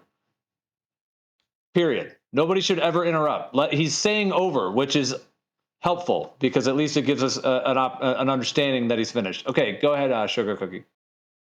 Thank you. So I believe that was a straw man, Nathan. I am not a globe believer. So please don't try to lump me in with the rest of the stuff that you think. Sorry, say again? No, I was saying me neither. I'm not a globe believer, but I was going to say, help, throw me an angle. No, I think the point of this is your point that you don't think that what you're trying to say is that you don't think that the sextant is a good way to prove flat Earth and that they're focusing on that too much? Is that what you're trying to say? What I'm trying to say, it's not just the sextant, gentlemen. Yeah, it's celestial navigation.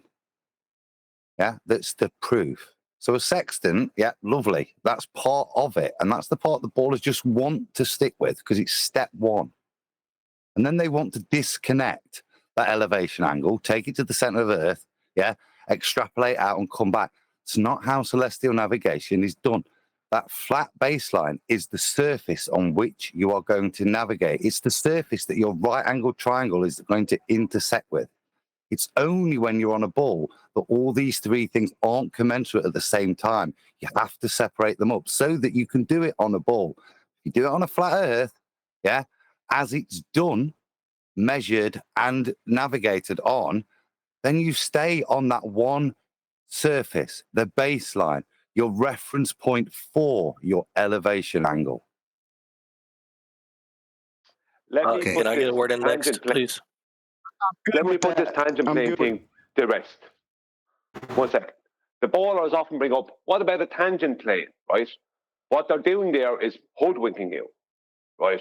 There's two problems. Number one, they don't have a reference for horizontal. There's no reference for horizontal or vertical on a sphere. Doesn't exist, right? Number one. Number two, they're going to have to do dip correction. Where's the dip going to be to? It's going to be to the tangent plane. Because the dip correction does not correct to or from their globe's geometric edge. The dip correction has nothing to do with their globe. They work in the mass of a globe into it, but it doesn't reference the globe's geometric edge, their globe's geometric, I hate to call it, but horizon. That's my problem, B. It doesn't reference That's my problem, B. It's the height of the observer's eye above the water underneath the boat. Go on. Okay, Brian, go ahead. The other Brian. Leave me finish. Mine is I'm not finished. That's my problem, B. Okay, I'm sorry, other Brian. Brian wants to point out the conclusion to height of eye correction. Just let him. It's going to be 30 more seconds tops. Go ahead, Brian, on G+. Yeah. I wasn't finished, Nathan. The point I'm trying to make is saying tangent plane means absolutely nothing because you can't do dip correction, which references the surface of Earth. Because are they referencing the tangent plane? Because when they're saying dip correction, when they're saying we can get an angle from a globe, because that's what they have to be referencing when they're doing dip correction. But dip correction references the surface of Earth, because the correction does not reference the geometric globe. It doesn't reference that. That's the whole point. Because what does that correction give you? It gives you the horizontal. It's not a good argument. It's not a good argument, though, B, because it exactly corresponds to 69 miles per degree. If you want to call that a globe, then I could argue that. And that's not what I'm doing. You can't. But you can't do that. Brian, I'm sorry you're getting interrupted immediately by the other Brian. It's a fact. Everyone on G+, don't pile in. The reason you're getting challenged immediately, Brian, from Discord, is because you said the degree measurement's capable of a globe. No, it isn't. You can't get the angle that's being described from the equatorial plane when you move the tool that gives you that degree claim through the surface of hell, through the surface of a sphere, out to the celestial sphere. But the degree that you're describing isn't capable of being measured on a sphere. That's why Brian immediately How do y'all know what I'm talking about? I didn't even get 5 words, bro. My point is hold on, wait a second, but you said it's not. Neil, you're not helping. Neil, you're not helping at all. I'm trying to keep control of two people who are very, very, very interrupt-worthy, right? Both Brians. So it's really hard. Thank you, Neil. You did make a claim, Brian, on Discord. You said, I'm happy with 1 degree for every 69 miles on a globe. That's what you said. And Brian objected. No, you didn't let me finish. You didn't let me finish. I'm not saying we're on a globe, but the point is the measurements, the dip measurements exactly correspond to 69 miles per degree. But the thing is on their globe, as you raise up 3,000, I think it's 3,100 feet, then the sun rises 1 degree above the horizon, and it exactly matches, not exactly, but it matches the mathematics for the horizon dipping down. I say that's optically, and I say I've got my own reasons and math for that. But to say that the dip correction proves flat, that's I think that's fallacious in my opinion. It's not fallacious at all. What they do for dip correction, Brian? Right. They start off. Hang on, 1 second, Adam. No, One second, Adam. No, don't give him another lesson. He doesn't know what he's talking about. I know he doesn't know. I know he doesn't know what he's talking about. Conflated dip and 69 degrees to Mars. Brian, can you just extrapolate why you're mixing these two things together? Because I think that might help. Any explanation Brian gives. That's how you get latitude, right? Just Brian. Well, as we rise, just Brian.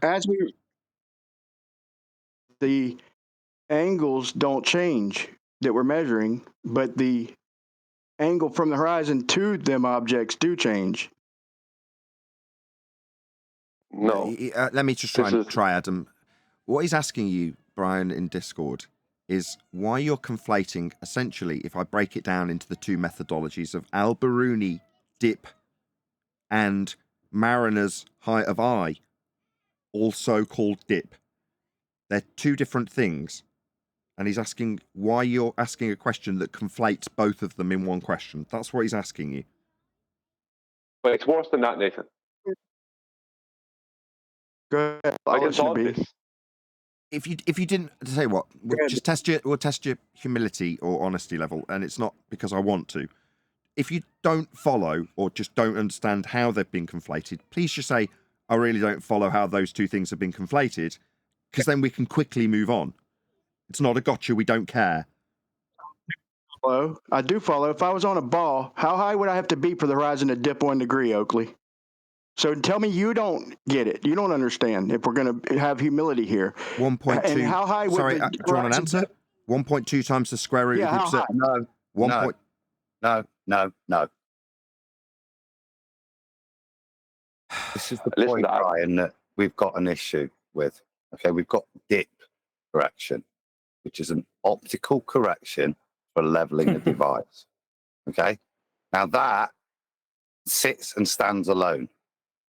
If you're then going to invoke a ball and then invoke that the horizon is now the leading edge of that ball and use it, as Nathan says, to do an Al-Biruni calculation, that's just the distinction we're trying to draw here. So from a Socratic point of view, we can move forwards knowing what you're meaning. So I'll ask you again, when you're saying dip, are you conflating celestial navigation, the leveling of a device, which uses the horizon to create a level, or are you talking about dip, which infers the use of the invocation of the horizon as the leading edge of a ball, so you can calculate supposed geometry from that horizon?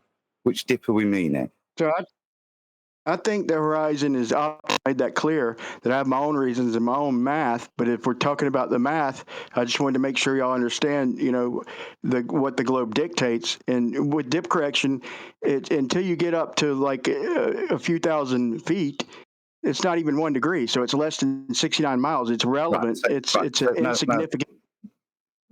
No. Thank you. You didn't comport with his false dichotomy, Brian.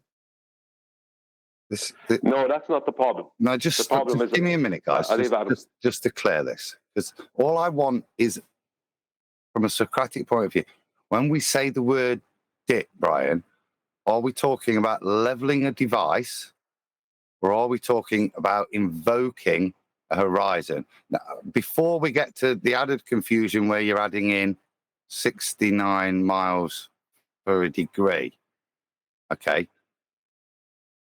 So when we say dip, what are you referencing, please? The horizon. And how we get when we fire. What kind of question is that? There's two different. What? Just say I don't know. You don't understand that. No, it's looking at the horizon with the sextant. You're not level to a horizontal plane. You have to correct for your height above the horizon. There's two different dips being. Let me just try with Brian. He's had Brian. He's had Adam. Now I'm going to have a go. This is getting more. I know, but we're trying to lead Brian in Discord. I know it's painful for you, Brian. Brian, you're not helping. Yeah, I know it's painful. You're not helping, Nathan. Well, it's like pulling teeth while I argue with you rather than having a third bash with Brian in Discord. He clearly doesn't appreciate that there's a dip to a geometric horizon, and I wanted to just get this in, my opportunity. Hey, Rufy. Hey, how's it going, buddy? How's that geometric horizon working out, sunshine? Good. Back on track. There's a geometric horizon that is inferred with dip in Al-Biruni's claim of a physical Earth curve edge horizon. There is also the leveling of tool height of eye correction that's sometimes called height of eye correction, but sometimes also called dip. Now, they're two very different things, and we're asking, or Adam's asked and Brian's asked, and now I'm asking, Brian in Discord, does he A, want to clarify which of the two, or if he doesn't appreciate that there's two being talked about, he just needs to confirm that so we can go forward. One of the two. Is it dip Al-Biruni geometric horizon dip, or is it Mariner's sextant correction to a flat plane dip? Which one, or don't you know that you're conflating them? Have you ever even seen the Al-Biruni test done? Have you went over the numbers? Okay, let me and B talk about this. You are out of your league here, bro. You don't know the geometry. So let B talk, for fuck's sake, dude. There's no need to get triggered. It's just telling, right?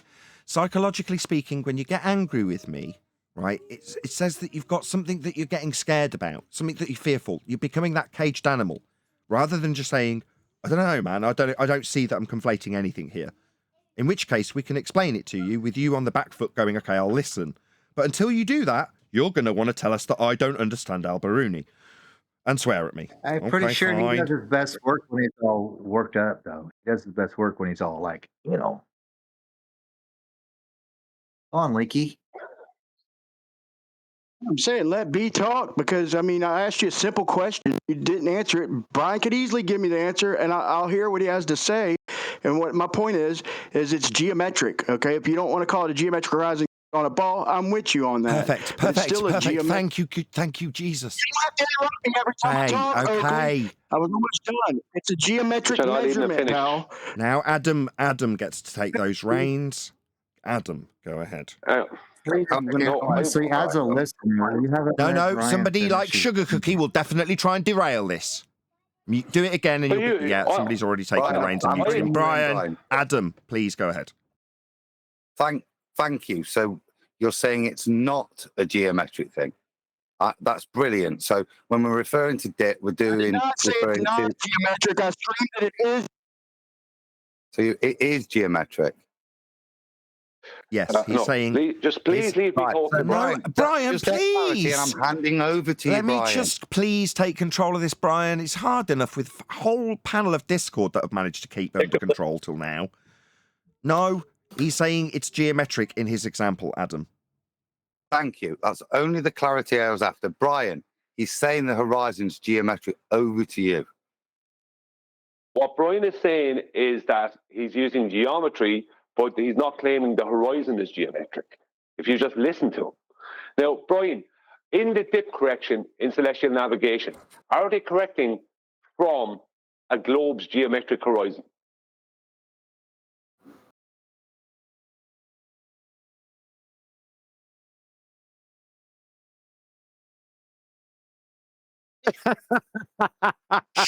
Shush. That's the perfect question. Please don't ruin this, QE. Do you want the question? Do you want the question repeating, Brian, in Discord? Did you hear the question? Do you need it repeating? I heard half of it. Can you repeat that, please? Yeah. In celestial navigation, when they're doing the dip correction, are they correcting from or to a globe's geometric horizon? They're correcting down to horizontal. Well, I think it's flat. They claim it's globe. Yeah, but I'm asking. Okay, that's a no. No, he's answered. Sorry, just take control again, Brian. In Jeepers. I'm sorry. Everyone, stop. He's clarified. He's given you his answer. 69 miles per degree, whether it's flat or globe. Okay. Thank you. I heard your answer, Brian. I'm clarifying on your behalf, so there's not chaos. Your answer is clear. Brian's asking, do they correct to a geometric globe Earth horizon? Your answer is effectively no. They correct to horizontal. No, Nathan, you please leave me do this, Nathan. Please. I could have solved this 10 minutes ago if you let me off. Brian, so you agree they're not correcting from or to a globe's geometric horizon when they're doing dip correction?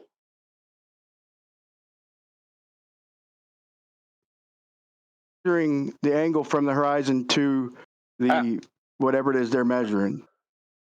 But hang on. Do you agree or disagree that they're not correcting from a globe's geometric horizon when they're doing dip correction in celestial navigation? Do you agree or disagree with that? I disagree that they're measuring to a globe horizon, but they are correcting for 69 miles per degree. There's no 69 miles on a globe. A statute mile is a horizontal. 69 of them put together is a big horizontal line. Forget this 69 miles thing. It has nothing to do with the globe. Please answer my question, because this is what's making things awkward here. Do you agree or disagree that they're not correcting from a globe's geometric horizon in celestial navigation? I disagree that they're correcting to a globe horizon, but it is 69 miles per degree. You get that, right? That's the point. I'm with you on that. They're not. So explain that. That's the point I'm trying. Yeah, I am. They're not. What they're doing is they're using the maths of a globe, right? And they're adding over 6R, which is mathematical refraction based on a geometry that nobody measured because they can't see it because of the refraction, right? That's based on the geometry that they can't see because they can't see and can't measure, right? What they're doing is they're lifting the horizon up mathematically, right? So that it matches a horizontal from the water underneath the boat.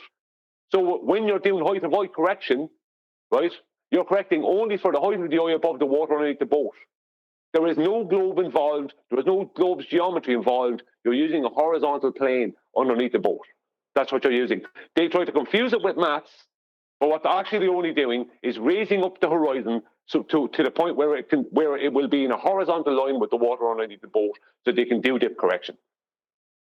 That's the point. That's a good answer. There is no globe's horizon involved Just let him respond. navigation. Brian, the penny has dropped, right? I appreciate that it's dropped for you at the same point it dropped for me, Brian. So go ahead, Brian, in Discord. Yeah, that's a great answer, man. That's a perfect. That's the one I was hoping for, because that's reality. What we're seeing optically, they're conflating to a geometric horizon on a globe. But the fact of the matter I was bringing up is we do measure a difference as we get higher, but the angle doesn't change. So yeah, good answer, B. But Brian, but therein you said it didn't. You claimed it was something like a straw man at the beginning of this conversation, Brian, in Discord. But it isn't, because the fundamental principle that's being corrected for and to when you make this correction is to acquire the horizontal. It's a correction to horizontal.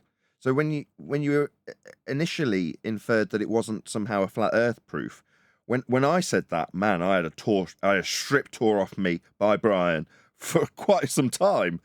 But once I understood the principle, what's it doing? In essence, you're proving by way of the correction that you're going to be measuring a flat plane. That's the principle of the correction, to correct it to be perfectly flat. So in essence, it's the fundamental flat Earth proof, which is why Brian tore a strip off me when I did what you did. I'm like, it's not that important. My angle was to say, it's such a small correction from the deck of a ship that you might as well ignore it. It doesn't even make that much of a difference. And then when Brian pointed out the fundamental accuracy that's acquired from it, but moreover, what the correction is actually doing, you're correcting it to be a flat Earth.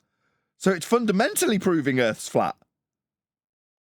I've got but it's worse than that for Brian, if I could, just to try and get some clarity on what he was claiming. He's also been saying something about 69 miles or 60 nautical miles per degree. I assume, Brian, in Discord, you're not talking about the horizon there. You're talking about, I assume, simply put, Polaris. With respect I was good with what John said. Over. John said earlier, the 69 miles per degree, and what Brian's saying about that equates to the ground. That's the celestial sphere we're measuring. I like how John put it earlier. I'll give him that. Yeah, flat Earth. That whole system is being transposed into hell to make it work for a globe. That is to say that you with your bar moving out to a tangent with a GP in space obviously doesn't work. So they then take that inferred angle with GP in space to the celestial sphere and equatorial plane. And then they wrap a globe around that.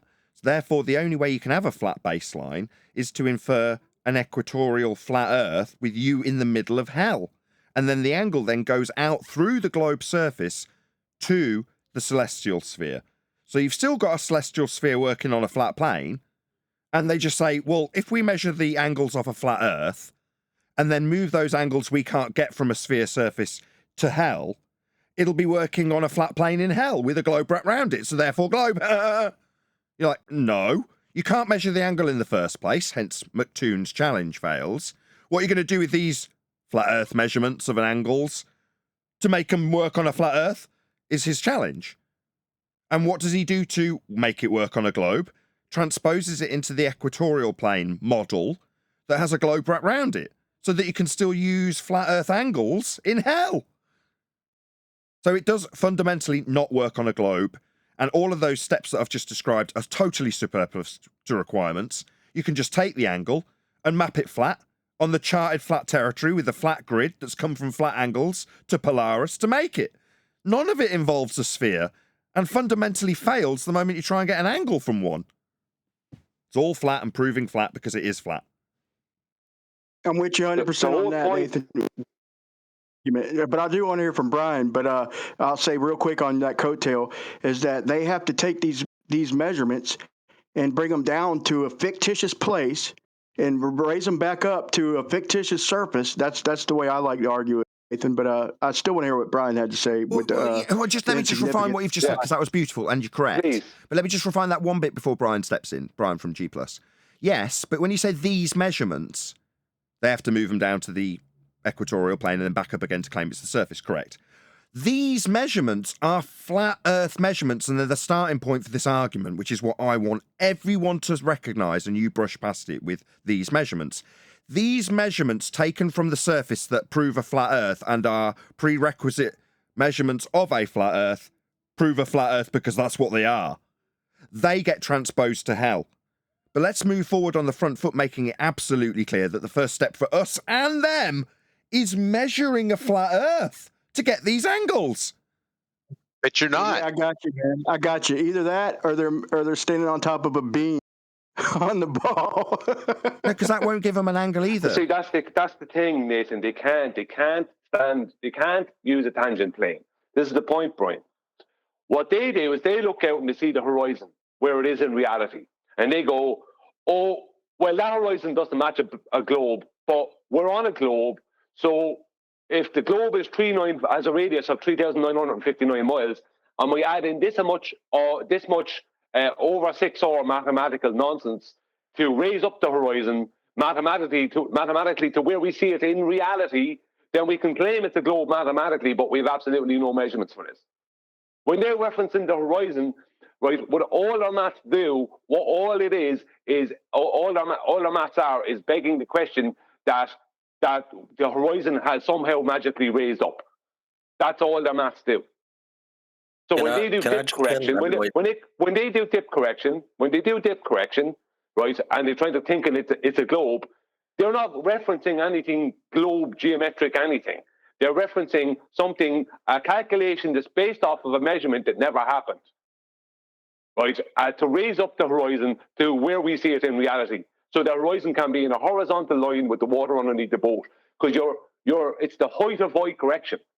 Now, if you go to the almanac and you go to the site reduction tables, in the site reduction they pre-assume not that the line comes up from the horizon to the eye line, but it's pre-assumed that the vertex of the angle is at mean sea level, and the adjacent or the adjacent of the angle is at mean sea level. There is no one last thing, Adam, and it's all yours. I do appreciate what you just said, and can you make another video? I know can you make another video showing how the math doesn't line up exactly with the globe as far as the height? You could just do it in like a quarter degree, half degree, 1 degree. I would appreciate that, because you got a good way of explaining shit, B. Well, it'll come down to the particular height of eye. That will decide what the angle is. You see, what they'll do is they'll mathematically place the horizon at a distance, right, that will match the globe, but they'll raise it up, right? Now, if you're ever at sea, you will know it's impossible to know how far away the horizon is, because the horizon moves around all the time. You have no references for where the horizon is. but this is within their maths. But what they're actually doing is making the horizon the correct distance it would be mathematically on a globe, but that horizon is not dipping down from let's say, in reference to the water underneath the boat. That horizon is raised up, so it's in a horizontal line with the water underneath the boat. And that the dip correction is correcting from that horizontal line underneath the boat up to the eye line. That's the correction. There's no correction. The corrections, for instance, for a 50-foot observer, I think 50-foot or 51-foot observer, the correction is, for a globe, I think is 0.124, whereas in reality it's 0.17 or something like that. There is that little bit that they're always missing. They're always missing. They have maths that come close to reality. They must. It's mathematical criminality is what it is. That's all it is. They have to raise up the horizon. That's all they have to do. They have to raise up the horizon mathematically, right, and then claim a globe after the horizon has been raised up. You understand what I mean? Can't do that. Yeah, I do. Can I jump in? Yeah, I do. Okay, so if you look at the chat, I've been waiting to press enter on this for a while. I just want to bring this up like one more time because people were like arguing about it and it was a bunch of red herrings and obfuscation, but it's a very simple math point. If you look at these images, it's a point they brought up earlier about the cities. You see cities that have relatively the same longitude north and the same longitude south, relatively the same distance between them. There's about a 40-mile difference. And then you've got the pictures of the projections. You get the Mercator projection, the 24 physical time zones, physical ones, not the political ones with daylight savings, just the physical ones, right? 15 degrees. And those match the physical conventions used today. And then you have the 24 time zones, the physical ones on the azimuthal equidistant projection. The Mercator doesn't match that. I'm sorry, that's wrong. The Mercator is based on a globe. The Mercator map does not have correct time zones because it puts Australia as having 45 degrees. There isn't. It puts Australia across 45 degrees. There's only 2 hours of correct local time. That means Australia sits within Turkey. It doesn't stretch across 45. Okay, I'm just talking about dividing a circle up into 15-degree bands and how many lines you cross, right? But there's more time zones in the north than there are in the south. So, like when you look at the two different pictures, if you look on the AE map, I have circles drawn where the cities are. You have 3 15-degree bands that you cross in the north, where you only have 2 of them that you cross in the south. So if you measure in terms of degrees, it's going to be a different number of degrees, even though physically they say that the distances are the same, which should not be possible. What it indicates, it's only possible physically if the meridian lines are diverging as one travels south. That's only possible on a flat Earth and not a globe. If the Earth was a globe, then the equivalent cities in the south must necessarily lie within the same time zone gap as they do in the north, the same number of degrees. So this proves not just with maps, like a political drawing, but with the physical acknowledgement. It's a physical demonstration of the 15-degree radial lines that the Earth is in their model. It's not symmetrical in the northern and southern hemispheres at the same relative longitude. Right. The Gleason's map shows 2,500 miles, 4,000 kilometers between Carolina and Long Beach, and then same thing from like Sydney to Perth, except for there's only 3 hours difference in Australia, as where there's 4 hours difference in North America. Okay. Hang on. No, please, no. That's something wrong there. No, Brian. What they've done is they've put a globe projection underneath the correct layout of the latitude and longitude grid. So if you watch my presentation on this, you'll see what I'm saying. Australia, South America, all Africa is all way smaller in width in reality. And that's why in Australia, there's only 2 hours of correct local time across the same distance that there's 3 hours in America, across the corresponding latitudes. 3 hours difference. It's 3. Don't get fooled by the projection on the Gleason's map, because they are what that is. The projection on the Gleason's map is they took the latitude and longitude grid. They turned it into a sphere. They made a map, right? The Universal Transverse Mercator map, right, which is a cylinder map off of that. And then they turned that into an AE map, and then they're trying to give Australia 45 degrees across it, which would be 3 hours across between Sydney and Perth, when there isn't. There's only 2. Do you watch my video? I'll DM you my video of the correct measurements from Australia, across Australia, from Sydney to Santiago. All I show the way Gleason specified, and it matches reality. I'm not arguing with what you're saying, but people are misusing the Gleason's map the way it was meant to be used. And I'll DM you a video to watch, because it's the same distance, Australia and United States, on the Gleason's map if you use it properly. Yeah, it's a and sun yeah, the time tracking. zones are different. It's clues in the name, right? It's equidistant from the center in terms of if you're trying to use it for any accurate measurements. But what it actually is as the map itself, when you see it, is shown, it's just a timekeeping map. That's what it is. And in certain instances, it's wrong, as far as I can. Either it's wrong, or somehow the gerrymandering of daylight savings has put us off when we track the sun against the Gleason's map. Now, for the most part, it's pretty damn accurate in terms of where it suggests the sun should be at its given solar zenith for a given person at a particular point on that map. It works really well. But at one point... It doesn't, Nathan. Say again? I'm sorry, it doesn't. The Gleason map doesn't. The latitude and longitude, it's a 50% correct, 50% incorrect. That's what the Gleason's map is. Because it's showing you a globe's projection underneath a correct latitude and longitude projection. So no, it doesn't, because it gives Australia 3 hours of correct local time between Sydney and Perth, when that's not correct. That's not true. Well, In maybe reality, maybe it's the map then, because the inconsistency came on the equator when we were an hour off for solar noon at that particular time based on the map, and we were an hour off. Now, I'm not suggesting that you're not wrong, that it would get further inconsistencies the more south you go. I'm not disputing that. Like I say, I can easily disclaim that it is inaccurate because I've demonstrated it inaccurate. Adam was there when it was demonstrated. He was there live. Were you there live while that woman came on with the plant pot, lifted it up to show the shadow? Yeah. So I know it's inaccurate, Brian, but for the reasons that you're giving, and I'm glad we've thrashed them out in this particular session, the only thing I want to conclude with, and it's not to piss on anybody's bonfire, but it will, is to say, what are we hoping to achieve when we debate about the inaccuracies of cartography? What are we hoping to achieve when we can demonstrate the methodologies in place, regardless of the method that comes from projections off a globe that have been taken with the Haversine formula regardless from a of the celestial sphere methodologies, model? What are we hoping to achieve? Do we want to achieve better cartography, or do we want to prove Earth's flat? Which one do we want to achieve?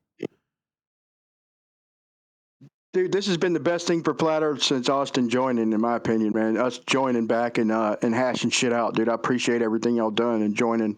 So I'll step back. I appreciate you not parroting stupid garbage from Bev. Sorry? Brian was one of the people that initially verbatim parroted Bev. Now, I'm not going to belabor the point because it would just be belittling Brian, which I don't want to do. He's been an excellent companion in this discussion, regardless of his resistance, because it's helped highlight certain points that Brian and Adam really wanted to stress. But I'd still want to conclude with the same thing. What are we hoping to achieve? If we're hoping to achieve that Earth's proven flat, then the methodology that's utilised in every single part of this discussion is measurements of flat Earth. There's no two ways about that. It's almost like it gets brushed in the wayside, or these measurements of these angles, these bits that prove Earth's measured flat. But beyond that, it's like, well, what about the inaccuracies of the maps? Yeah, they've managed to convolute and dilute and muddy the waters of this conversation with thousands of maps, all of which require measurements of a flat Earth to use them, regardless of how inaccurate they are. Summarize Bev. Bev is aggravating, but he does bring a lot to us. But he don't consider himself a flat earther. That's aggravating shit. Yeah, I agree. But he does bring a lot as far as arguments against the Globers and how they change their stories and all that shit. He's just hyper specific, man.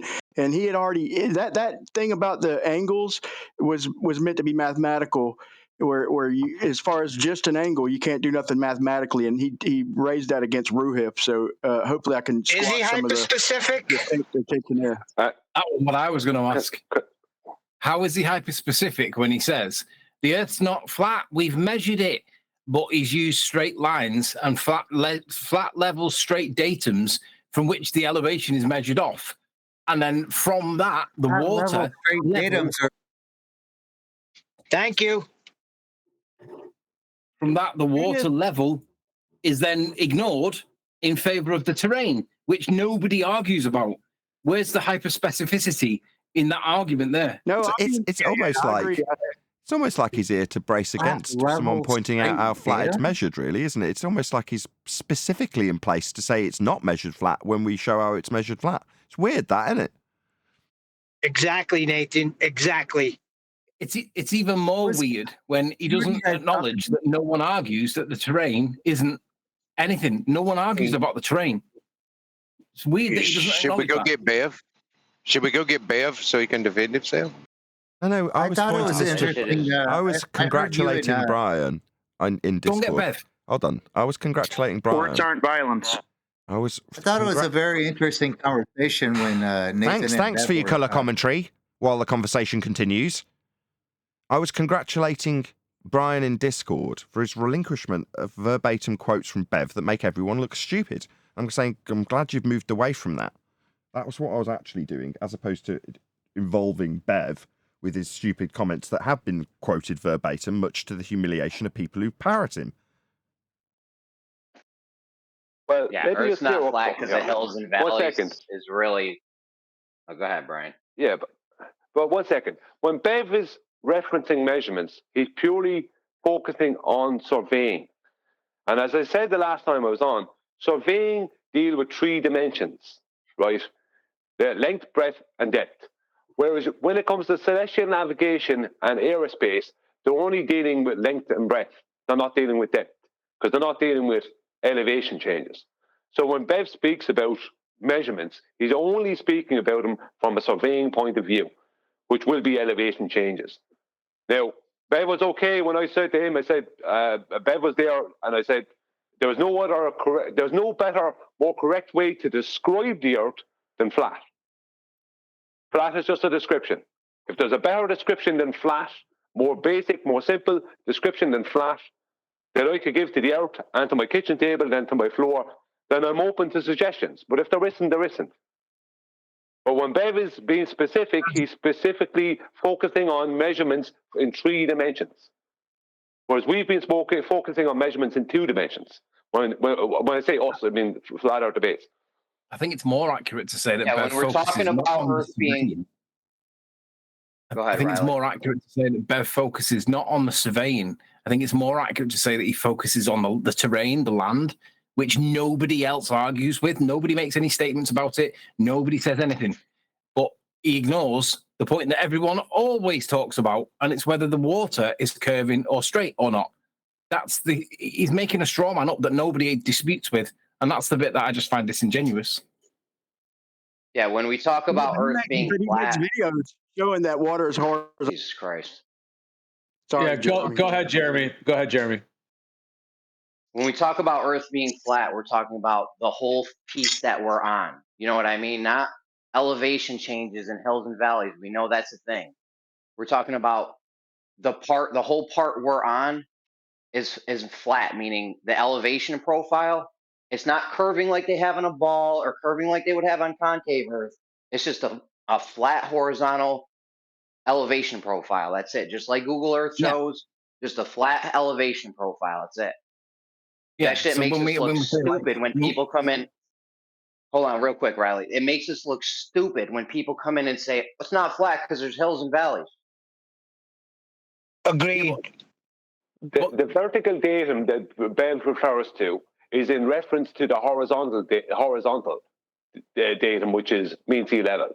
Yeah, but so the vertical datum for elevations is referencing the horizontal, because you can't have one without the other. It's impossible.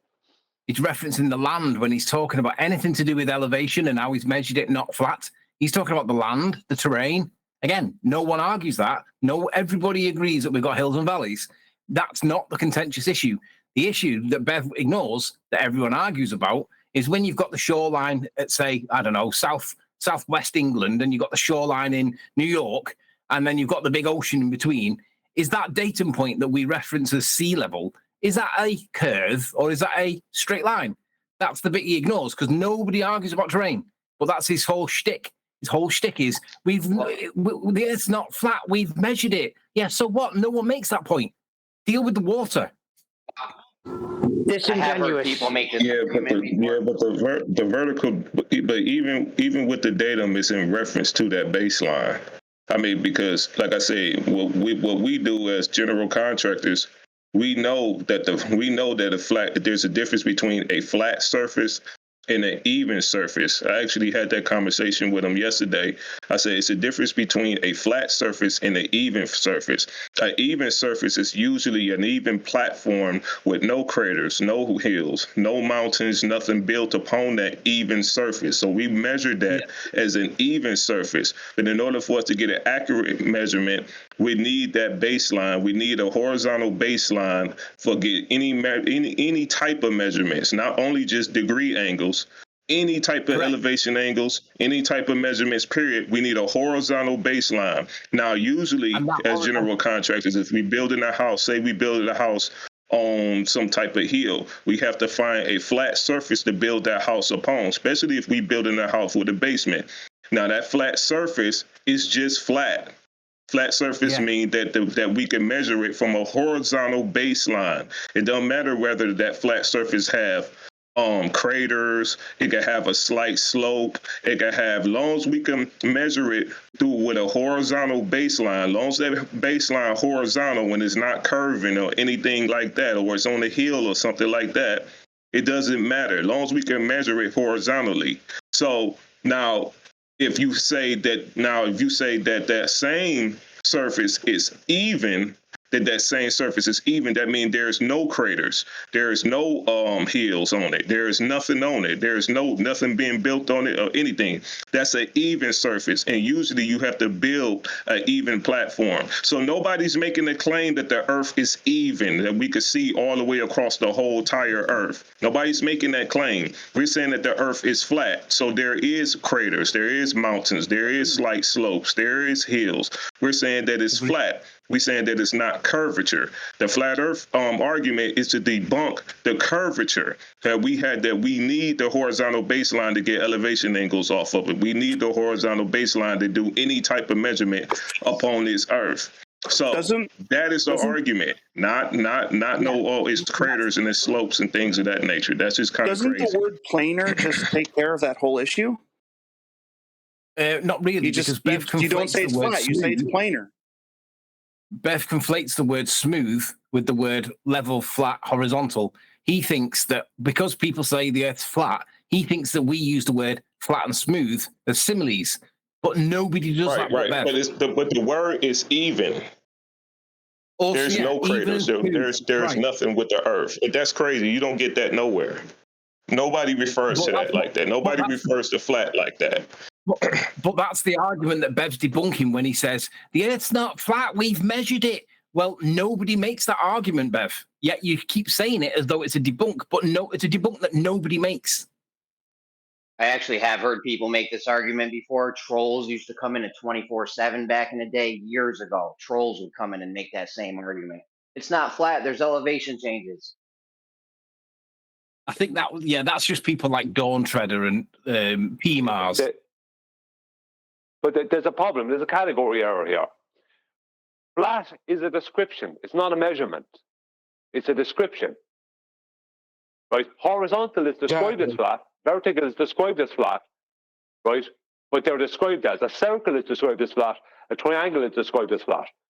My kitchen table is described as flat. My kitchen floor is described as flat. Right?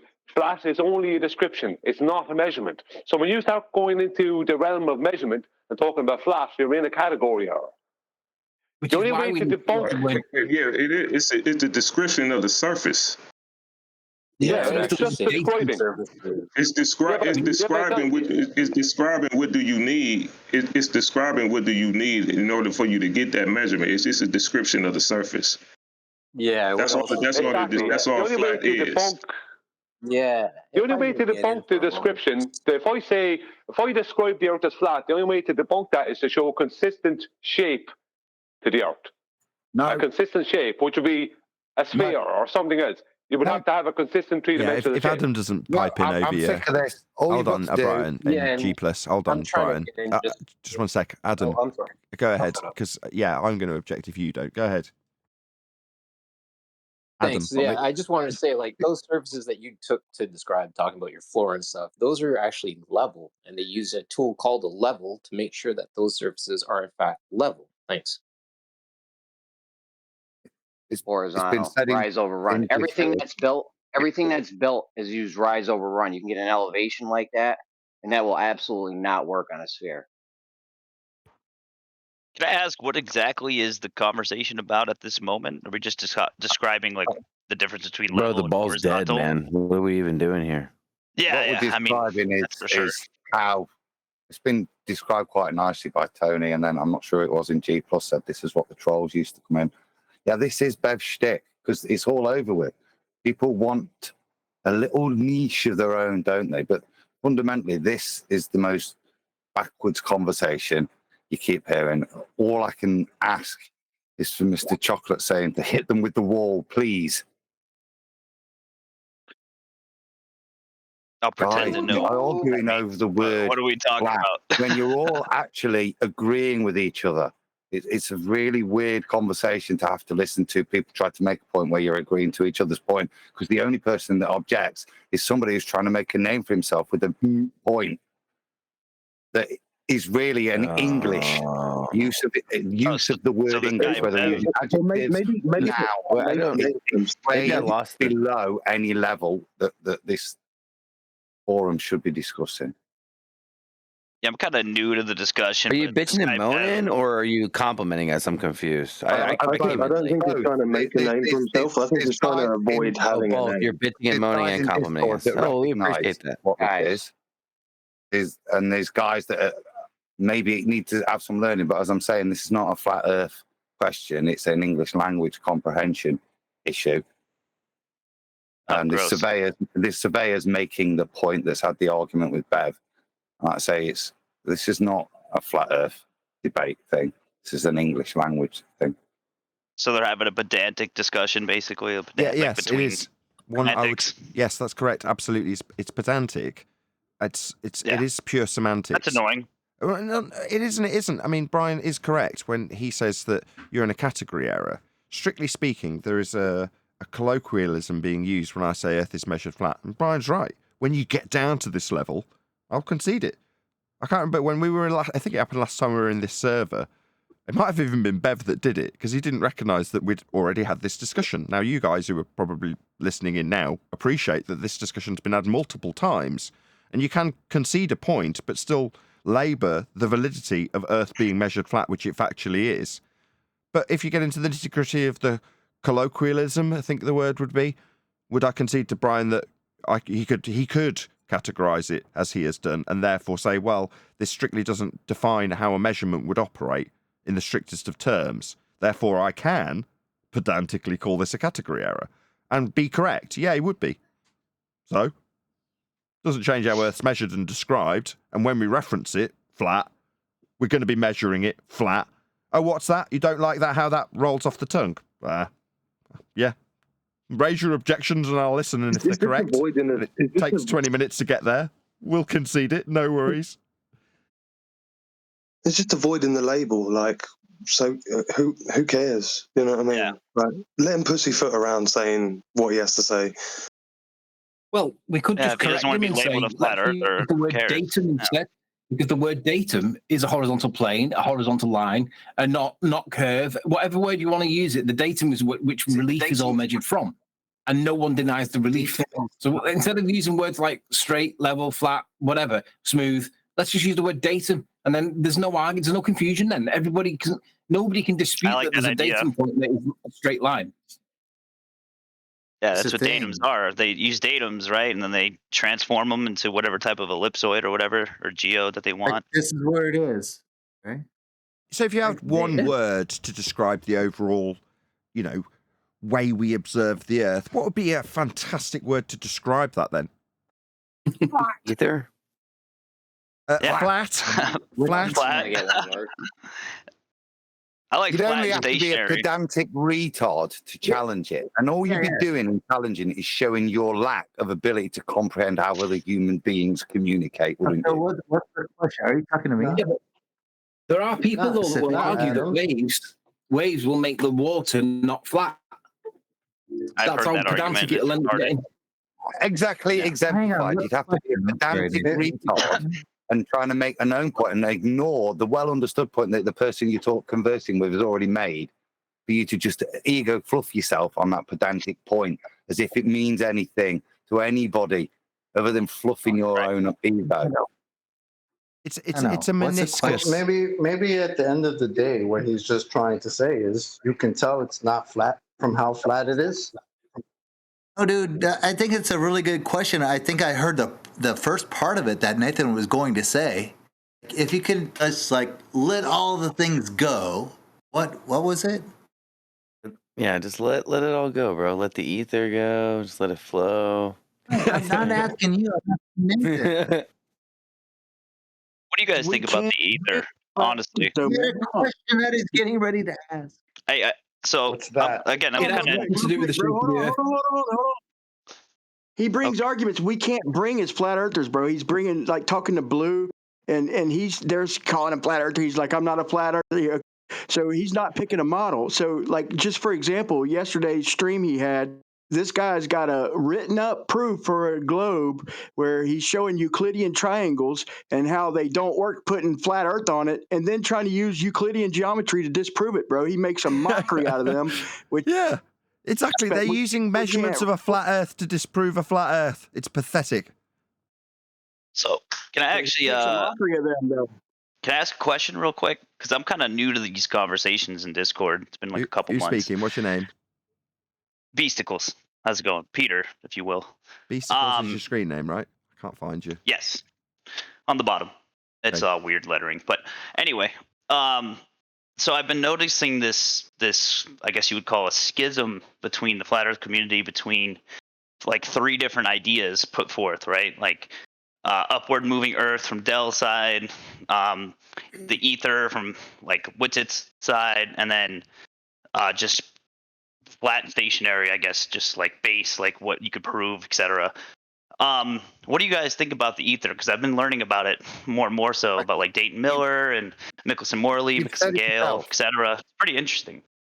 You've said it yourself in your summary, and then the other side that stick with what you can prove. Let me just give you an introduction, Adam. Okay. What was your name again? Beasticles. I give you Adam Meakin, the emissary to the Ethereans. Go ahead, Adam. I don't need to deal with those other things. As you summarised yourself, you've been in this for a few months, and you've obviously got a good ear because your summary was nice, and you noted the difference. And thank you for that distinguishment. Those people that stick with what we can prove. That's the difference, mate. Whatever they're on about, whether I am the Ethereum emissary or not, it's kind of nothing to do with flat Earth. All these extra claims are nothing to do with flat Earth. They're people's personal beliefs that aren't able to be proven. Should we attack people that have other opinions, though, or should we No. Just okay. So let's just say we get to the point where we can prove some type of ether. Would that be taken into consideration? What's ether? It's either that or the Earth is moving, bro. One or the Hold other. on, Brian. Just Peasticles and Adam. Just Peasticles and Adam, please. Yeah. Well, the thing is how to go about proving an ether, right? So far, the only thing that can come close to it is laser interferometry, right? And that's been basically gate kept by institutions who basically use it to measure fucking gravitational waves, which are fucking joke. Stop swearing. Oh, sorry. You have to define it first. No, I think we've made too big a jump, dude. So you're already in the realms of belief right now. And welcome to the church. Well, let him finish, bro, please. Well, no, it's okay. I literally just want to. So just trying to connect the dots here, basically. Yeah, So well, you've made a really we good do have point. this. So let me address it. Another You may interruption. not have noticed it, but you just said we've got interferometry. Lovely. Right. Now, you've already made the assumption, because you've invoked a conspiracy theory, that interferometry is a ether measuring device. And I'd ask why we've made that leap already. It sounds like you have. Correct me if I'm wrong. Well, so essentially, when it comes to like interferometry, specifically like Michelson Morley and Dayton Miller and stuff like that, how there is some type of deviation from the path of light with the fringe shift. You know what I mean? So it's measuring something, right? Like there is some type of east to west preferred directionality of light. That's just based off those papers. I haven't verified or substantiated it myself. So, I'm open. All I'm saying is that there is mechanics at work in the sky, right? The sidereal rotation and stuff like that. And it would be interesting to try and figure that out from a flat Earth's perspective. That's all. That's all I want. No problem. No problem with that. Right. But that isn't to take the mystery of some issue with interferometry and reinterpret it as some kind of encompassing medium. But how do you get from A to B there? That's the issue.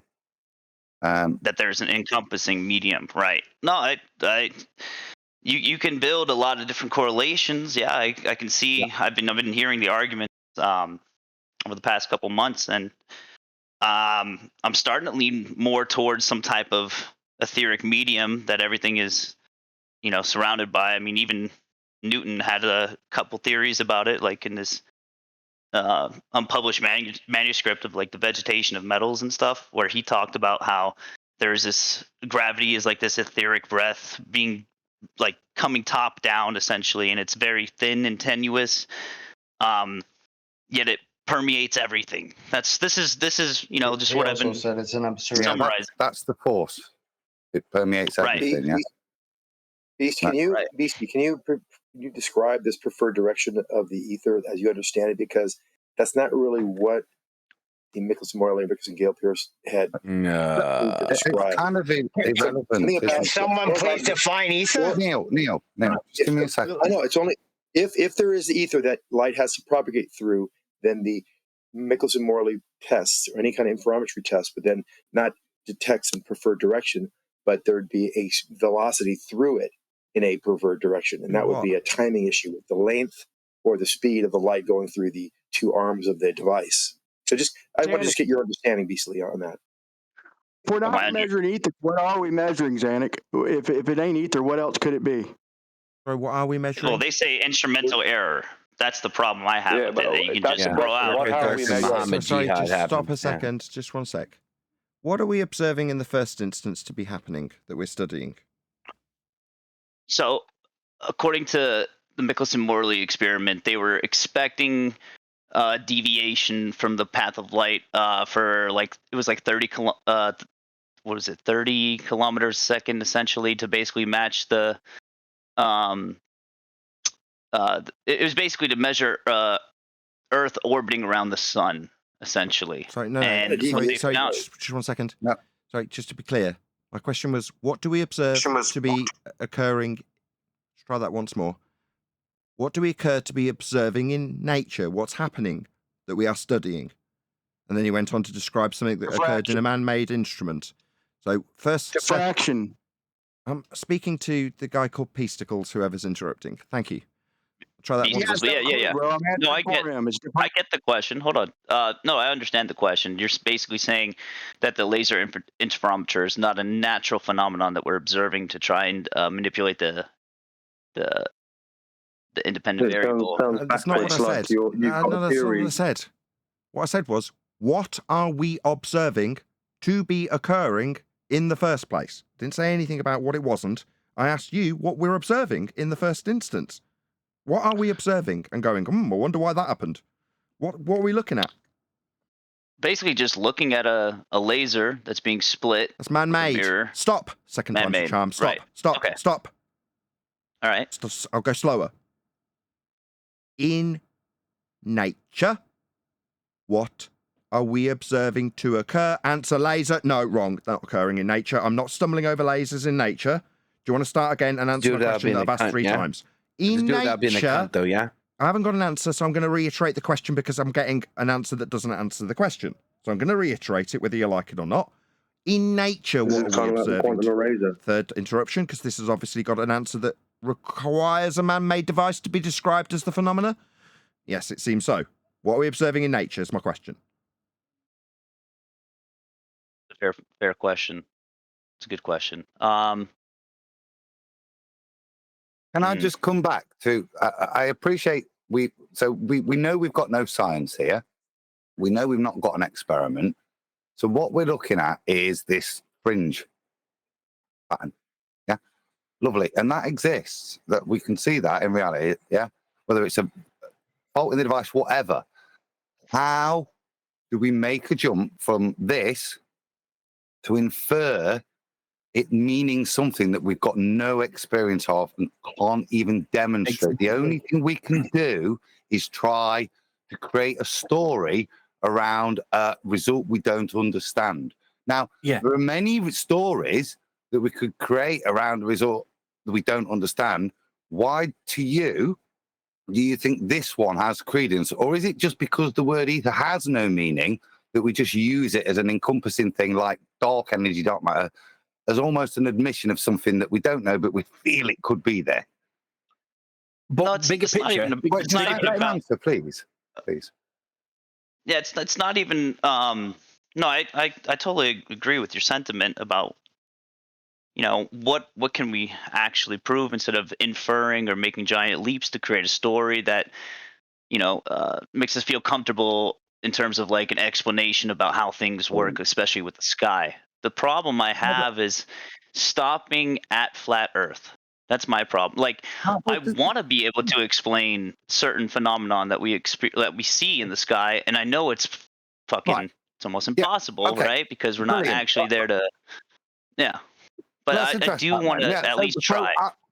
So I'm not saying I don't want to know more, right? But I've come to the realization that the way I know things is to be able to prove them. Okay, there were lots of things I thought I knew about the ball that I thought I lived on. Then when I went to prove them, I showed they were false. They were standards that I've raised. Now, I'm not going to drop those standards now to fill a hole I know's there that I'd love to fill if I could. But if I'm going to fill it, I've got to fill it with those same standards so that I know these things. Not that I can believe them, because it's nice and plausible, and I wish I did have an explanation for this. No, I agree. I agree with that, man. And I wholeheartedly agree with trying to prove things for yourself and actually being able to demonstrate it. And I totally agree with that. Now, so with that in mind, then, just let me come back to it. If somebody can show me this medium, and manipulate it, then I'm on board, aren't I? Because I'm not saying there's no such thing. I'm saying for me to know things, and that's what I'm interested in, and certainly discussing with people what I know, not what I can conjure up in my imagination, because that's misleading to people. Some people might think I know that when they hear it, and they hear all the other things that I do know and disprove the ball, and they might misinterpret my ponderings and musings, as that's the thing I talk about the most, and even mention it when I'm talking about flat Earth. They may misinterpret that. That's why we don't deal in the ether, because it's not something we know can prove or meets the standards that we ask of now. So wait. Let me just ask you, Nathan. So your name is Nathan, right? That's Adam. It's Adam. Or Adam. Adam. So Adam, if you were in my shoes and you wanted to see how you could prove this medium to exist, if it does exist, what would be your first steps? Figure out what the thing I'm trying to prove is. Why am I? I think I'll be at the point of realization that I'm trying to invoke something I can't quantify. And at that point, let me put the question. Hold on, let me just put the question back to him. Hold on. Hello. Hello. You guys stop interrupting. Hello. Let me just put the question back to you. Now, if you were going to go about proving that unicorns were real, what would you do to go about proving them? I'd make an interferometer. And Can I say something? No. It's So- the motion of the stars. Okay, I've got a unicorn detector 101. It spins lights and fires them at mirrors. So I've got my unicorn detector, right? This proves my unicorns, does it? That's a gravimeter, Nathan, not a unicorn detector. It's a gravimeter, yours. Hold on. We're going fucking bouncing all over the place. So you're Well, just real quick, Beasticles, before you respond, let me just say for everyone on the panel, please, everybody stay muted. We have to go back and forth one at a time with Nathan's panel. So we normally, I know we have an open panel show and people jump in, but we're in an event right now. So if everybody could just stay on mute, that's why people are getting temporarily muted. We have to go very clearly back and forth with his panel, then one person from our panel. So just please, we have to go one at a time. So Beasticles, go ahead. So right on, Gio. I'll go ahead and mute. No, yeah, you'll definitely be muted. Go ahead, Beasticles. Okay, so Nathan, it's an interesting question about proving unicorns are real, right? Now, if you're equating that to the ether, obviously there's been a lot of talk about unicorns and mythology and shit like that, and we don't know if they exist or not, right? Or if they do exist, no one's ever seen them. I get that. The problem is that the ether has been around for a long time, and there's always been talk of like the fifth element, right? The quintessence, essentially, right? That's incorrect. This unicorn has been around a lot longer. Okay, it's a lot longer than than ether, but it's kind of a moot point, isn't it? What Nathan said was he's got a unicorn detector. And what you do is you set up and you measure interferometry, and it tells you how many unicorns have passed. Can you see why there is no difference between interpreting that data as how many unicorns passed as the rotation of ether? There's no reason to believe any one story above the other because they're both given by the validity of the numbers. That's all that's there. The belief in the interpretation. So, and that's what I'm asking with regards to ether. What gives you the belief that the reason that the interferometry doesn't match expectation is because of a rotating, all-encompassing medium? Okay, so can you repeat that last part real quick? Yeah. What connects the experiment to ether? That's what the question is. What connects the two together? So basically, from what I've understood is the deviation of the light, basically. So like stop. That's what happens. How does that, which you're describing that happens, how does that have any connection to unicorns? I mean, ether.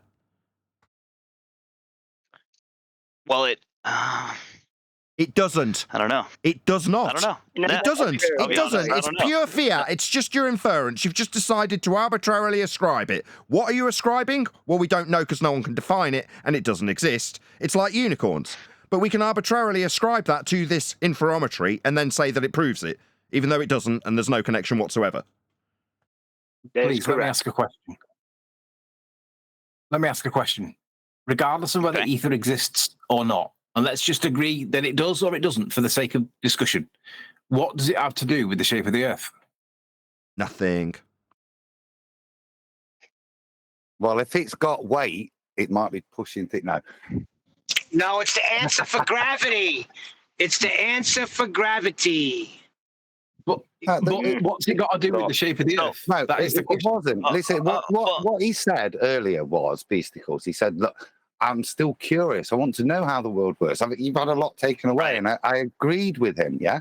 What I'm saying is maintain your standards. So not directly to do with the nature of the Earth, but to do with the world we live in. You've got more questions. And all I'm saying, don't drop your standards, mate, yeah? Because you got here to this point by raising your standards. Don't drop them again to give yourself another false paradigm. But just to answer Anthony's question, how would this relate to the nature of Earth? Well, if you are to infer a downward bias, then that orientation in the vertical downward in a bias would need to reference a horizontal plane to infer that false idea of an automatically in place downward bias, be it electrical or gravity based, we don't have one, you can debunk it with gas behavior. But nevertheless, to infer that false premise, you would need a flat plane to reference for the downward direction in the vertical with respect to the horizontal. So it would reference the horizontal if you're going to infer it, even though it's false. Hope that helps, Anthony. Actually, yeah, ether rotation would be with respect to a flat plane as well, and That's it is correct. stated so within it's the dielectric plane in the middle of the two toroids, which is a flat plane. So, Perfect. Yeah, Can I ask a, Yes. can I ask a Boom. question? What do you mean, boom? I was the one who did that, not you. Well, as emissary, I'll give you full congratulations. Thank you, emissary of the Ethereans. You're going to need a flat Earth for that, but I'm going to round out. You can have the last word, Neil. I was going to ask, shouldn't we define what ether is? I still haven't got an answer. What is ether? It's a What are we perturbation searching in the for? variation of the manifestation of the... No, I'm not going to do that. With that, I'm going to say another huge, massive, enormous thank you to both Discord and G+ Panels for making today's after show possible. Wow, nearly 5 hours of after show. Fantastic.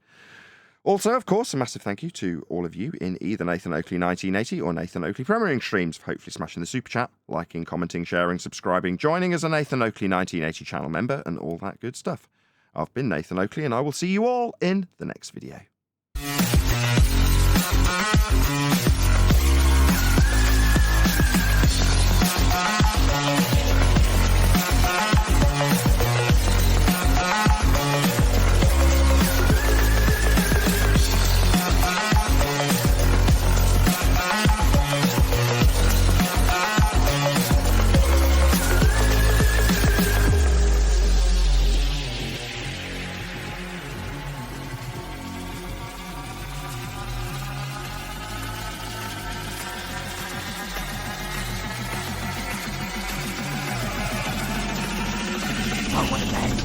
What a lovely day!